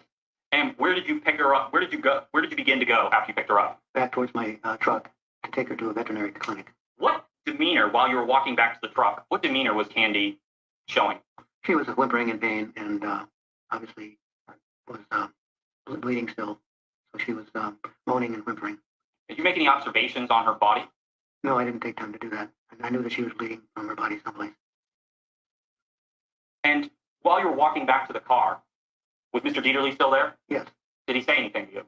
At that point, I don't believe so. And did you get into your vehicle? Yes. And where did you travel to? There's an emergency veterinary clinic on 41 between Clark Road and Central Sarasota Parkway that I was familiar with. They had taken other dogs there. So I called Cindy, my wife, to tell her what transpired, and she called the clinic to alert them of my arrival with Candy. And what observations did you make of Candy while she was in the car, while you were driving her to the Sarasota Veterinary Clinic? She was still in a great deal of pain and whimpering and crying, lying in the back seat. And how long did it take you to get to the Sarasota Veterinary Clinic? It probably took me almost a half an hour because I had experienced a flat tire that I noticed when I got to Central Sarasota Parkway. And I'm assuming that it came from one of the gunshots that Deaterly had made towards Candy that grazed the tire of the truck and eventually had to lose its pressure. And when you got to Sarasota Veterinary Clinic, what happened next? They took her into the back room and started administering IVs and medication to elevate her blood pressure, which was low. And I wasn't back there with her, but that's what they described that they were going to be doing. I have to ask, did you make any observations of Candy biting Zach? No. On the day in question? No. Did you observe any observations of Candy jumping on Mr. Deaterly? No. Did you have to pay any money at the Sarasota Veterinary Clinic? Objection, relevance. Overruled. Yes, I think it was like $2,800, something like that. And why did you have to pay that amount of money? Well, that's their policy that you have to either you have to pay upfront for services that will be rendered, and it's basically kind of a deposit that they bill against. Describe to the jury why Candy was moved from Sarasota to Tampa. Well, Objection, lack of proper foundation, predicate. There's been no testimony that the dog was ever moved from Sarasota to another location. I'll lay the foundation, Your Honor, that's fine. Was a decision made to move Candy from Sarasota to Tampa? Yes, because they had a better surgical unit in Tampa to perform an exploratory surgery on her. So the advice from the Sarasota. I object, and that the extent that the answer is going to elicit hearsay testimony, Your Honor. This is something you learned from the hospital. It's just that we're just explaining how she was transported. You can explain how she was transported. Yeah. Mr. Jacobson, was Candy transported from Sarasota to Tampa? Yes, there's a canine ambulance service available that she was put in, and I rode up with her to the Tampa clinic. And what observations did you make of her while she was lying in the ambulance? Objection, relevance. Overruled. She was just still moaning and obviously in pain, whimpering. And and why did you take the ambulance instead of your vehicle? I just wanted to be with her as much as I could. And did you get to the veterinary clinic in Tampa? Did you eventually arrive in the Yes, yes, we did. And what happened from there? Again, they came out with a gurney and put her on it and wheeled her in, took her into the back room to administer more fluids, I think, and start prepping for surgery. And did you have to pay money at Blue Pearl, Tampa? Objection, relevance. Overruled. Yes, the same policy as the clinic in Sarasota is that they required a deposit. I think that was $5,500 or $5,600. Okay. And you paid that? Yeah. And what happened from there? They evaluated her preliminarily and called in. They have some veterinary surgeons on call for cases like that. So they were going to call them in to do the exploratory surgery from the gunshot wound. And they said if... Objection, and that this is going to elicit hearsay, Your Honor. And did they attempt the surgery? Eventually they did. And was the surgery successful? Well, no, they didn't. They discovered the type of wound that happened and logged that into the report, but they were not able to save her. So, what time did Candy eventually die? I think probably somewhere around 4 a.m. on the 19th. Immediately following her death, how did that affect you? Well, they were kind enough to put her on a gurney and put her in a room where I could stay with her, even though she was dead, and say my goodbyes, which was very, very difficult. Given the violence of her death and the fact that I couldn't do anything about it was troubling to me. tell the jury exactly what you were feeling in that moment. I was feeling shocked and at a loss from my constant companion, which made it very, very hard to accept that. In the weeks, in months, and years following Candy's death, did you ever have nightmares about it? Yes. Could you describe to the jury what those nightmares were? Well, it was just a sort of a repeat of her death and Deaterly's involvement in it. It was they were very vivid dreams where I was either chasing after her to corral her, or chasing after Deaterly to deal with him. Did you ever find yourself wake up screaming? Yes. And why were you doing that? Well, I think it was just a really bad dream, and I was back in that same circumstance trying to resolve it. And was Cindy ever there with you when you had those instances? Yes. And did you ever find yourself crying at the drop of a hat? Yeah. Thinking about Candy's death? Yes. It still troubles me. Do you still have those nightmares? Yes. Less frequent, but I still have those nightmares. How frequent were they immediately following her death? Every couple nights. And is the image of her death burned in your memory forever? Yes. Eventually, did you go and see Dr. Edlin? Objection leading. Overruled. Yes. And why did you go see Dr. Edlin? Because I was just not myself. I wasn't dealing well with issues of my business or my friendships or my relationship with Cindy. We're all being challenged. And do you feel that you felt different, like a different person after Candy's death? Objection leading. Sustained. How else did Candy's death affect you? Just affected my functioning on a day-to-day basis. Her absence in my daily life was very strong. And when you met with Dr. Edlin, did he diagnose you with anything? Yes, his diagnosis was PTSD. And for the record, what is your understanding of what PTSD is? Well, just instead of the acronym. It's post-traumatic stress disorder, and it happens as I've learned, it happens to people subjected to a vivid memory of such as mine, and also apparently it's common in people that are in armed services and in wars. And I just want to take you back. When those first two shots were fired, how far away was Mr. Deaterly from Candy? Probably 6 to 8 feet. And how far away were you from Mr. Deaterly? Probably 5 or 6 feet. And when he continued to fire after the first encounter, how far away was Candy from Mr. Deaterly? I'm not sure what you mean by. I'll rephrase. After Candy was shot in front of you, how far was she from Mr. Deaterly when he continued to fire? Objection mischaracterizes the prior testimony of the plaintiff. Yes, he didn't say anything about that. I'm sorry, Your Honor. When he fired, how far away was Mr. Deaterly after the first encounter when he was shooting? Well, she had probably run about 15 feet from where he was standing when he fired the other 3 shots.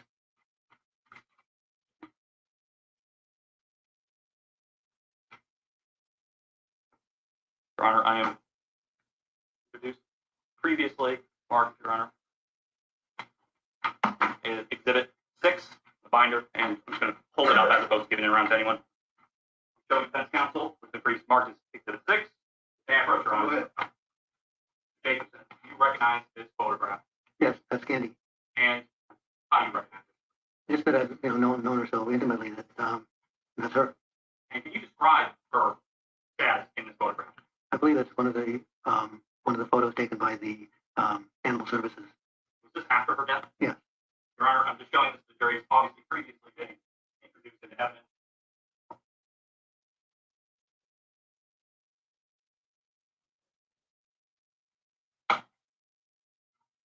Mr. Jacobson, earlier I asked you about how often, there has been questions about your previous marriage. How long have you been married to Cindy Watson? We got married in 2007. Were you married before this? Yes. And how long were you married to your previous wife? 20 some years. And eventually a decision made to divorce? Yes. And for the jury, why was a decision made to divorce? I filed for divorce because my wife had taken up a relationship with another woman. And is your ex-wife, to the best of your knowledge, still in a relationship with that woman? Yes. And how long has it been since you were found out about that affair? That was in 1997 or 98 when they started the relationship. And would it be fair to say that it's been about 25 years? Yes. And approximately how much, and has your ex-wife remarried? No. And approximately in the years following your divorce, approximately how much money did you pay her in alimony? I paid her up to date, and I paid her over $1 million. And are you still paying her alimony today? No, we actually resolved the. I paid her money to buy her out of the agreement. But would it be fair to say that wasn't before you had already given her $1 million? Right, I'd already given her $1 million.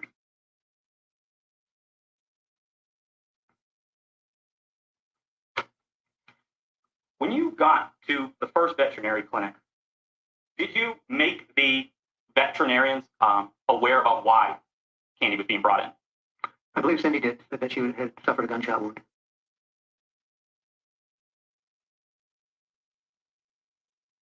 May I have a moment, Your Honor? Yes, sir. To the best of your knowledge, your dog. There was one bullet.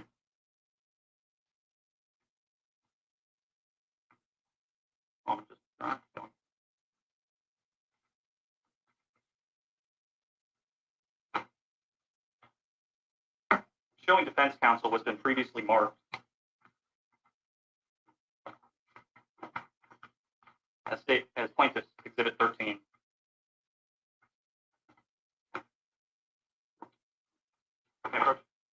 Is this guy's testimony helping you move the needle towards not guilty at all, or no?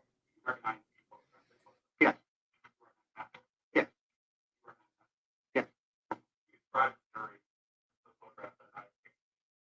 Describe them? Well, they're pictures of Candy when she was still alive, and one was in the truck with me, one was in the boat. So they were all pictures of her when she was still alive. I have one final question for you, Mr. Jacobson. Do you think you're ever going to get over the death of your dog? No. I'll rephrase. Are you ever going to get over Candy's death? No, I don't think so. I have no further questions. All right, folks, let's take 10 minutes. All right.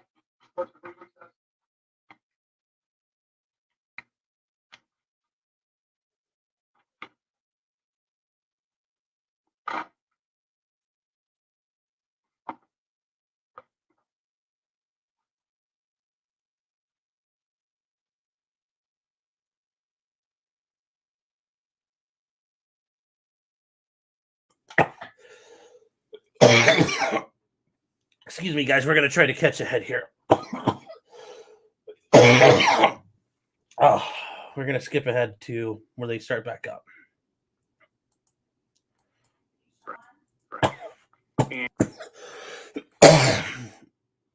Oh, excuse me, everybody. You were a licensed attorney in the state of Massachusetts, correct? And you were a licensed attorney in the state of Massachusetts all the way up until 2008, correct? And you have your general contractor's license in Florida, correct? And in addition to having the contractor's license, you had your law license in Massachusetts, correct? And you also have your captain's license, correct? And that license allows you to navigate large boats, correct? Oh, he's an attorney. You don't have any specialty certificates for training animals, do you? Talk about your business.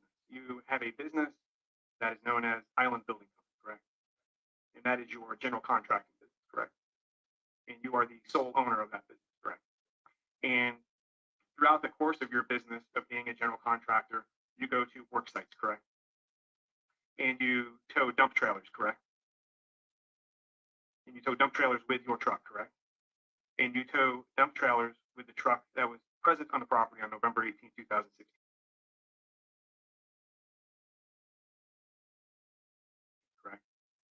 And in the dump trailer would be all sorts of construction debris, correct? Sounds like the voice is all screwed That up. would include cinder blocks. That would include wood. That would include nails as well, correct? As the sole owner of Island Building Company, you don't routinely file income tax returns, do you? When's the last time you filed an income tax return for Island Building Company, Mr. Jacobson? Objection relevant. So it goes to the financial status of the plaintiff at a time that's relevant to your financial, well, and I'm getting to the financial stressors, Your Honor. Okay. Isn't it true that you have over $1 million tax lien against your business, Mr. Jacobson? Okay, and that's because you don't file tax returns, correct? Not sure. Okay. But nevertheless, you have over $1 million tax lien against your business, right?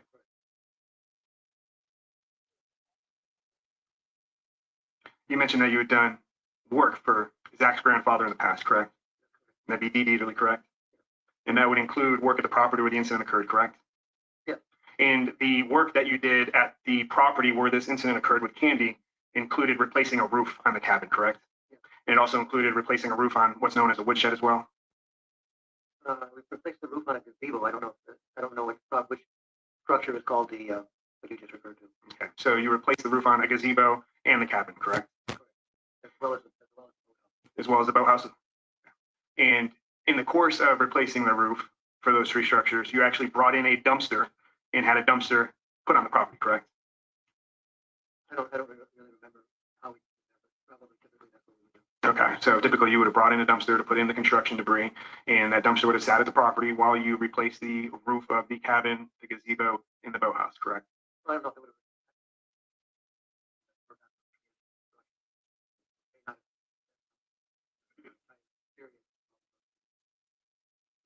So it could have been a dumpster that was there for one, and then you brought in another dumpster that was there for the other structure where the roof was replaced, correct? And when you're replacing a roof, it goes without saying that you're pulling up the old shingles off the roof, correct?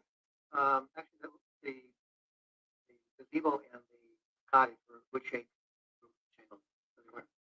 So we did pull those old ones up, put furniture down. And there were nails in those, correct? Okay.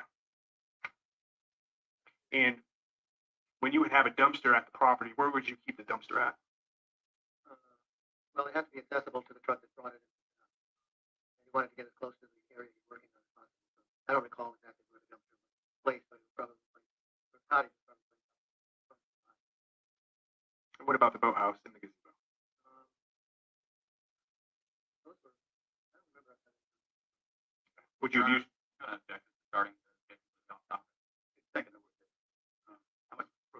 Not too much. Few more questions. If you didn't have a dumpster for the gazebo and the boathouse, you would have used your dump trailer to haul away the debris, correct? Oh. Okay. And where would that dump trailer have been located at the time that you were replacing the roof of the gazebo and the boathouse?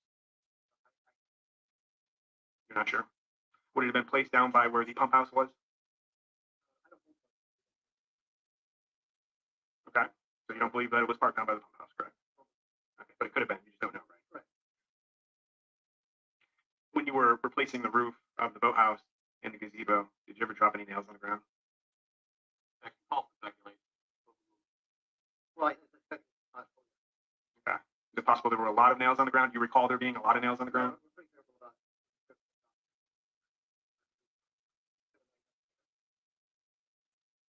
it. Okay. And the work that you did for Deaterly, Zach's grandfather, consisted of work at his house in West Venice Avenue, correct? And then out of the property, correct? Any other places? Well, we did do some repair work for his daughter's property. Okay. Any other places? And for this work, Deaterly paid you, correct? I don't know what these involved. These turned our invoices in his company. That's Dee's business, right? And you've never had an invoice go unpaid, correct? Okay. And your arrangement with Dee was cost plus 15%, correct? And for members of the jury who may not be familiar with that type of arrangement, cost is the cost of labor materials, and then Mr. Jacobson would add his profit on top of that at 15% above and beyond the materials, correct? Profit and overhead above and beyond the cost, correct? And just prior to the incident in this case that occurred on November 18, 2016, weren't you informed by Deaterly family that you would no longer be doing work from Deaterly? Okay. After the incident in this case occurred, have you done any more work for Deaterly? And prior to the incident in this case, when was the last time you had done any work for Deaterly?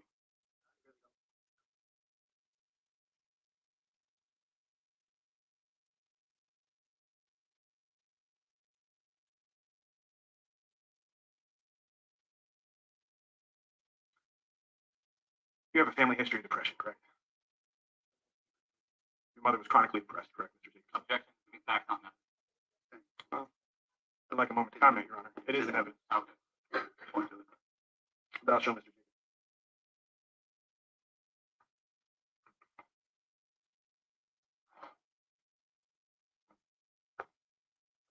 We can pull up Exhibit 9, please.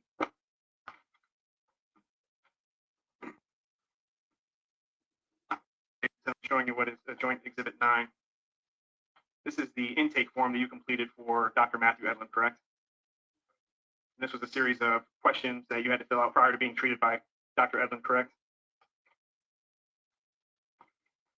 Go ahead and turn to the third page of the Exhibit 9, please. And can you go ahead and highlight the family psychiatric history for Mr. Jacobson? In there, you notated that your mother suffered from depression, correct? And ECD as well, correct? You say, this is your writing, correct? You wrote this? And you told Dr. Edlin in his intake questionnaire that your mother suffered from a history of depression. What does it say ECD? Was your mother hospitalized for depression?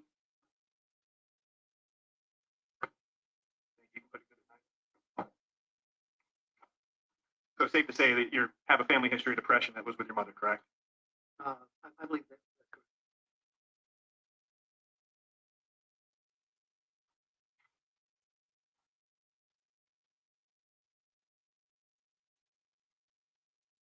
Talk about Candy. Candy was a pit bull, wasn't she? Technically, there is no breed called pit bull. It's sort of a common term for looking dog. We did the DNA test that she was the majority of her DNA was Staffordshire Terrier. Sarasota Veterinary Hospital, you said your wife Cindy Watson called in and told them that you were coming with Candy on the day of the incident, correct? Correct. Go ahead and pull up Exhibit 1, please. So any information that Sarasota Veterinary Emergency would have been received from either you or your wife Cindy Watson, correct? Can we highlight the patient information section, please? And Candy was identified as being the breed of a pit bull mix, was she not? You can put Exhibit 1.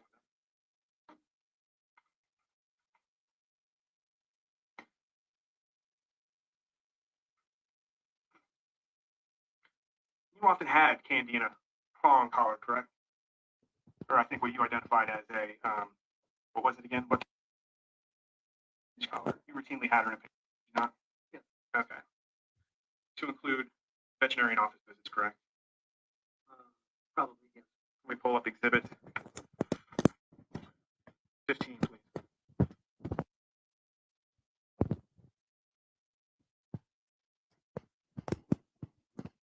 It'll be 14, I'm sorry. And if we can highlight the top section of that exhibit. This is the pinch collar that you're referring to, Mr. Jacobson? It does appear to be that. And that collar is in addition to the nylon collar that she already had existing around her neck, was it not? I don't see it. Your Honor, if you can, I know we can annotate on these screens, so it's easier for the witness if we can turn that on.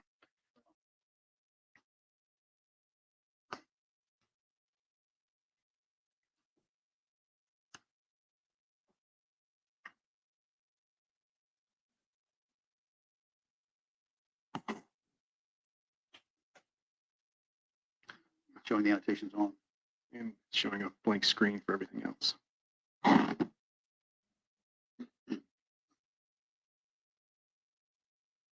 Maybe you could do the old-fashioned way, just pull out the photograph image and point to it.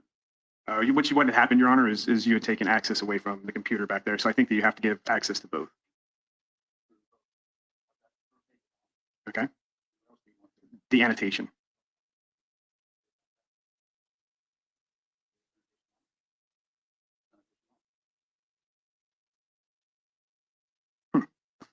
We'll be able to take a break later, and we'll be able to. Well, it's an easy way. You want to hold it up in front of the jury. I mean, I mean, they can see that. It was just basically for Mr. Jacobson's benefit. Mr. Jacobson, if you look at the exhibit that I'm showing you blown up, do you see the 3 rectangular right there? Do you see that? You see those? Yeah. Those would be the metal associated with the nylon leash or nylon collar that you had on Candy, correct? Yeah, I'm not sure. There's a lot of stuff going on in that photograph. Oh, there's a lot of hardware in that photograph, isn't there? Yes. And isn't it true that you also had a pinch collar on Candy whenever she'd go on boats with you, or sometimes when she would go on boats with you? Yeah, sometimes. Let me ask you this. What was the need for a prong collar on Candy or a pinch collar on Candy when she was on your boat, her safe place she loved to be? I just think it's probably a way of getting her on and off the boat with being able to hook a lead to the collar. So you would have a leash on her along with a pinch collar when you would lead her on and off your boat, correct? Oh, probably. And that's the 56-foot yacht that you have at the Venice Yacht Club, correct? Objection, Your Honor, is in fact not in evidence. Okay, you want to ask him about his boat? Sure. Do you own a 56-foot yacht that you keep at the Venice Yacht Club? Objection, relevant. Overruled. Okay. So you felt the need to have a pinch collar on Candy, and you would have her leashed when you would take her to and from the 56-foot yacht that you kept at the Venice Yacht Club, correct? More likely it was when I had her on my 30-foot fishing boat. Okay, let's go ahead and let's pull up Exhibit 13. 56-foot yacht is very nice, guys. And we'll go to the 4th page. That's your 56-foot yacht boat in that picture, correct? Okay. If we can go ahead and zoom in on the dog. And that's the pinch collar on your dog on the 56-foot boat, correct? Right. Okay.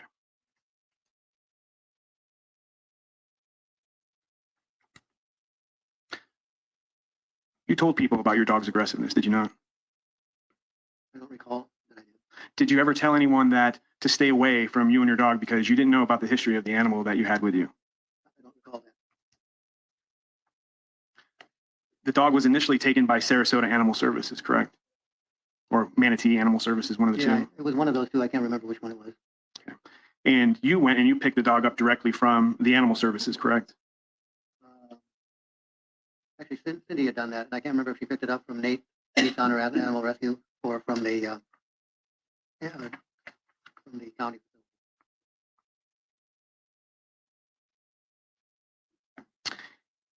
And Candy was picked up wandering the streets, was she not? That's my understanding. Yeah. And at the point in time that you took Candy in, you knew absolutely nothing about Candy's background, did you? No. But despite not knowing anything about Candy's background, you still thought that at some point in time, Candy had been abused, correct? That was a possible consideration. We never really pursued it beyond just looking at it. But you based that on the scars on her head and her body, correct? Yeah. Of which she had multiple, correct? She had a handful, yeah. Okay.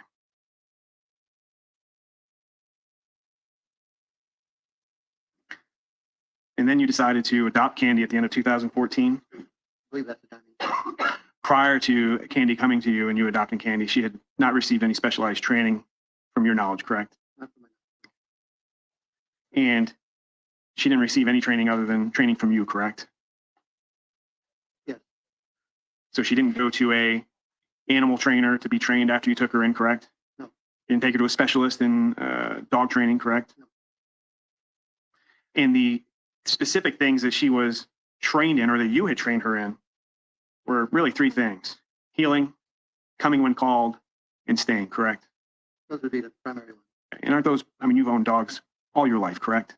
Most of my life. Isn't that something that you would train your dogs, those 3 things throughout your life? Those are basic commands, are they not? Yeah. So Candy didn't have any specialized training, correct? Well, she had specialized in fact in the sense that it involved those 3 elements. Okay, so you consider that to be specialized training. 3 basic commands that you've taught every dog, and I think every dog owner would have taught their dogs. You characterize those to be specialized training. Yeah, well, yeah. Okay. But other than those 3 things, you didn't give her any other type of specialized training, correct? No, probably not. And the requirement of adopting Candy was that she get spayed, correct? That's correct. So she was spayed, correct? Yeah. And she had complications from being spayed, correct? Yeah. To include internal bleeding, correct? Right.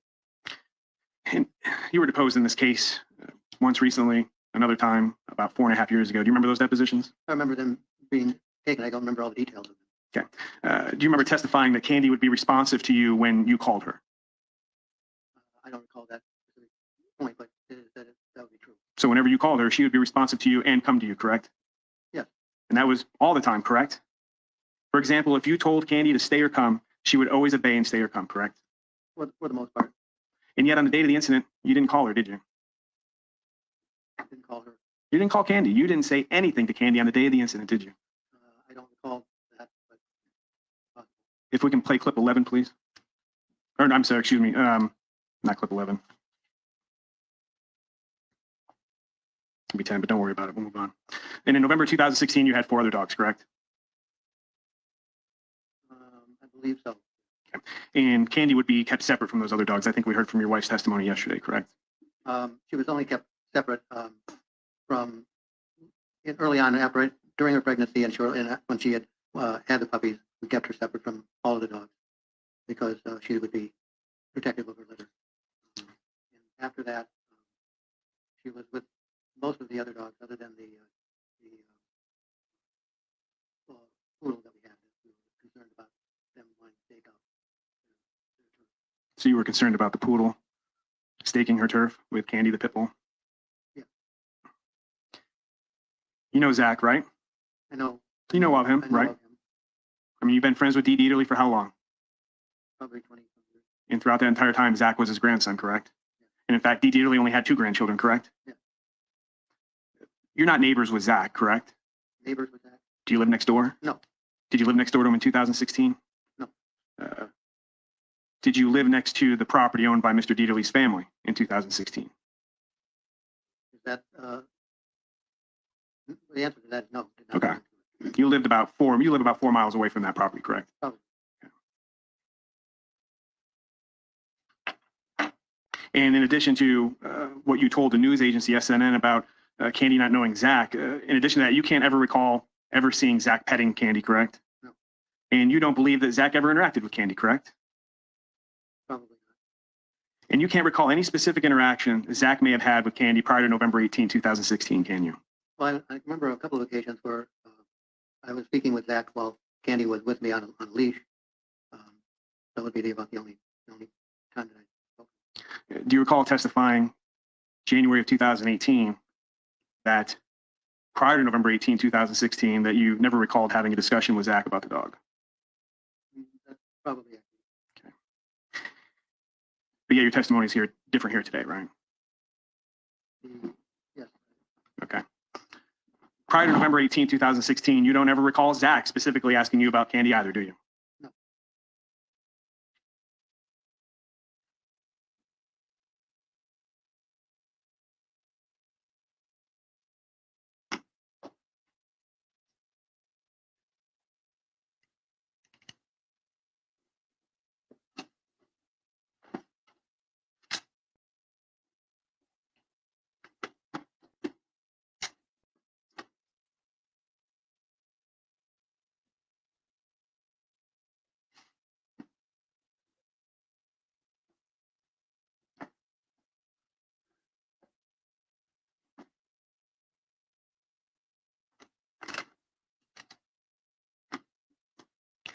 In your complaint in this case, you allege that Zach was aware of the dog, correct?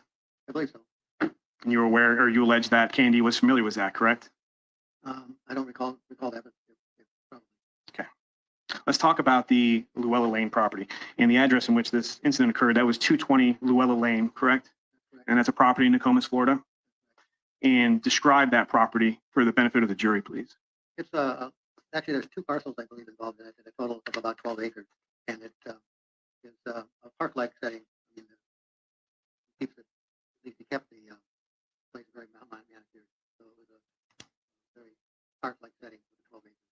Trees were trimmed nicely and grass was cut. It was a beautiful place, wasn't it, Mr. Jacobson? Yeah. Abutted Roberts Bay and Intercoastal, kind of like a peninsula, right? Yeah. Objection, Your Honor, it's not a question. You would visit the property often, right? Objection, asked and answered. Oh, go ahead. And how often would you visit the property? Probably a couple times a week, or at least once a week, And how often would you stay there when you visit? depending on what I was doing. If I was picking up my boat to go fishing, it would be one length of time. If I was at work to do mine, it would be another. On the date of the incident, you arrived at what time in the morning? I think a little before noon. A little bit before noon. And then when did this incident happen? I'm thinking it happened around between 3 and 4. Did you typically stay for 4 hours on the property? I don't know if it's a typical standard or not, but on that date, that's the hours that I was there. And you, when you visit the property, you'd go out and you'd use Deaterly's boat that was there, would you not? I don't remember if the large boat was still in his ownership when I was there or not. Go ahead and pull up exhibit number 13.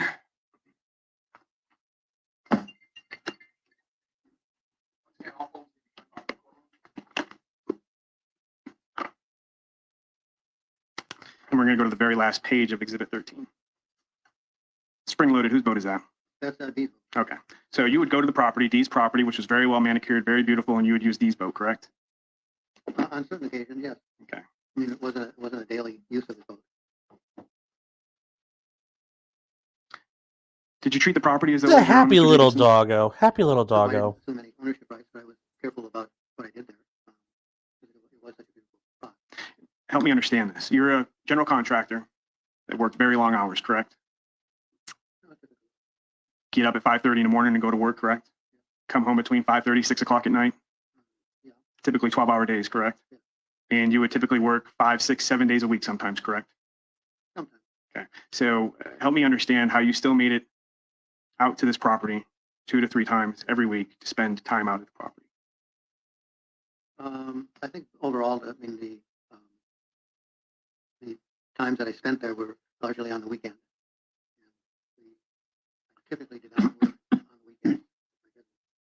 Other than minor stuff. So if I was going to the boat, I would be on the property probably once a week on the weekend. The incident occurred on a Friday, correct? I believe so. Okay, so that Friday was not a weekend day, but you were at the property for several hours, correct? Yeah, because I was decorating my boat for the boat parade. And how many years had you docked your boat at the Llewellyn Lane property prior to this incident that we're here for today? I would say 2 to 3 years.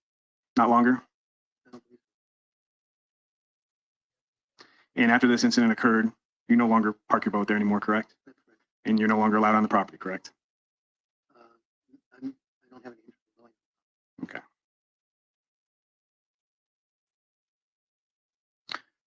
To your knowledge, Mr. Deaterly, Zach's grandfather, D. Deaterly, he didn't own the property where the incident occurred, correct?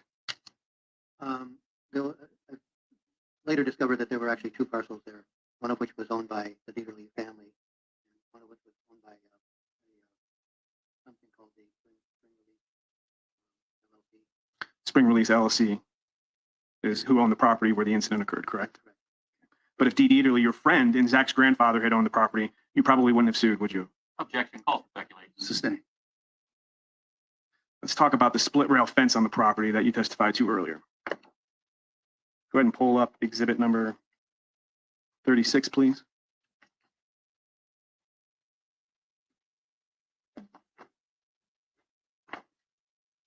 Go ahead and turn to the second page.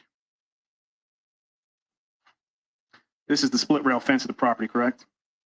A portion of it, yeah. You recognize this to be the split rail fence of the property, correct? Correct. Okay, and you see the 220 there on the mailbox, right? You recognize that as the mailbox at 220 Llewellyn Lane? Yeah. If we can blow up the split rail fence, please. When you described the fence earlier, this is the fence you were referring to, right, Mr. Jacobson? Right. And this fence doesn't extend all the way around the property, does it? No, it stops at certain locations where it's too near the water. Did you ever witness your dog go under this fence? I'm not sure. Did you ever have an occasion where your dog had escaped the bounds of the property and got loose? Objection, counsel testifying. Overruled. I don't recall it. Okay, do you know who Brian Williams is? You don't know who Brian Williams is? Oh, yes, I do know. Brian. He works at the property, correct? I don't know if he still does, but he did. He did back in 2016, right? Okay. And you would see him out at this property oftentimes, correct? Yeah, frequently. Okay. Did you ever have an occasion when Mr. Williams was on the property with you that he had to help you search for Candy because she got loose outside of the confines of the property? I do recall. Okay. So you recall that incident where Candy got out of the fence and escaped the confines of the property, correct? Okay. You can take exhibit down. Thank you.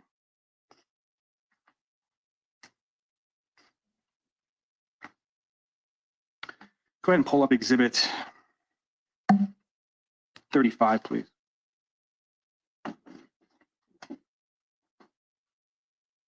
You can go to, or zoom in a little bit.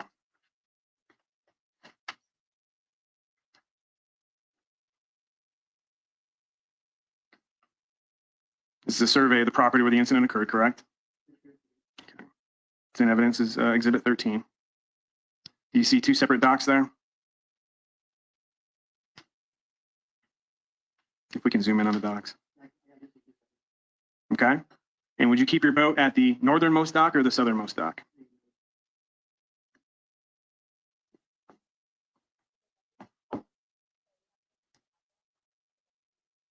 And if we can zoom back out and go to the second page of that survey.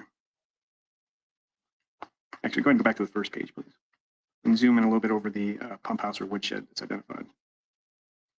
Thank you. Are you familiar with the woodshed? Do you see where it says woodshed there, Mr. Jacobson, on that octagon?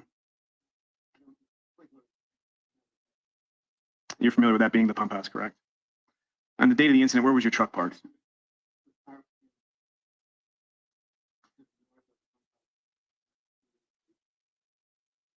On that shell pathway? In which direction was it parked? Okay, if we can draw a line there, approximately.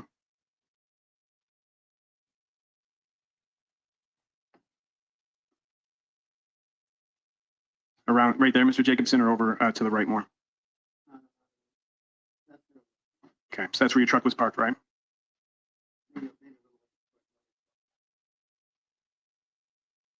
To the right of that, where it's notated shell path?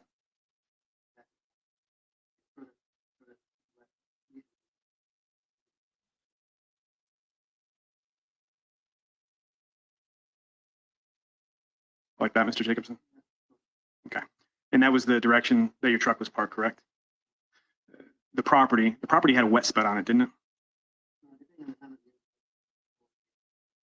Okay. And that low area was right behind where you had your truck parked, right up to the top right of the rear end of where your truck would have been parked on that day, correct? Is that where the wet area was? Okay. So that was wet, muddy.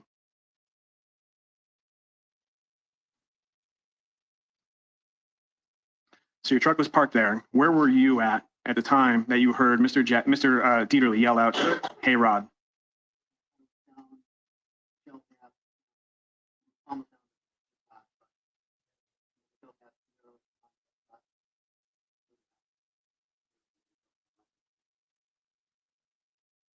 And if we could get something there to mark that.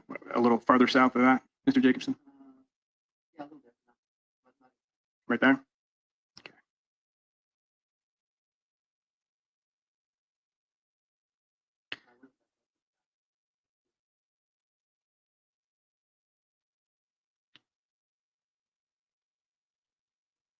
About there, Mr. Jacobson?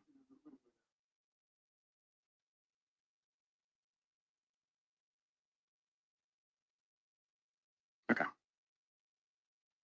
So if I understand you correctly, your truck was parked where we have that perpendicular line on the shell path. You were located at the southernmost line and you were walking towards your boat, correct? And then you heard someone call your name, correct? And then you turn around and you saw that it was Zach, correct? Yeah, I didn't. And did he continue to walk towards you? And at this time, I believe you testified earlier that at this time, Candy came out from underneath the truck and started barking at Zach, correct?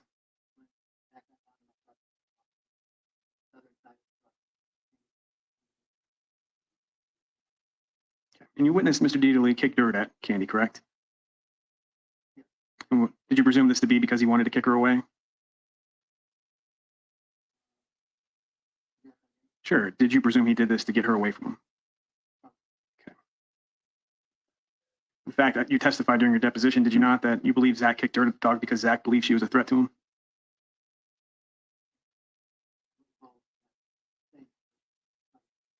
We can play clip 22.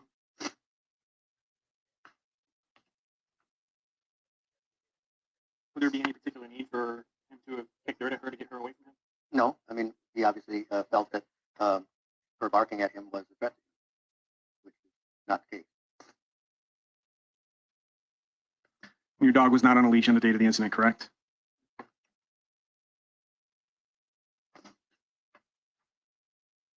And you and Zach were the only ones on the property at the time of the incident, correct? As far as I know, yes. Okay. And this case has been pending now for 5 years, and the incident happened almost 6 years ago. Throughout the pendency of this case, have you learned of anyone else being at the property other than you and Zach on the date of the incident? No.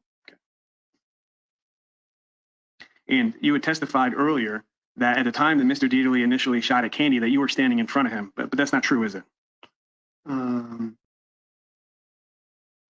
No, that is true. Okay. So you don't recall testifying during your deposition that when Mr. Deaterly shot the first set of shots that you were standing shoulder to shoulder?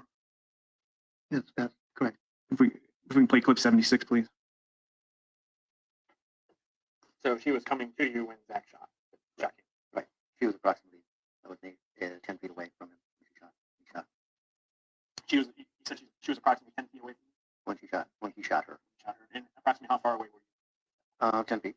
We were literally standing next to each other.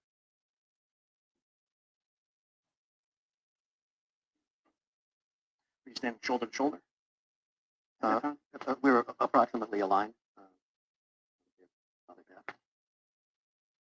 Thank you. Take it down. And then according to your testimony, deposition testimony, when Mr. Deaterly shot the second set of shots, he was facing away from you, correct? That's correct. Okay. So at no time did Mr. Deaterly point a gun at you in the course of shooting Candy, did he? No. At no time did Mr. Deaterly say, "I'm going to shoot you, Mr. Jacobson," did he? No. In fact, you didn't know he had a gun until he shot at Candy, correct? That's correct.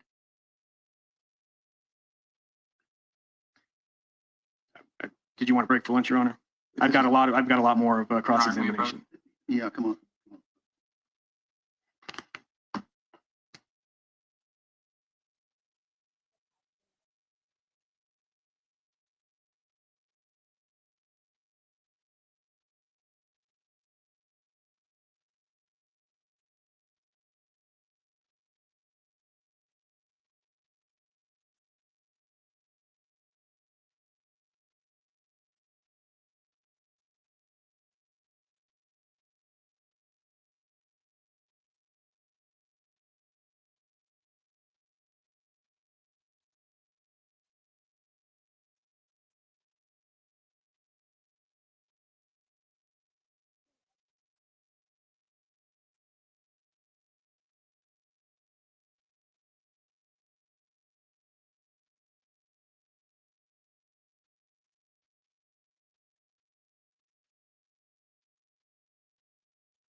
All right, folks, we think this is a good time to break.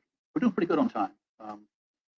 Possibility perhaps running a little late tonight, but doesn't look like it would be late. So, all right. So I'm going to let you go to 1:30 this afternoon, and Bailiffs will tell you where to rally, and we'll see you back here at that time. Leave your notes, please, on the. We got your clipboards. Good. Okay.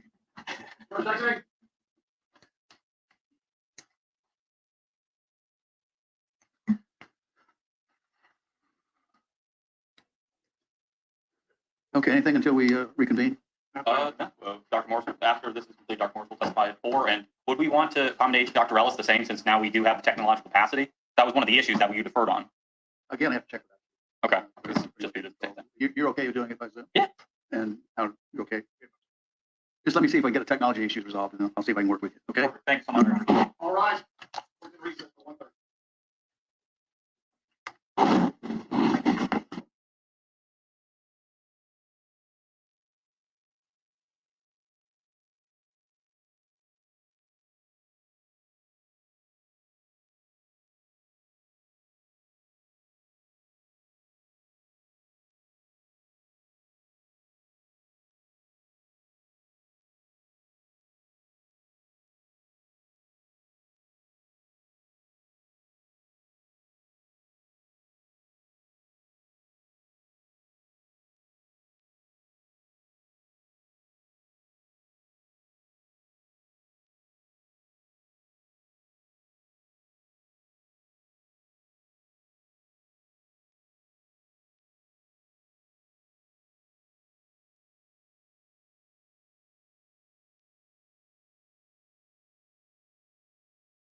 Guys, I got some notes from somebody about where these times are stamped in at, and I didn't have the right time there. Sorry. The approximate where the property is located at 220 Llewellyn Lane, correct? It appears so. Okay. And then this spot that I'm circling up here near Gulfgate Estates, that would have been where the veterinarian clinic was that you took Candy to that day, correct? Approximately. Okay. I can't say specifically that that's exactly where it is. No, but in the approximate area, Yes. correct? Okay. And where I'm circling. No, I don't here, use TriPad for iPad. Do you know that to be Central Sarasota Parkway? I don't see it labeled, but it appears to be in the appropriate location to be that street, yes. Okay. So the incident happened with Candy. You got into your truck and you left the Llewellyn Lane property, correct? That's correct. And when you left the Llewellyn Lane property, you came to LB Road, correct? Yes. And then you would have taken a right on LB Road, which would have taken you to 41, correct? Actually, I probably took a shorter cut there. If you go down Bayshore, it intersects with West Laurel. It's just closer to get to 41 than to go out where you're describing. How many times would you have had to have stopped from the Llewellyn Lane property in 41 if you had taken that Bayshore shortcut? There's a traffic signal. Repeat the question, please. Sure. You said it does a shortcut. You're familiar with that shortcut, correct? Yes. Taken it plenty of times before, correct? Yes. Okay. So when you left the Llewellyn Lane property and you took that shortcut to 41, were there any places that you had to stop during that distance? Just when I got to Laurel and 41. Okay. So you left the Llewellyn Lane property, took the shortcut, got to 41 in Laurel Road, correct? Correct. You hit a stoplight at Laurel and 41, correct? Correct. At that point in time, you didn't notice that your truck had a flat tire, did you? I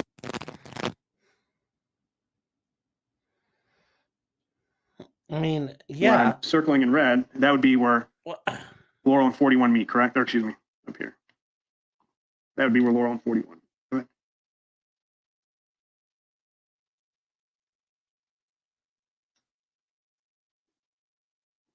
And then at Laurel and 41, you went ahead and you took a left on 41 and started heading towards Sarasota, correct? Correct. Did you hit any stoplights? I don't believe so. I don't believe so. And I don't think I stopped at Blackburn Point intersection of 41. So I think it did not stop until I got to Central Sarasota Parkway. Okay, so you didn't have to stop until you hit Central Sarasota Parkway. So I'll draw that in purple. You can watch your screen. From the red up to the blue.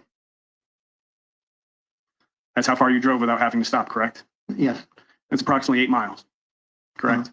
I don't know. I didn't measure it. And I think the court took judicial notice of the fact that it was 8.2 or 8.3 miles, Okay. that distance. All right. And you didn't notice for that 8 miles that you had a flat tire, correct? No. Okay. And I think what's really important to put into perspective is that this incident occurred in 2016, November of 2016. And how often would you travel 41 going from Laurel up into Sarasota using 41 during that period of time? Not frequently, but occasionally. And you were familiar with the construction that was going on 41 at that time, correct? I mean, the construction at the Oaks area? Correct. Yes. Okay. And that's before Central Sarasota Parkway, correct? Yes. And that was a lot of construction where the road was tore up, correct? It was mostly related to congestion caused by the bridge being replaced. Okay. So then you get to Central Sarasota Parkway and you hit that red light, correct? I did have a red light at that intersection, yes. Okay. From the Llewellyn Lane property to Central Sarasota Parkway, who did you call? I called my wife and I called Deaterly. Okay. So you got to the Central Sarasota Parkway, you got to the stoplight, and that's when you believe that your tire started going flat, correct? Yes. And then when the light turned green, you still proceeded north on 41 to get Candy to the veterinarian, correct? Yes. And at some point in time, you testified during your deposition that the tire fell off the rim. Yes. And that you testified during your deposition that at that point in time, you pulled over into the grassy median and continued driving north on 41, correct? Correct. Which tire went flat on your truck, Mr. Jacobson? The right rear. So if you're going north on 41 and your right rear tire goes out and you're pulling on the grassy median, you would have to take your whole entire truck on the grassy median, would you not? Yes, I did. Okay, and you drove the entire grassy median all the way up through, correct? Except there's... Until I had to cross over to get to the vet clinic, yes. Okay. And it's your testimony that from Central Sarasota Parkway up to the vet clinic that there is a grassy median all the way throughout that entire distance. I was so focused on getting to the vet clinic, I didn't really see if it was that whole area was grassy median or not. Okay. And then you arrived at the vet clinic, got Candy into the vet clinic, and after she got situated, you went out and you put a spare tire on your truck, correct? Yeah, it was a fairly lengthy period of time after I took her in there to be sure she was getting care. Then I did change it change out the tire. And when you were putting the spare tire on a truck, it was at that point that you noticed that there was some damage to your wheel rim, correct? Yes. And despite that damage to the rim, you didn't replace it, did you? No. You got a quote for that replacement of the rim, correct? Yes. But you didn't get that quote immediately after the incident occurred, did you? No, it was several weeks later. Your testimony was several weeks later that you got the quote? It was some period of time later, whether it was several weeks or 3 weeks or 4 weeks, I'm not sure. Was it a year after the incident occurred before you went ahead and you got a quote for the replacement of your wheel rim, Mr. Jacobson? I guess that's possible. Let's go ahead and pull up exhibit number 18, please. If you can go back to the prior exhibit, I have to make a screenshot of it. Sorry. You can expand it up for the way it was.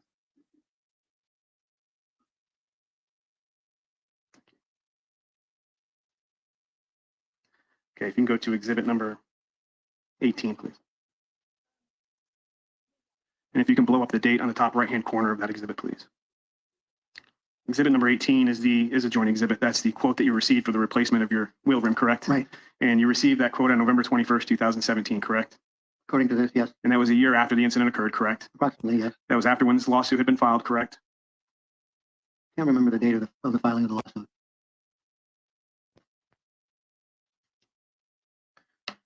Seeing a copy of the complaint, refresh your recollection as to when the lawsuit was filed. If it's dated.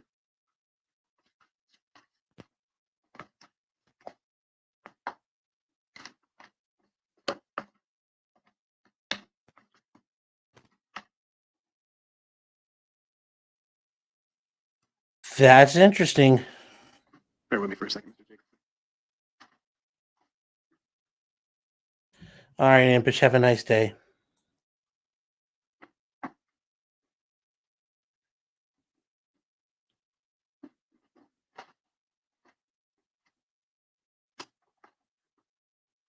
I approach the witness, Your Honor.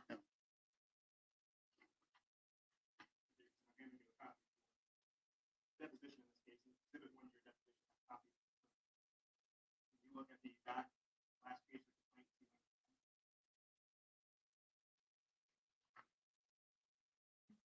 Probably fits within the scope. Filing date on the top of the first page. Does that refresh your recollection of when the complaint was filed? Not really. I'm assuming that it's correct. So You can't hear this guy. it probably fits within the scope of when it was. And that filing date is August 15, 2017, correct? Correct.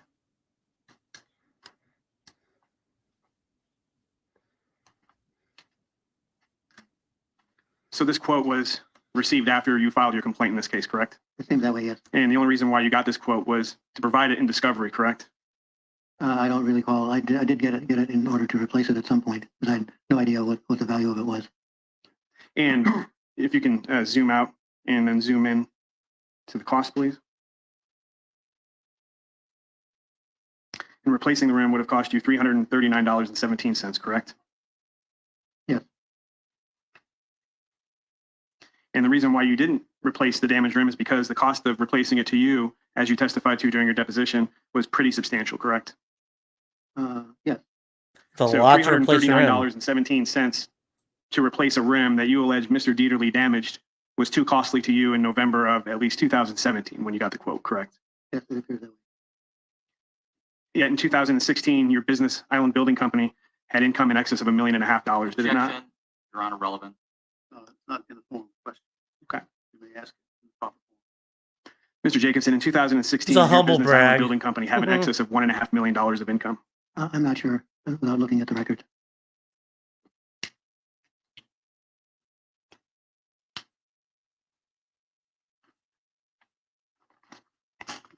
You're aware of the alimony modification case that you filed, correct? Yeah. Okay. And you testified during that case, correct? Here we go.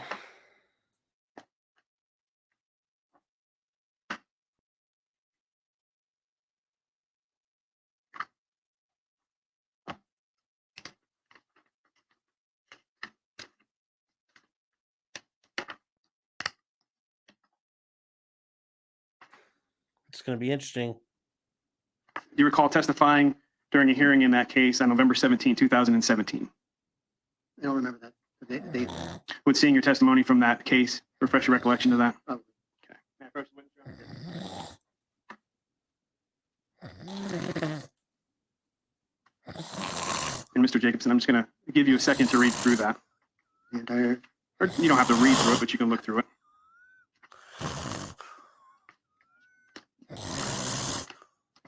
And I'm going to direct your attention to page 7 when you're finished.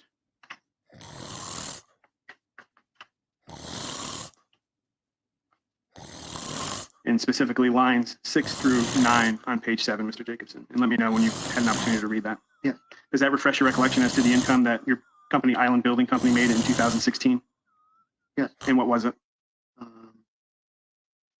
$1,768.48.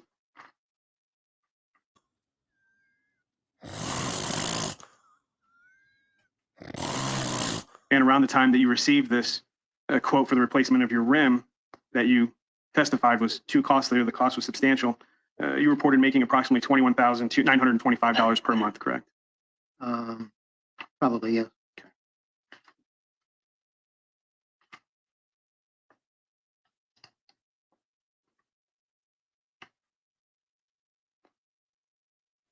And at that point in time, were you spending approximately $1,500 per month in monthly club dues and memberships? That I don't know. If we can pull up Exhibit 20, please. Page 5. I'm sorry, guys. Monthly This club is dues and membership section. boring as hell to me, but I'm trying Line to stand it for 78. you guys.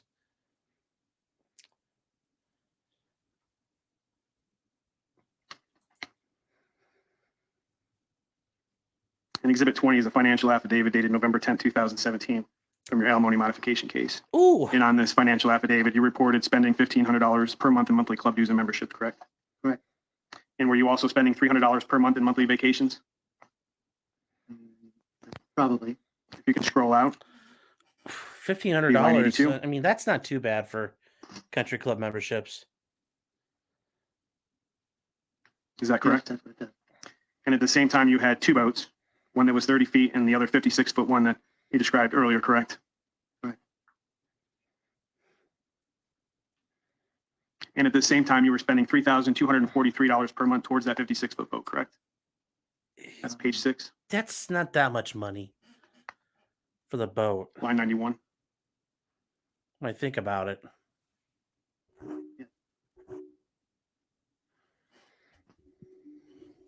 And at the same time, you were supporting your wife's niece through college, correct? I don't know about supporting her. Apparently, we contributed to her living expenses. Okay, you contributed to her living expenses? Correct. Okay. It's not a big boat payment either. And at the same time, you had already filed this lawsuit against Mr. Deaterly, correct? Yes. And you were paying the attorney at that time. I know it's a different attorney than you have right now, but at that time, you were paying your then attorney money associated with this lawsuit, correct? Yes. And during this time, you were still engaged in your alimony modification proceeding, correct? Yes. And you had just lost your bid to reduce the amount of alimony payment to your ex-wife, correct? I don't know about the time frame, but yes, I did. Ooh. And around the same time after you lost the alimony modification case, the primary case, you appealed that, did you not? That's correct. And didn't you pay your appellate attorney around $15,000 at this time? What? That sounds about right. And in addition to the $15,000 fee associated with the appeal, you had an additional $15,000 to do an appeal? Dang. $8,500 in costs associated with transcripts and other things associated with that court proceeding, correct? Probably. I don't know about the specific dollar amount. And around this time, Almost $25,000 to do an appeal. Jeez, this guy likes pissing away money. I mean, literally, he's just setting money on fire. Jeez Louise. And he's not even that rich. But he's still just lighting 25 grand like it's no big deal. Jeez. and you were providing $12,000 per month for household expenses, correct? I believe so. And this was for a house you did not own, correct? That's correct. Your wife owns that house, correct? Yes, the title was in her name. And at this time in 2017, a year after the incident with Zach occurred, you were not seeking mental health treatment, were you? I don't recall the times that I did or did not. Okay, well, we'll get into that in a second, Mr. Jacobson. But you didn't start seeing Dr. Edlin until 2018, correct? That's correct. And prior to Dr. Edlin, you didn't see anybody else, did you? Other than Dr. Marcantonio. Correct, but the first time you mentioned any worsening depression associated with this incident wasn't until August of 2018, correct? Probably. At the time of the incident on November 18, 2016, you had nearly 191,000 miles on your truck at that time, correct? I don't recall the exact mileage. Would that be fair to say 191,000 miles? In what year? 2016, November 18th? Probably. And as a result of the, I shouldn't say as a result, but after the incident occurred, you only experienced one flat tire, right? That's correct. And you allege that that flat tire was caused by Zach, correct? That's correct. Because you assumed, to quote your earlier testimony, you assumed that Zach shot the tire, correct? Correct. But in fact, you replaced all 4 tires just 4 days after the incident, didn't you, Mr. Jacobson? Yes, I believe that's true. Okay. And the only reason that you replaced all 4 tires, as you testified to in your deposition, was not because they all needed to be replaced, but because you did not want to have tires that did not match. Do you remember that? Yes. Jeez, what the? And in fact, you testified that with the other 3 tires, there was only moderate wear on those tires, correct? I don't recall categorizing whether it was moderate or Jeez, this guy really does like to light money on 44, fire. please. What the heck? What was the condition of the other 3 tires? moderate wear, but they were not effective.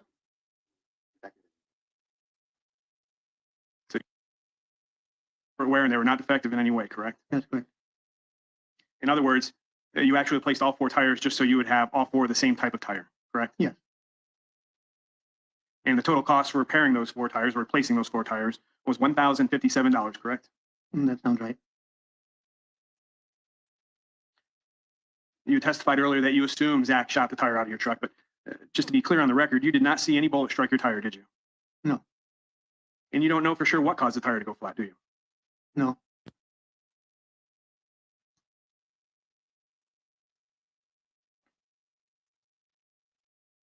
The same month that you filed this lawsuit, the lawsuit was filed August 15, 2017, that same month, you went to Ireland, correct? I don't remember the date we went to Ireland, but yes, we did go to Ireland. Can we pull up Exhibit 7 and go to page 44, please? Can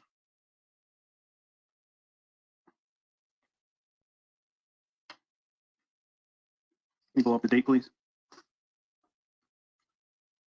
If the tires all have Your minimal records from wear, August then 3rd, it's 2017 negligible. already been admitted in evidence. And if we can get up the subjective section for the plan. You see on that note where it states that you received a prescription for doxycycline to take with you when you go to Ireland, and that you were going in about a week or so? Right. So a week or so after that would have been somewhere around August 15, 2017, correct? That seems right. Right around the time that the complaint in this case was filed, correct? Yes, I guess so. A complaint that you filed alleging that you suffered from severe emotional distress, unable to do anything, unable to enjoy life, and yet you're going to Ireland, correct? Right. And in this note on August 3rd, 2017, just 12 months before you file, or 12 days before you file the lawsuit in this case, you didn't mention to the Dr. Marcantonio anything about the incident that we're here for today, did you? I don't recall. So we have the medical record right in front of you. Right. We can go through a couple pages. Dr. Marcantonio made no note of you telling him about the incident. Would that seem about right? Yes.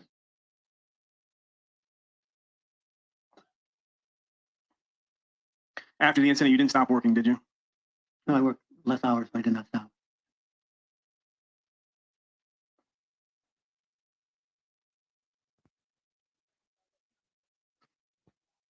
And you still exercise, correct? Do I still exercise now? No, I'm asking after the incident that we're here for today. Yes.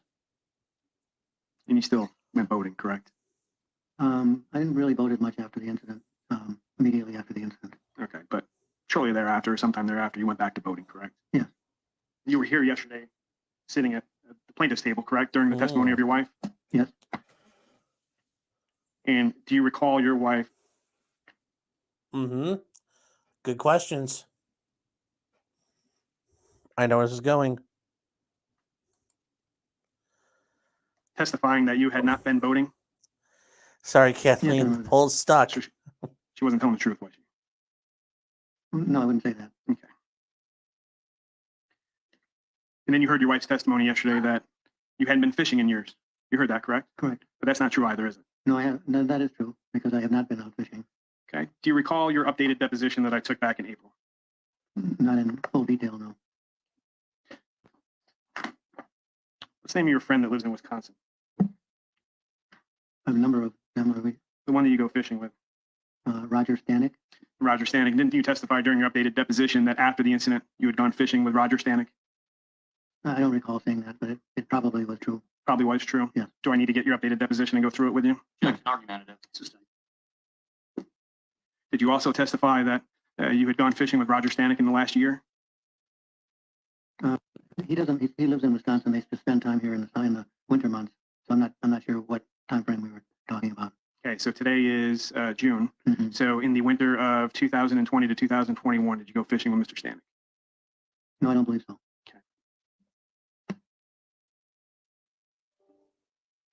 Yeah, these are kind of like Daryl Brooks answers to stuff.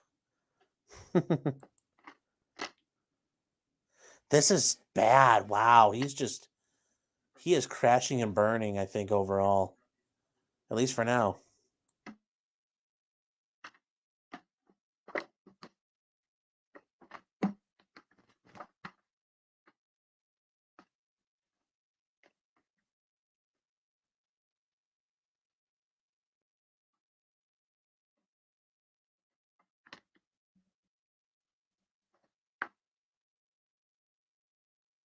What is with all the dead air? Come on now.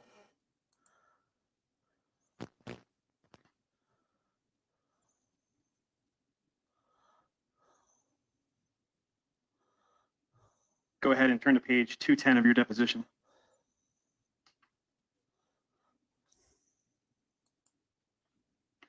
Beginning at line 24. Question. Do you and I haven't Roger? gotten to 210 yet. Oh, I'm sorry. Okay. Beginning on line 24. Okay, how often do you and Roger go fishing while he's in town? Answer, when he's here, probably out of the 4 months, we probably go 6 or 8 times. Did I read that correctly?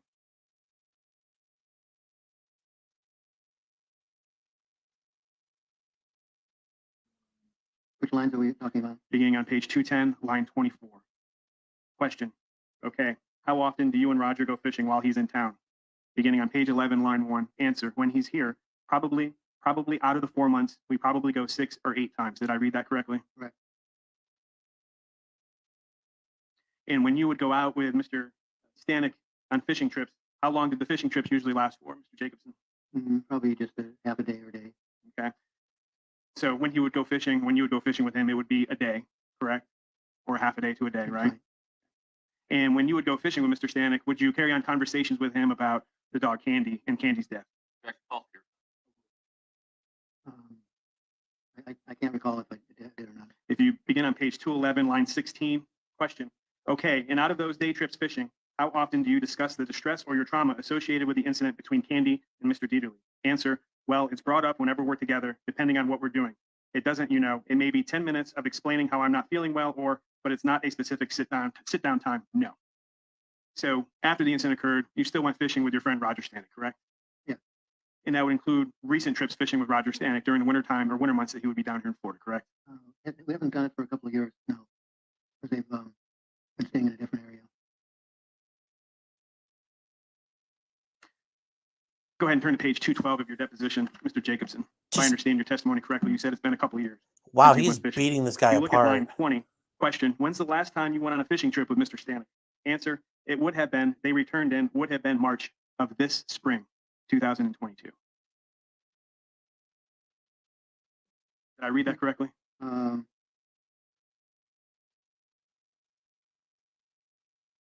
not clear how you're concluding that it was of this year. Well, let me read it again. 212, you're there, correct? Page 212? Yes.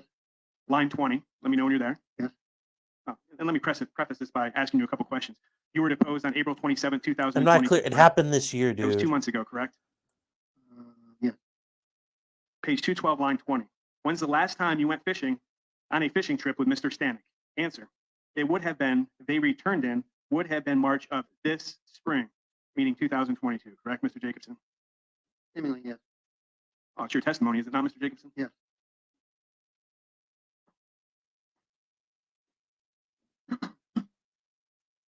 So despite testifying yesterday that you had not been fishing in years, she wasn't telling the truth, because in fact you had been fishing in years, correct?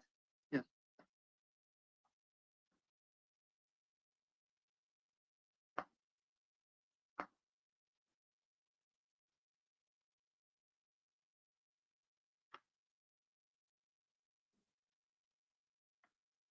There are ways you can show he lost that joie de vivre for a little while, but to Now, show you it's like an testified earlier during ongoing your thing. testimony that This your wife is was awful. committing adultery on you with another woman. You remember testifying to that?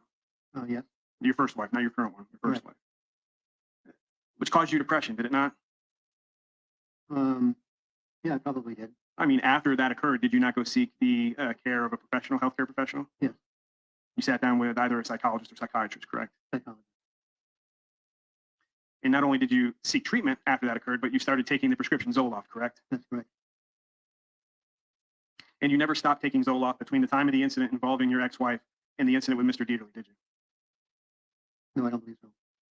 I don't believe that I did continue to take Zoloft during that period. You did continue to take Zoloft during that period. Do you recall testifying during your deposition that you had weaned yourself off of Zoloft about a year after the incident involving your ex-wife? I don't recall that. Can we play clip 48, please? So he's... that's the wrong clip. I'm sorry. I meant clip 49. I don't buy any of this from this guy. He weaned himself off his Zoloft. And he's like self-medicating and self-diagnosing and... That's you in your testimony, correct, Mr. Jacobson? Correct. But despite testifying during your deposition that you had weaned yourself off Zoloft, you had continuously taken it for 20 years, correct? Yes, I believe so. Yeah, I don't... You don't just give that up if you've been on it that long. It's not that easy. And at the time of your initial deposition in January of 2018, you had not seen any mental health professional. Yeah. For your alleged depression associated with the incident involving Mr. Deaterly. I don't believe so. Who was your primary care physician around November of 2016? Can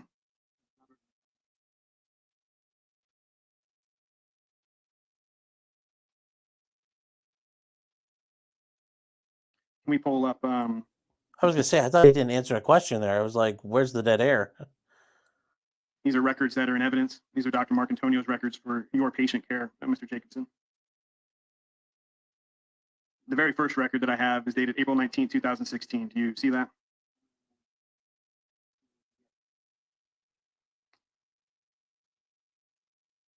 And for that visit, you were there for a 5-month follow-up, correct? And this visit was prior to the incident in this case, correct? We can turn to the next date. The next time you visited with Dr. Marcantonio, and that'll be bait stamp page number 7, was May 24, 2016, correct? And on May 24, 2016, you came in for this is very coffee important. possession that you'd had Tag, for about you're 2 correct. weeks or so, correct?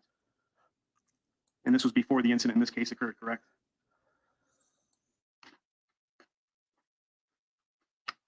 Let's turn to bait page stamp 13. The next time you visited with Dr. Marcantonio after that visit was November 22nd, 2016, correct? And this was 4 days after the incident in this case occurred, correct? And you were there on November 22nd, 2016 for a wellness exam, correct? And you, in preparation for that visit, you completed an annual wellness exam form.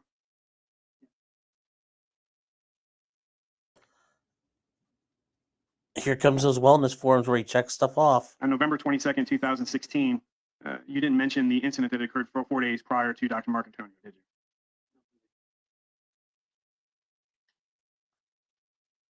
Let's go ahead and pull up exhibit number 10, please.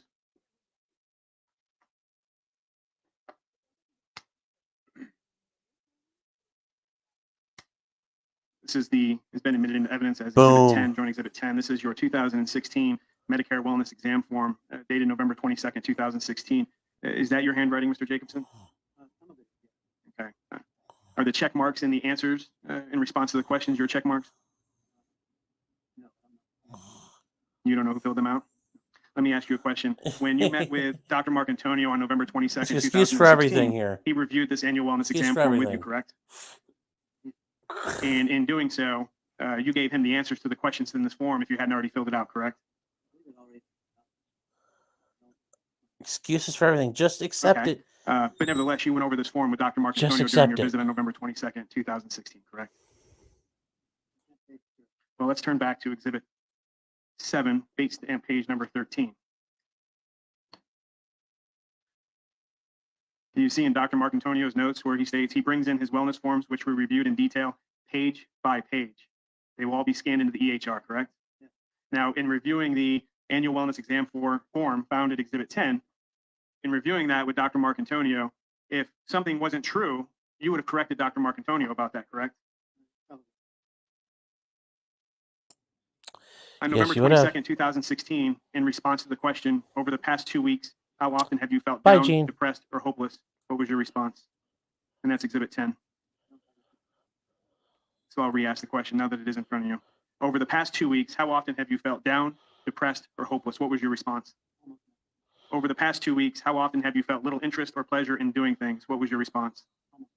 To the question, have your feelings caused you distress or interfered with your ability to interact socially with friends? What was your response? During the past, during the past 6 months, how often have you felt sad or depressed? Oh, God. To the question, in general, how satisfied are you with your life? What was your response? To the question, how often is stress a problem for you? What was your response? To the question, how well do you handle the stress in your life? What was your response?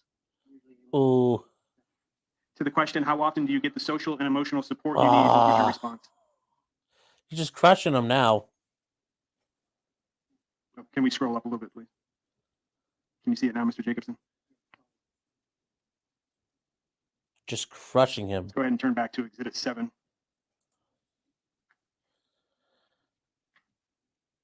This is the question for general health as well, but yes, it is very important. Bait stamp page 19. Because he's saying nothing's wrong, nothing's wrong, nothing's wrong. Right after his dog gets killed. 16. Where are we at now? It's right there in front of you, Mr. Jacobson. Not in your deposition. We're looking at exhibits that are on your screen. On the screen. If it's easier for you, Mr. Jacobson, if I may approach, Your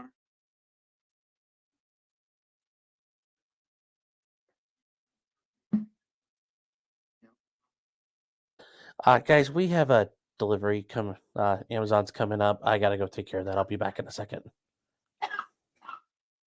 So I'm at bait stamp page 19.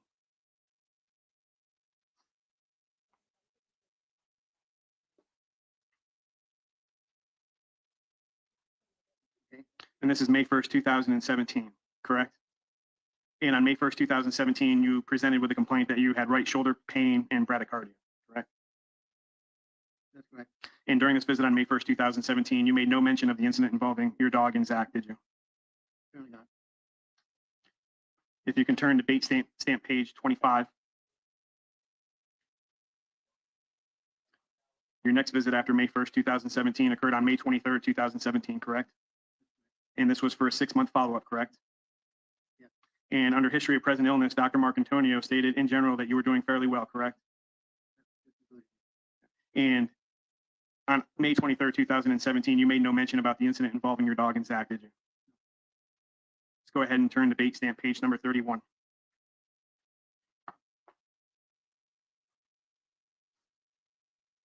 These are records from July 5th, 2017, which would have been your next visit, correct? Yeah. And you presented to Dr. Marcantonio with a deep cough, correct? Dr. Marcantonio mentioned that you had had a congested cough for the last week and a half to 2 weeks, correct? Yes. And during the visit on July 5th, 2017, you made no mention about the incident involving your dog and Zach, did you? Certainly not. If you can turn to bait stamp page 36.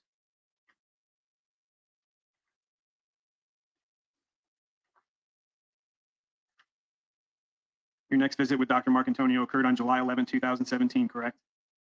Yeah. And you presented to Dr. Marcantonio for a persistent cough, correct? Right. You presented to him because of a worsening cough and congestion, correct? Yeah. And on July 11, 2017, you made no mention about the incident between your dog and Zach, correct? That's right.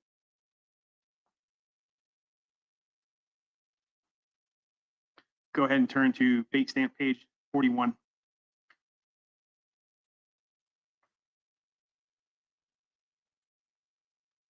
This is your medical record dated August 3rd, 2017, which would have been your next visit with Dr. Marcantonio, correct? And again, you presented with Dr. Marcantonio for cough and congestion, correct? You had stated to Dr. Marcantonio that you came in because of some cough and congestion and that you thought you were getting more post-nasal drip and drainage, correct? And on August 3rd, 2017, that's the same mention on bait stamp page 44 that you would be going to Ireland.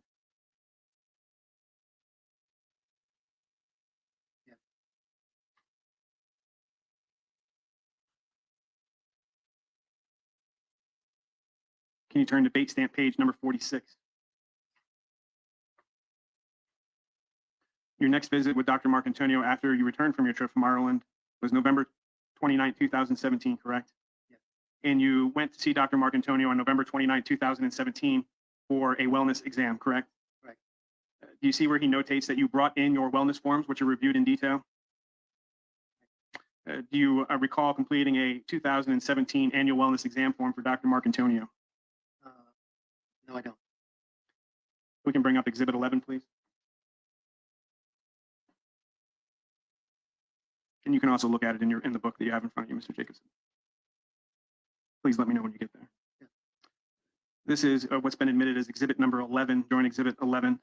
This is a annual Medicare wellness exam form dated November 29, 2017. Do you see that? Yes. And is this your handwriting under patient's name and date of birth? Yes. And did you complete this form? I don't recall. But nevertheless, you went over this form with Dr. Marcantonio during that visit on November 29, 2017, correct? In response to the question, over the past 2 weeks, how often have you felt down, depressed, or hopeless? What was your response? To the question, over the past 2 weeks, how often have you felt little interest or pleasure in doing things? What was your response? In response to the question, have your feelings caused you distress or interfered with your ability to interact socially with friends? What was your response? No.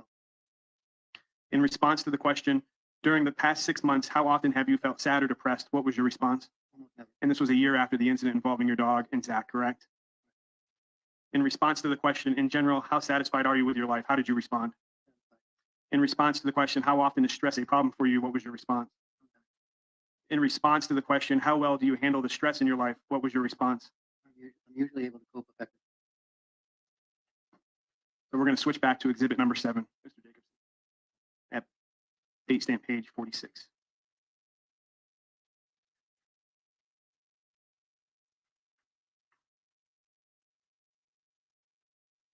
These are your records from November 29, 2017, which is the annual wellness exam that the form we just went over. And that was the visit. During this visit, you didn't mention anything to Dr. Marcantonio about the incident involving your dog and Zach, did you? Apparently not. Next, we'll turn to base stamp page 52.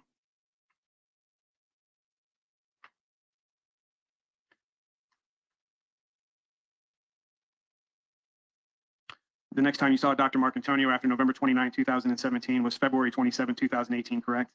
Apparently. And you presented with a complaint about your right lower arm being red from removing a sliver yesterday. Do you see that? And you had presented or came in for a visit with some redness in your right forearm, correct? On February 27, 2018, you mentioned nothing to Dr. Marcantonio about the incident between your dog and Zach, did you? Apparently not. Go ahead and turn to base stamp page 57. While that one is important, I think you could argue he was there The for next time after an that visit that infection. you saw Dr. Marcantonio So- was May 31st, 2018, correct? And you presented to Dr. Marcantonio for a scratch on the left side of your face from a tree branch, correct? Yes. And on May 31st, 2018, you didn't mention anything to Dr. Marcantonio about the incident between your dog and Zach, did you? Apparently not. Can we turn to base stamp page 061?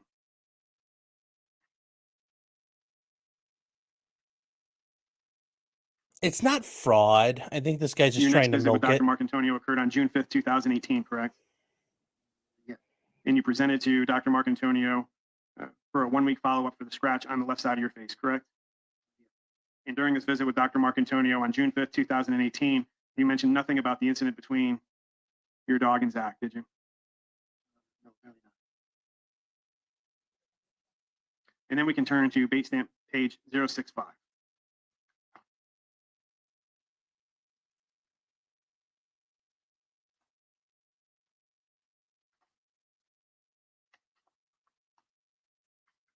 This is a record from Dr. Marcantonio dated August 15, 2018, correct? The chief complaint, per wife, you weren't feeling yourself, correct? You came in for a visit because you were not feeling yourself, correct? Yes. Did your wife accompany you to this visit? I don't believe so. Do you see where it states that patient's wife concerned and has confirmed his depression? Yes. And then do you see where you presented with increasing issues about seeing your dog being shot? And then also more stress secondary to your prior divorce issues. Do you see that notated in the records? So on August 15, 2018, which was almost 7 months after your deposition occurred in this case, and nearly 2 years after the incident in this case occurred, is the first time you presented to any medical professional about a worsening of your depression associated with this incident, correct? Mm. And 2 days prior to that visit with Dr. Marcantonio, weren't you told and informed that we would be subpoenaing your medical records through this case? He's probably a good Is there doctor. anything that would refresh your recollection of that? I'm not sure.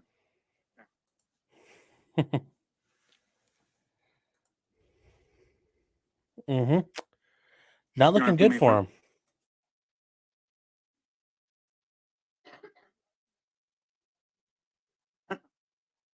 But yeah, a commentator, I don't think it's fraud. It's, I mean, people push shitty claims in court to call this fraud. I mean, he probably does suffer some loss from his dog getting shot. I don't think it's fraud, but is it borderline frivolous? Maybe, but that's the nature of civil. That's the nature of personal injury. I mean, these guys are ambulance chasing. So there's a lot of stuff that's sketch, but that's the nature of the civil side, is sketchy. So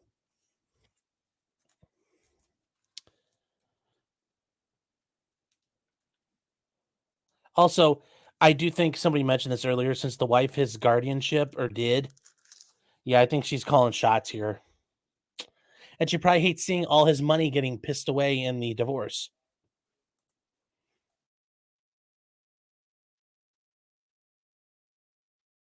No, this did not get a directed verdict. This went a whole couple of days, like all 2 weeks.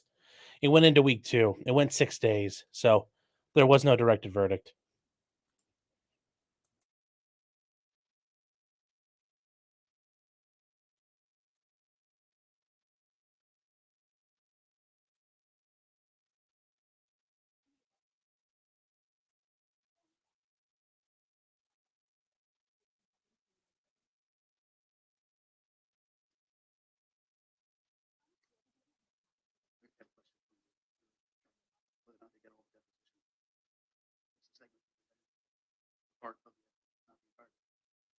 So what we just had a meeting on was, got to give some context to this. In the course of litigation, there's various devices that are used to get information from one side or the other. One of these devices is depositions. Another one is something we call a notice of a production from a non-party. So when somebody who's not associated with the lawsuit has documents or material that one party needs, there's a document that's called a notice of production to the non-party that goes out to say, hey, so-and-so, whoever the person is, we want to get some of your records. We know you're not a party to this case, but we're asking for you to produce them anyway. And that was done in this case on August 13th of 2018. The defendant filed a notice of production to a non-party, namely Dr. Marcantano, saying, doctor, please provide me your medical record. Okay, so that's what the request was. It was a notice of production to Dr. Marcantano asking for the medical records of the plaintiff. Okay. Is that okay?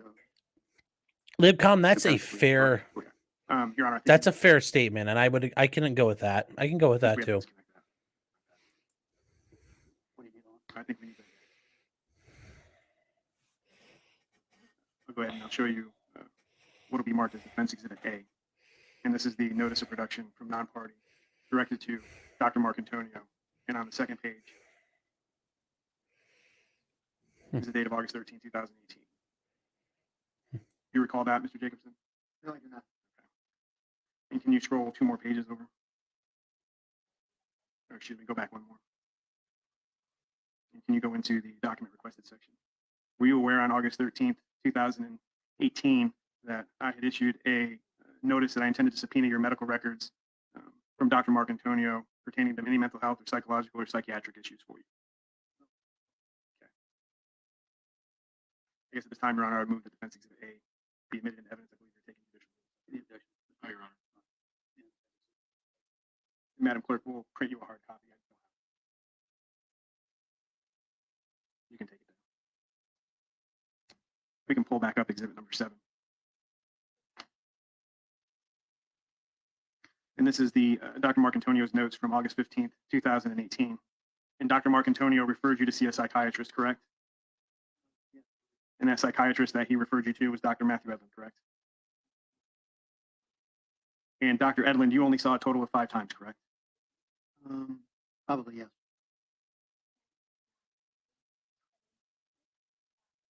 You remember filling out supplemental interrogatories, answers to supplemental interrogatories in this case a couple months ago?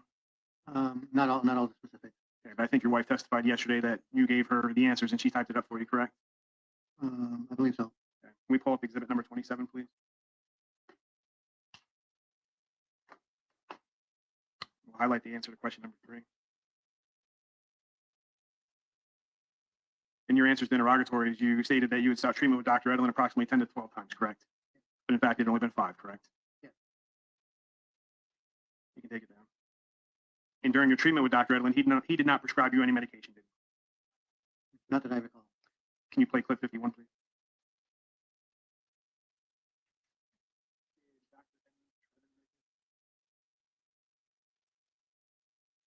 You testified during your deposition that he did not prescribe any medication to you, correct? So the entire time that you were treating with Dr. Edlin, Dr. Marcantonio was the only one that was prescribing Zoloft to you, correct? And you never had any out-of-pocket expenses associated with the treatment that you were. Also, real quick, am I the only one who thought the doctor's name was Mark Antonio, not Robert Mark Antonio? Like, I thought Mark Antonio was 2 names, not 1. I didn't know if I was the only one who thought that. Received from Dr. Edlin, correct? And when Dr. Edlin stopped taking Medicare, that is when you stopped seeing him, correct? That's correct. So the 5 treatment sessions you went to for the alleged emotional distress you suffered as a result of the incident between Zach and your dog, you paid absolutely nothing for, correct?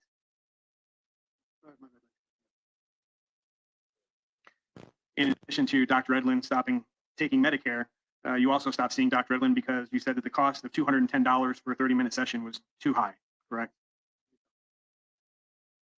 And your last visit with Dr. Edlin was on May 29, 2019, correct? And at the time of your last visit with Dr. Edlin, there was quite a bit happening in your alimony modification case, correct? Yeah, I guess so. And just so it's clear for the jury, my questioning you regarding this is going to fall into 2 separate categories, okay? In January of 2021, you suffered a severe fall and fractured your skull, correct? And after you fell and fractured your skull, you sought to abate your alimony, correct? So we'll refer to that as the abatement action, okay? So when I say or refer to the abatement action, that's what I'm referring to, okay? When I say anything about the alimony modification proceeding, that would have been the proceedings involved in your divorce prior to your January 2021 accident, okay? So, sorry. Okay, that's fine, Your Honor.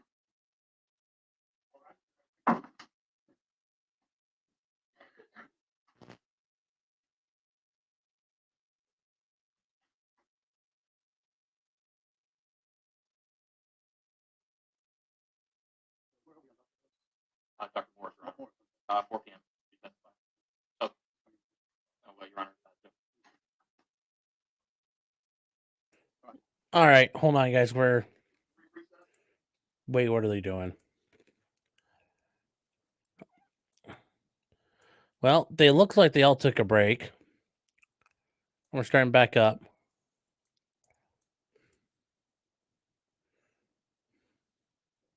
In order requiring you to pay $25, correct? Material. There's a test examination that's done in depositions. And jury, Jacobson, you can take the stand. Here we go.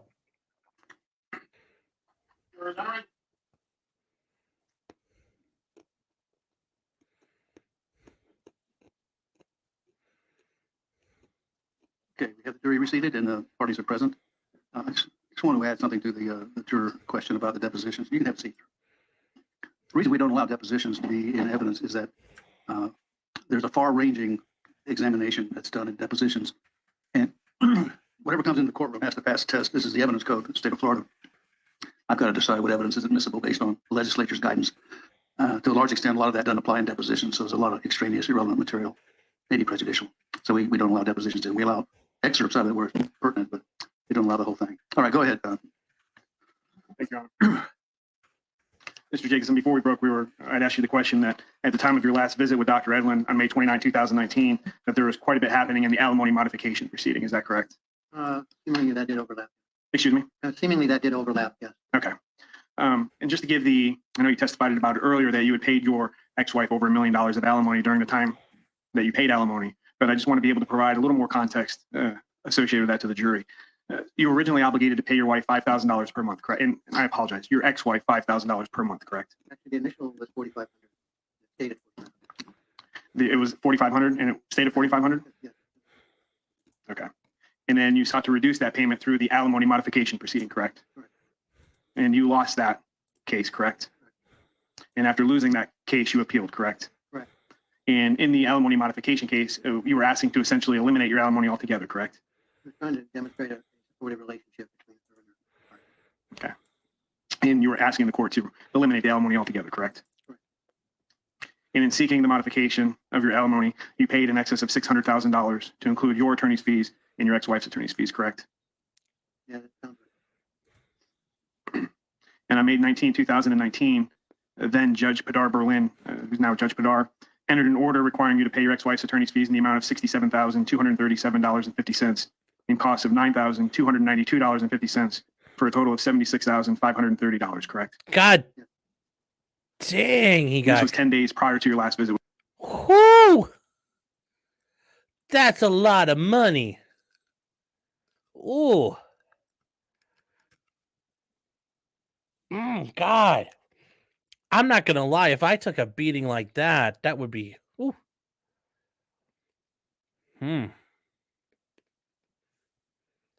Wow. Jeez Louise. It's an ass whooping. Dr. Edlin, correct? I don't recall the actual date. Okay, the last. And on May 23rd, 2019, Judge Bonner entered an order requiring you to pay $25,265 to your ex-wife for fees that she incurred in the appeal of the alimony modification case, correct? Yeah. And at the time of the May 23rd, 2019 order by Judge Bonner, did your last tax return reveal gross income from your business in the amount of $9,932,266? Yes, but that was incorrect. And ordinary business income to yourself of $1,768,948, correct? Can we pull up Exhibit 25, please? And we're going to go to page 3. This guy loses more than Chili DeCastro in court, and that says a lot, and all he does is fucking lose. If we can highlight paragraph 19. Damn. This is the order signed by Judge Bonner on May 23rd, 2019. This is an excerpt where the court noted that your last tax return provided revealed an annual gross income of $9,932,366. Do you see that? Yeah. And ordinary business income to yourself of $1,768,948, correct? Okay. Can you dispute what the court found in the court order? Yeah. Okay. And around the same time that you stopped seeking treatment with Dr. Edlin, you had purchased a yacht for $565,000, correct? Yes, I believe that was. Okay. And you purchased it with a loan of $324,000, correct? That sounds right. And the yacht had equity of $225,000, correct? Yes, And at that time, in May of 2019, when you stopped seeking treatment with Dr. Edlin, you had already spent in excess of $100,000 on this case that we're here for today, correct? that I can't testify to because I don't know the previous offer. If we can go to paragraph. It sounds right. It sounds right. If we can go to paragraph 21 of that order.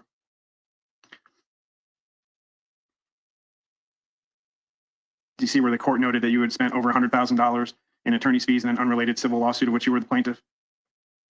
Yes, I see that. And that would be this case here that we're here for today, correct? And that was in May of 2019, correct? We can take it down. Despite being ordered to pay your ex-wife alimony payments, you didn't initially pay those amounts to your ex-wife, did you? Pay which amount? The amounts under the orders that we just went over. The order dated May 19, 2019 from Judge Padar, ordering you to pay $76,530, and the order dated May 23, 2019, ordering you to pay $25,265 to your ex-wife. All of that was eventually paid. I understand that, but you didn't initially make the payments as required under that order, did you? No. And on September 12, 2019, you were held in contempt of court for failing to pay the appellate fees ordered by Judge Bonner, correct? I believe that was. We can pull up Exhibit 21, please. Go to the first page.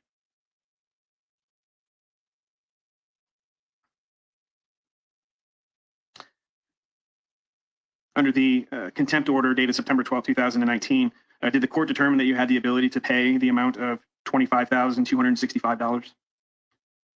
Yes. And in making this determination, the court ordered you to make a payment of 1/2 of the amount owed by noon that same day, or else you would have been imprisoned, correct? He had to pay like $15,000. Within 15 days thereafter, correct? Wow. Otherwise, if you didn't pay it, you would have been taken to jail, correct?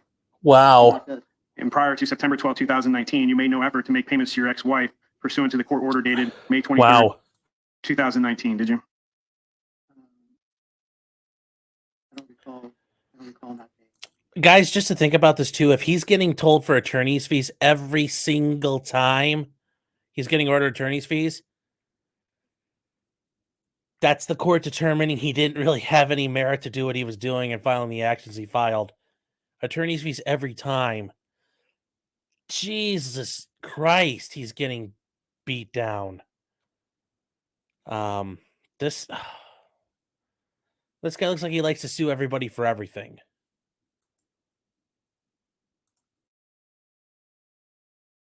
Do you recall bringing a checkbook or any other means of payment with you to the hearing on September 12, 2019?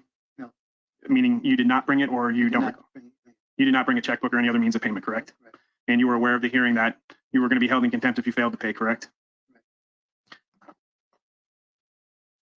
Did the threat of imprisonment for failing to abide by court order cause you stress on September 12, 2019? Yes, to some extent. And then on October 8, 2019, you entered into an agreement with your ex-wife regarding payment to your ex-wife pursuant to Judge Padar's order, correct? And you agreed to make payments to your ex-wife in accordance with that agreement, correct? Yes. And despite that agreement to do so, you didn't fully pay your ex-wife, causing you to be held in contempt of court again on July 14, 2020, correct? I'm not familiar with the date. Can we pull up Exhibit 23, please?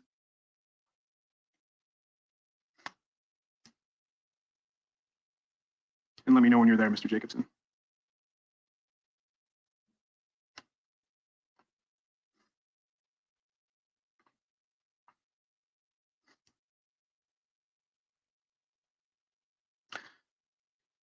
Under Exhibit 23, the court notated the $70,090 that you were ordered to pay under the order signed by Judge Padar on May 23rd, 2019, correct? Yes.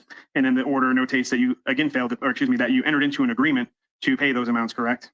Correct. And that at that point, when you were held in contempt on July 8, 2020, that you had still failed to pay the balance of $49,590, correct? That's what the order said. And the order found that you had an ability to pay those amounts, correct? Yes.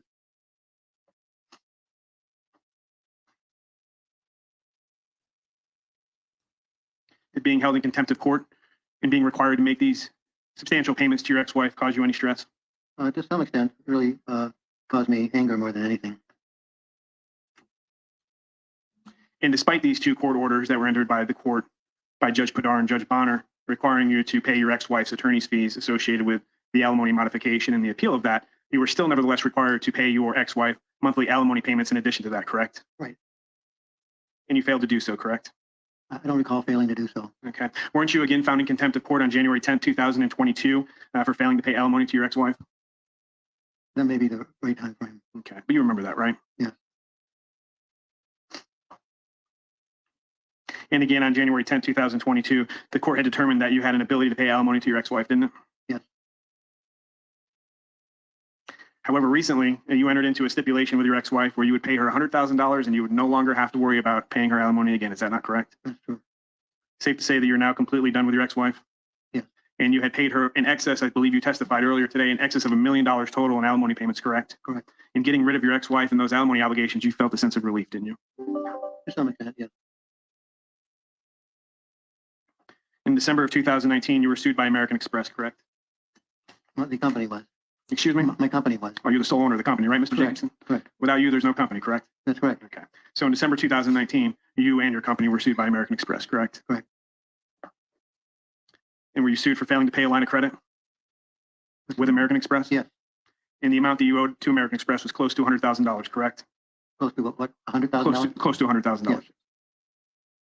And you ultimately settled with American Express, agreeing to make an initial payment of $16,246.99 and subsequent monthly payments of $5,000 until the balance was paid off, correct? Correct. Did having to make these payments cause you stress? No, I was obligated to do it. How much money have you spent in total on this litigation, Mr. Jacobson? Objection, Your Honor. Attorney-client privilege. That's not attorney-client privilege. Hold on.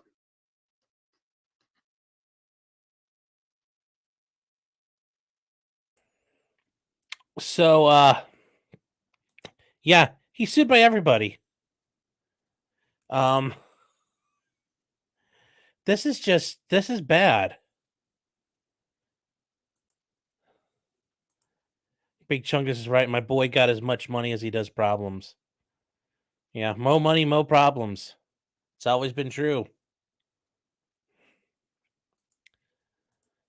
Elliot Johnson says this guy is the cliche Sarasota County man.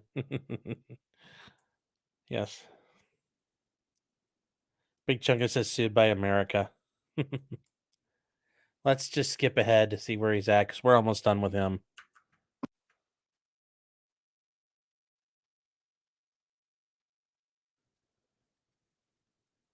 You come into evidence. And Your Honor, for the record, this objection was sustained. Oh, yes, sustained. After you stopped treating with Dr. Edelin, you spoke to Dr. Marcantonio about finding another provider, correct? That's correct. And Dr. Marcantonio referred you to MedPsych Services, which took Medicare payments, correct? I believe so. And you did not seek any treatment from any providers at MedPsych Services, did you? I did not. And other than the referral by Dr. Marcantonio, you made no other efforts to try and seek treatment for the emotional distress following your treatment with Dr. Edelin, did you? I did not. You didn't make any effort to find a more reasonably priced provider or one that accepted Medicare, did you? No, I did not. And you didn't apply for any reduced therapy based on low income or seek any other type of financial assistance, did you? No. And after your last visit with Dr. Edelin in May of 2019, you haven't received any kind of treatment for your emotional distress that you attribute between the incident between your dog and Zach, have you? No. You don't attend any support groups, correct? No. You don't attend any therapy groups, correct? No. In January of 2021, you were involved in an accident where you fell from scaffolding, correct? Yeah. You fractured your skull, correct? Pretty serious injuries, correct? Yeah. At any point in time from November 18, 2016, up until your accident in January of 2021, did you ever stop taking Zoloft?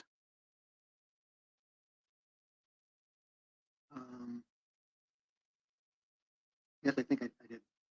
Do you recall testifying in your updated deposition back in April of this year that you did not ever stop taking Zoloft during that time period? Then I would rely on that. On your testimony from 2 months ago? Would you like to see that testimony? No. Okay. From the time of the incident, in this case, November 18, 2016, to the time of your accident in January of 2021, there were no activities you no longer participated in because of your alleged emotional distress, correct? I don't understand the question. Let me go ahead and read it to you again. From the time of the incident in this case, November 18, 2016, up until the time of your accident in January of 2021, there were no activities that you no longer participated in because of your alleged emotional distress as a result of this incident, was there? No, but I did, because of my head injury, I did not go back to riding my bicycle. Sure, and the question focused November 18, 2016 and January of 2021, so it would have been before your head injury in January of 2021. Okay. And during that time frame, there were no activities that you engaged in prior to that time that you didn't engage in during that time period, correct? Well, other than being able to spend time with Candy, who was gone during that period of time. Okay. And you didn't stop going on your boat anymore, correct? I limited my boating by quite a bit. Do you recall testifying during your deposition that you didn't stop going to your boat? Didn't stop going on your boat anymore in April of 2022? Well, I think I reduced my time I spent on it. Okay. And again, you heard your wife testify yesterday that you have not and don't use your boat, correct? And that's not true, is it? Because you still use your boat, right? But sparingly, so I'm not sure her response was not true. And from the time of the incident in this case, so November 18, 2016, and your accident in January of 2021, you didn't work any less, did you? Yes, I did work somewhat less. Do you recall testifying during your deposition 2 months ago that during that time frame you didn't work any less? Can we play clip 64, please? 2018,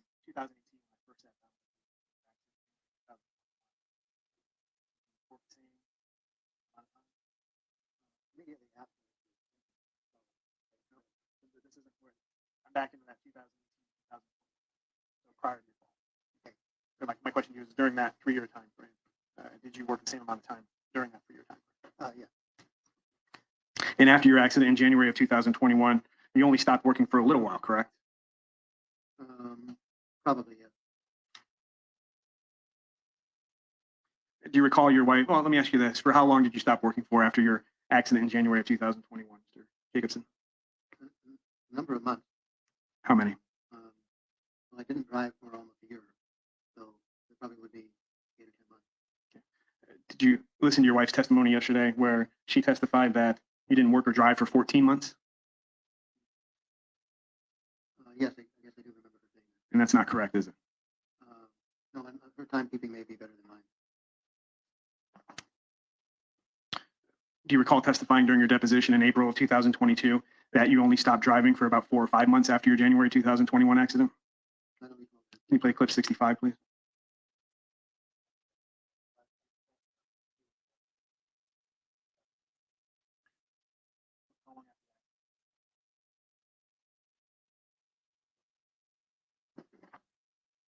Now, do you recall testifying that it was 4 or 5 months during your deposition in April 2022? Yeah. And after your accident in January of 2021, you only stopped working for a little while, but returned to work not too long thereafter, correct? But not full time. Not full time, but you still went back to work, correct? Correct. And you currently drive, correct? Yeah. Did this accident that you sustained in January 2021 cause you to experience any depression? I would say no. You no longer take Zoloft, correct? I no longer take Zoloft. You take actually 2 different antidepressant medications now, correct? Yeah. And you only started taking those 2 medications after you started seeing Dr. Cantero after your fall in January of 2021, correct? Yeah. And he prescribed those to you as a result of your worsening depression as a result of that fall, correct?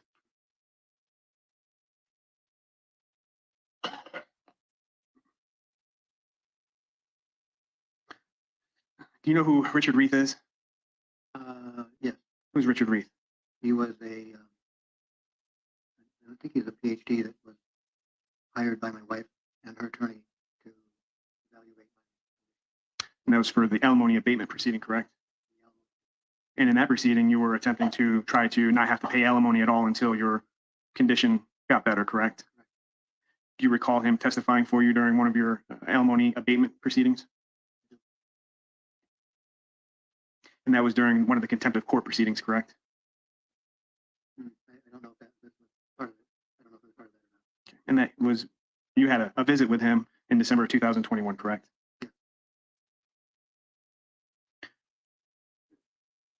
I heard you testify earlier today that you routinely cry over the incident, cry over candy, correct? Yeah. Then when I deposed you in April of 2022, isn't it true that you couldn't remember the last time that you cried over losing candy, correct? Can we play clip 71, please? You cry as a result of the emotional distress you suffer from the incident. When's the last time?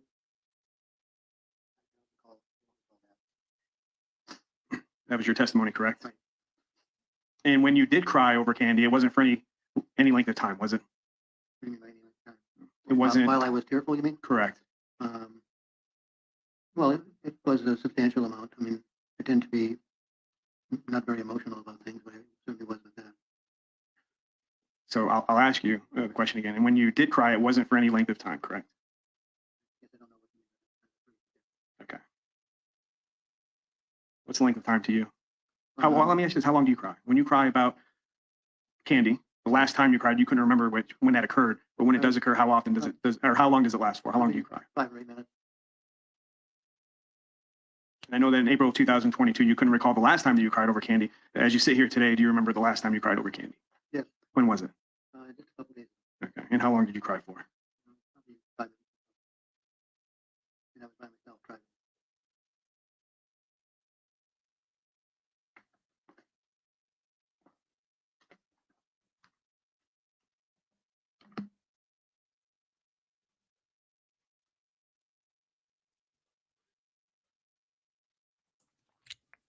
Having him cry doesn't necessarily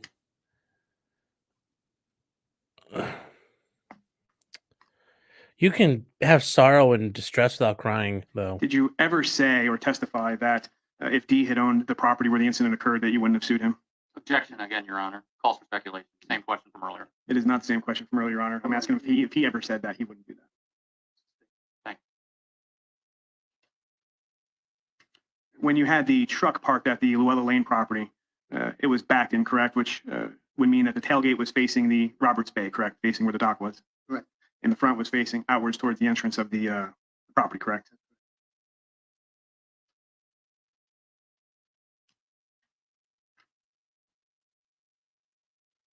And you testified earlier that the surgery on Candy was not successful. Do you recall testifying about that? Yeah. But that's not entirely correct, is it?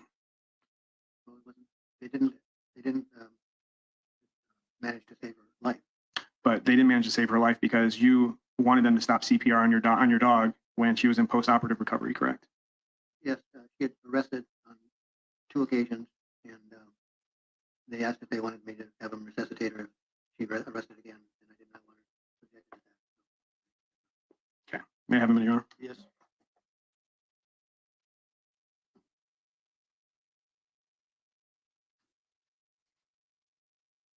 No further questions. No redirect, Your Honor. Mr. Jacobson, you can step down. Okay. No redirect. I think our next witness may. Oh, you're not going to redirect any of that? Yeah, because it's all bad. Your guy literally just got torn apart. And there's no way to come back from all that. Whew. Yeah, and it looks like that's it for the day. So Sheeple says, yeah, remember, time your cries. I mean, we will try to come back to this in the near future. I don't know what it's going to look like going forward. We might have some time around Thanksgiving to get back into this. But oh my God, that was so bad. That was so bad. He looks sad. What was he sad because his dog died, or because he owes all these people money? I mean, if I owed my ex-wife that much money, I think about being sad and hiring a hitman. So,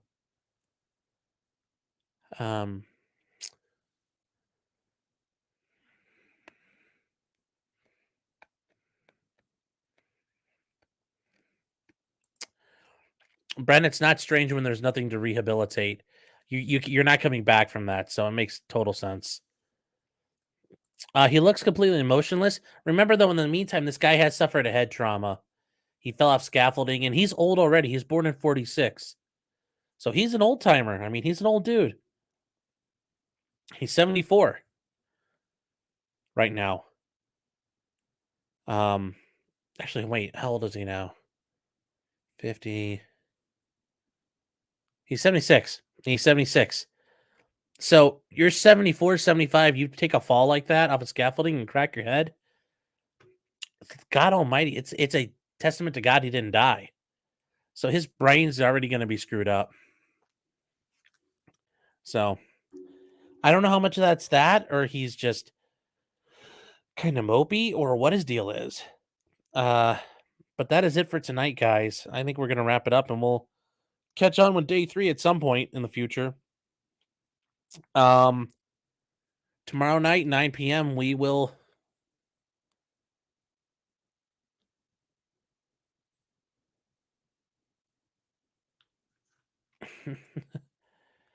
Texas, if I owed that much money, I'd carry around Xanax margarita mix in a shaker all day. Yeah. So, Genesis patients with brain injuries are 99% of the time have zero emotion. Yeah, it just happens. Harry Dickshaft says for $5, have you considered trying the Delphi trial in March? The first hearing is November 22nd. Thanks for the content and have a good weekend. Maybe. It's all going to be how that looks. I have a feeling it's not going to be ready by then because this is going to be a big case. And there is a person, that's a shame. She is a PD out in Indiana who's going to be able to give us some documents and information. So hopefully we can work on that. And yeah, I think we'll try to cover the hearing if we can in some way or another. I don't know if it's going to be televised. If it is, yes, I will be around. We should be able to do something with it. But that's it for tonight, guys. Looking forward to tomorrow. Tomorrow's going to be so much fun. 9 p.m. Eastern. And we'll see what happens. I think some people are confirmed, but we'll kind of see who shows up. So, guys, take care and see you tomorrow. Bye.